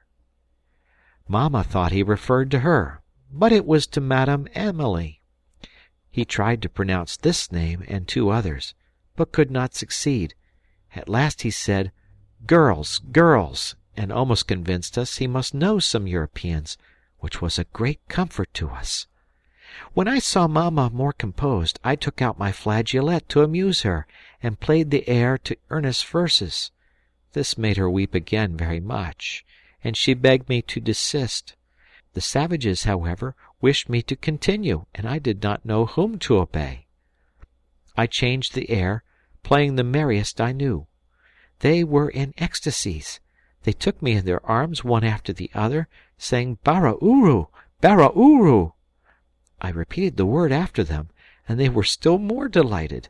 But Mamma was so uneasy to see me in their arms that I broke from them and returned to her. At last we landed. They carried Mamma, who was too weak to walk. About 100 yards from the shore we saw a large building of wood and reeds, before which was a crowd of savages. One who was very tall came to receive us. He was dressed in a short tunic, much ornamented, and wore a necklace of pierced shells. He was a little disfigured by a white bone passed through his nostrils. But you saw him, Papa, when he wanted to adopt me. It was Bara Uru, the king of the island. I was presented to him, and he was pleased with me, touched the end of my nose with his, and admired my hair very much. My conductors ordered me to play on the flageolet. I played some lively German airs, which made them dance and leap, till the king fell down with fatigue, and made a sign for me to desist. He then spoke for some time to the savages, who stood in a circle round him. He looked at Mamma, who was seated in a corner near her protector Parabaquite. He called the latter, who obliged Mamma to rise, and presented her to the king. Bara Uru looked only at the red and yellow India handkerchief which she wore on her head. He took it off very unceremoniously, and put it on his own head, saying "Miti," which means beautiful. He then made us re-embark in the canoe with him, amusing himself with me and my flageolet, which he attempted to play by blowing it through his nose, but did not succeed. After turning round a point which seemed to divide the island into two, we landed on a sandy beach. Parabaquite and another savage proceeded into the interior, carrying my mother, and we followed. We arrived at a hut similar to the king's, but not so large. There we were received by Mr. Willis, whom we judged to be the Black Friend, and from that time we had no more fears. He took us under his protection, first speaking to the king and to Parabaquite in their own language. He then addressed Mamma in German, mixed with a few English words, which we understood very well. He knew nothing of you and my brothers, but, from what Mamma told him, he promised to have you sought for and brought as soon as possible to the island. In the meantime, he offered to lead us to a friend who would take care of us and nurse poor Mamma, who looked very ill. She was obliged to be carried to the grotto, but after that her cares were over, and her pleasure without alloy, for the Black Friend had promised to seek you. The White Lady received us like old friends, and Sophia and Matilda took me at first for their own brother, and still love me as if I was. We only wish for you all.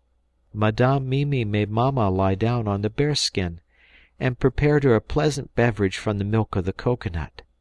Sophia and Matilda took me to gather strawberries and figs and beautiful flowers, and we caught fish in the brook between two osier hurdles.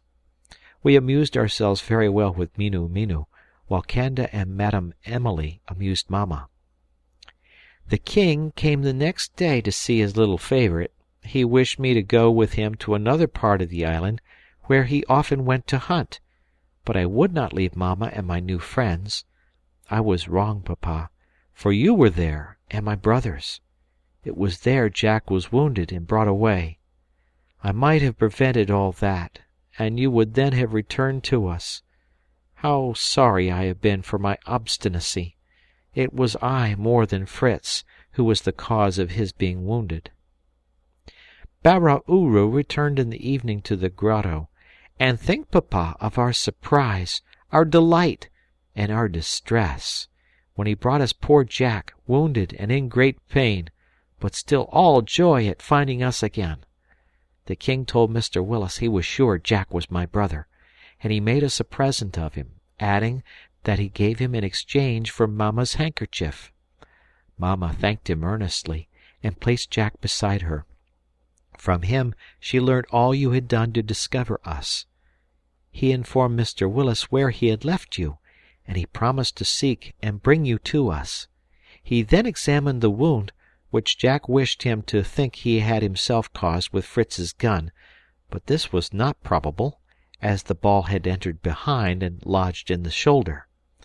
Mr. Willis extracted it with some difficulty, and poor Jack suffered a good deal, but all is now going on well. What a large party we shall be, Papa, when we are all settled in our island.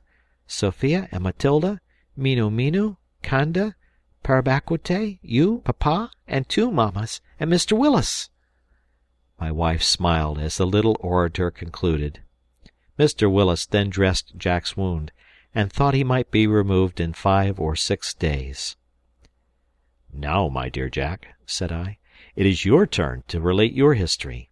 Your brother left off where you were entertaining the savages with your buffooneries, and certainly they were never better introduced. But how did they suddenly think of carrying you away?" "Parabaquite told me," said Jack, "that they were struck with my resemblance to Francis as soon as I took my flageolet. After I played a minute or two, the savage who wore Mamma's handkerchief, whom I now know to be the king, interrupted me by crying out and clapping his hands. He spoke earnestly to the others, pointing to my face and to my flageolet, which he had taken. He looked also at my jacket of blue cotton, which one of them had tied round his shoulders like a mantle, and doubtless he then gave orders for me to be carried to the canoe. They seized upon me. I screamed like a madman, kicked them and scratched them, but what could I do against 7 or 8 great savages? They tied my legs together, and my hands behind me, and carried me like a parcel. I could then do nothing but cry out for Fritz, and the night of the gun came rather too soon. In attempting to defend me, some way or another, off went his gun, and the ball took up its abode in my shoulder. I can assure you an unpleasant visitor is that same ball, but here he is, the scoundrel. Father Willis pulled him out by the same door as that by which he went in, and since his departure all goes on well. Now for my story. When poor Fritz saw that I was wounded, he fell down as if he had been shot at the same time. The savages, thinking he was dead, took away his gun and carried me into the canoe. I was in despair more for the death of my brother than from my wound, which I almost forgot, and was wishing they would throw me into the sea, when I saw Fritz running at full speed to the shore, but we pushed off, and I could only call out some words of consolation. The savages were very kind to me, and one of them held me up seated on the outrigger. They washed my wound with sea water, sucked it, tore my pocket handkerchief to make a bandage, and as soon as we landed, squeezed the juice of some herb into it. We sailed very quickly, and passed the place where we had landed in the morning. I knew it again, and could see Ernest standing on a sandbank, He was watching us, and I held out my arms to him. I thought I also saw you, Papa, and heard you call, but the savages yelled, and though I cried with all my strength, it was in vain. I little thought they were taking me to Mamma. As soon as we had disembarked, they brought me to this grotto, and I thought I must have died of surprise and joy when I was met by Mamma and Francis, and then by Sophia, Matilda, Mamma Emily, and Mr. Willis, who was a second father to me. This is the end of my story, and a very pretty end it is that brings us all together. What matters it to have had a little vexation for all this pleasure? I owe it all to you, Fritz. If you had let me sink to the bottom of the sea, instead of dragging me out by the hair, I should not have been here so happy as I am. I'm obliged to the gun, too. Thanks to it, I was the first to reach Mamma and see our new friends. The next day, Fritz and Ernest set out on their expedition with Pere Bacquote in his canoe, to seek our two valued dogs. The good islander carried his canoe on his back to the shore. I saw them set off, but not without some dread, in such a frail bark, into which the water leaked through every seam. But my boys could swim well, and the kind, skilful, and bold Pere Bacquote undertook to answer for their safety. I therefore recommended them to God, and returned to the grotto, to tranquilize my wife's fears. Jack was inconsolable that he could not form one of the party, but Sophia scolded him for wishing to leave them, to go upon the sea which had swallowed up poor Alfred. In the evening we had the pleasure of seeing our brave dogs enter the grotto. They leaped on us in a way that terrified the poor little girls at first, who took them for bears, but they were soon reconciled to them when they saw them fawn round us, lick our hands, and pass from one to the other to be caressed. My sons had had no difficulty in finding them. They had run to them at the first call, and seemed delighted to see their masters again. The poor animals had subsisted on the remains of the kangaroos, but apparently had met with no fresh water, for they seemed dying with thirst, and rushed to the brook as soon as they discovered it, and returned again and again. Then they followed us to the hut of the good missionary, who had been engaged all day in visiting the dwellings of the natives and teaching them the truths of religion. I had accompanied him, but, from ignorance of the language, could not aid him. I was, however, delighted with the simple and earnest manner in which he spoke, and the eagerness with which they heard him. He finished by a prayer, kneeling, and they all imitated him, lifting up their hands and eyes to heaven. He told me he was trying to make them celebrate the Sunday. He assembled them in his tent, which he wished to make a temple for the worship of the true God. He intended to consecrate it for this purpose, and to live in the grotto after our departure. The day arrived at last. Jack's shoulder was nearly healed, and my wife, along with her happiness, recovered her strength. The pinnace had been so well guarded by Pere Bacquote and his friends that it suffered no injury. I distributed among the islanders everything I had that could please them, and made Pere Bacquote invite them to come and see us in our island, requesting we might live on friendly terms. Mr. Willis wished much to see it, and to complete our happiness he promised to accompany and spend some days with us, and Pere Bacquote said he would take him back when he wished it. We embarked then, after taking leave of Barauru, who was very liberal in his presents, giving us, besides fruits of every kind, a whole hog roasted, which was excellent. We were 14 in number, 16 reckoning the 2 dogs. The missionary accompanied us, and a young islander, whom Pere Bacquote had procured to be his servant, as he was too old and too much occupied with his mission to attend to his own wants. This youth was of a good disposition and much attached to him. Pere Bacquote took him to assist in rowing when he returned. Emily could not but feel rather affected at leaving the grotto, where she had passed 4 tranquil, if not happy, years, fulfilling the duties of a mother. Neither could she avoid a painful sensation when she once more saw the sea that had been so fatal to her husband and son. She could scarcely subdue the fear she had of trusting all she had left to that treacherous element. She held her daughters in her arms, and prayed for the protection of heaven. Mr. Willis and I spoke to her of the goodness of God, and pointed out to her the calmness of the water, the security of the pinnace, and the favorable state of the wind. My wife described to her our establishment, and promised her a far more beautiful grotto than the one she had left, and at last she became more reconciled. After 7 or 8 hours' voyage, we arrived at Cape Disappointment, and we agreed the bay should henceforth be called the Bay of the Happy Return. The distance to Tenthouse from hence was much too great for the ladies and children to go on foot. My intention was to take them by water to the other end of the island near our house, but my elder sons had begged to be landed at the bay to seek their livestock and take them home. I left them there with Père Bacquete. Jack recommended his buffalo to them, and Francis's bull, and all were found. We coasted the island, arrived at Safety Bay, and were soon at Tenthouse, where we found all, as we had left it, in good condition. Notwithstanding the description my wife had given them, our new guests found our establishment far, far beyond their expectation. With what delight Jack and Francis ran up and down the colonnade with their young friends! What stories they had to tell of all the surprises they had prepared for their mother! They showed them Fritzia, Jackia, the Franciade, and gave their friends water from their beautiful fountain.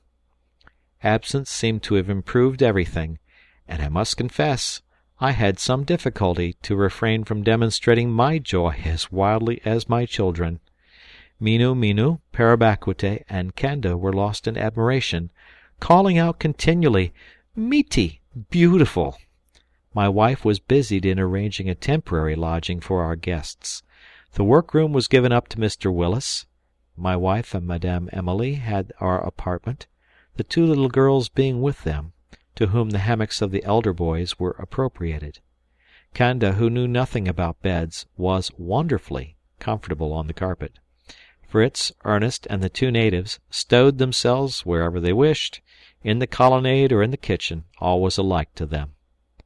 I slept on moss and cotton in Mr. Willis's room, with my 2 younger sons. Every one was content, waiting till our ulterior arrangements were completed. End of chapter. The conclusion. I must conclude my journal here. We can scarcely be more happy than we are, and I feel no cares about my children. Fritz is so fond of the chase and of mechanics, and Ernest of study, that they will not wish to marry, but I please myself by hoping at some time to see my dear Jack and Francis happily united to Sophia and Matilda. What remains for me to tell? The details of happiness, however sweet in enjoyment, are often tedious in recital.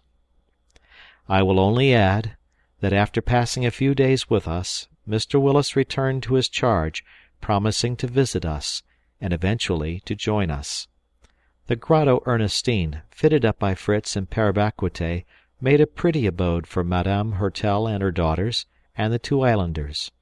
Minu did not leave his young mammas, and was very useful to them. I must state, also, that my son Ernest, without abandoning the study of natural history, applied himself to astronomy, and mounted the large telescope belonging to the ship. He acquired considerable knowledge of this sublime science, which his mother, however, considered somewhat useless. The course of the other planets did not interest her, so long as all went on well in that which she inhabited, and nothing now was wanting to her happiness, surrounded as she was by friends. The following year we had a visit from a Russian vessel, the Neva, commanded by Captain Krusenstern, a countryman and distant relation of mine. The celebrated Horner of Zurich accompanied him as astronomer. Having read the first part of our journal, sent into Europe by Captain Johnson, he had come purposely to see us. Delighted with our establishment, he did not advise us to quit it. Captain Krusenstern invited us to take a passage in his vessel. We declined his offer, but my wife, though she renounced her country for ever, was glad of the opportunity of making inquiries about her relations and friends. As she had concluded, her good mother had died some years before, blessing her absent children. My wife shed some tears, but was consoled by the certainty of her mother's eternal felicity and the hope of their meeting in futurity. One of her brothers was also dead. He had left a daughter, to whom my wife had always been attached, though she was very young when we left. Henrietta Bodmer was now 16, and, Mr. Horner assured us, a most amiable girl. My wife wished much to have her with us. Ernest would not leave Mr. Horner a moment, he was so delighted to meet with one so eminently skilful in his favourite science. Astronomy made them such friends that Mr. Horner petitioned me to allow him to take my son to Europe, promising to bring him back himself in a few years. This was a great trial to us, but I felt that his taste for science required a larger field than our island. His mother was reluctant to part with him, but consoled herself with the notion that he might bring his cousin Henrietta back with him. Many tears were shed at our parting. Indeed, the grief of his mother was so intense that my son seemed almost inclined to give up his inclination. But Mr. Horner made some observations about the transit of Venus so interesting that Ernest could not resist. He left us, promising to bring us back everything we wished for. In the meantime, Captain Krusenstern left us a good supply of powder, provisions, seeds, and some capital tools, to the great delight of Fritz and Jack. They regretted their brother greatly, but diverted their minds from sorrow by application to mechanics, assisted by the intelligent Parabaquete. They have already succeeded in constructing, near the cascade, a corn-mill and a saw-mill, and have built a very good oven. We miss Ernest very much. Though his taste for study withdrew him a good deal from us, and he was not so useful as his brothers, we found his calm and considerate advice often of value, and his mildness always spread a charm over our circle, in joy or in trouble. Except this little affliction, we were very happy. Our labors are divided regularly. Fritz and Jack manage the Board of Works. They have opened a passage through the rock which divided us from the other side of the island, thus doubling our domain and our riches. At the same time, they formed a dwelling for Madame Hertel near our own, from the same excavation in the rock. Fritz took great pains with it. The windows are made of oiled paper instead of glass, but we usually assemble in our large workroom, which is very well lighted. Francis has the charge of our flocks and of the poultry, all greatly increased. For me, I preside over the grand work of agriculture. The two mothers, their two daughters, and Canda manage the garden, spin, weave, take care of our clothes, and attend to household matters. Thus we all work, and everything prospers. Several families of the natives, pupils of Mr. Willis, have obtained leave through him to join us, and are settled at Falcon's Nest and at the farm. These people assist us in the cultivation of our ground, and our dear missionary in the cultivation of our souls. Nothing is wanting to complete our happiness but the return of dear Ernest. End of the conclusion, and now on to a postscript written 2 years after. We are now as happy as we can desire. Our son is returned. According to my wishes, he had made out Captain Johnson and Lieutenant Bell, our first visitors, whom the storm had driven from us, but who were still determined to see us again. My son found them preparing for another voyage to the South Seas. He at once seized the opportunity of accompanying them, impatiently desirous to revisit the island and to bring to us Henrietta Bodmer, now become his wife. She is a simple, amiable Swiss girl, who suits us well, and who is delighted to see once more her kind aunt, now become her mother. My wife is overjoyed. This is her first daughter-in-law, but Jack and Francis, as well as Sophia and Matilda, are growing up. And moreover, my dear wife, who has great ideas of married happiness, hopes to induce Emily to consent to be united to Fritz at the same time as her daughters are married. Fritz would feel all the value of this change. His character is already softened by her society, and though she is a few years older than he is, she is blessed with all the vivacity of youth. Mr. Willis approves of this union, and we hope he will live to solemnize the 3 marriages. Ernest and Henrietta inhabit the Grotto Ernestine, which his brothers fitted up as a very tasteful dwelling. They had even, to gratify their brother, raised on the rock above the grotto a sort of observatory where the telescope is mounted, to enable him to make his astronomical observations. Yet I perceive his passion for exploring distant planets is less strong, since he has so much to attach him to this. I give this conclusion of my journal to Captain Johnson to take into Europe, to be added to the former part. If any one of my readers be anxious for further particulars respecting our colony and our mode of life, let him set out for the happy island. He will be warmly welcomed, and may join with us in earnest chorus, which we now sing with additional pleasure. All we love around us smile. Joyful is our desert isle. End of the postscript. End of the book. Thank you for listening.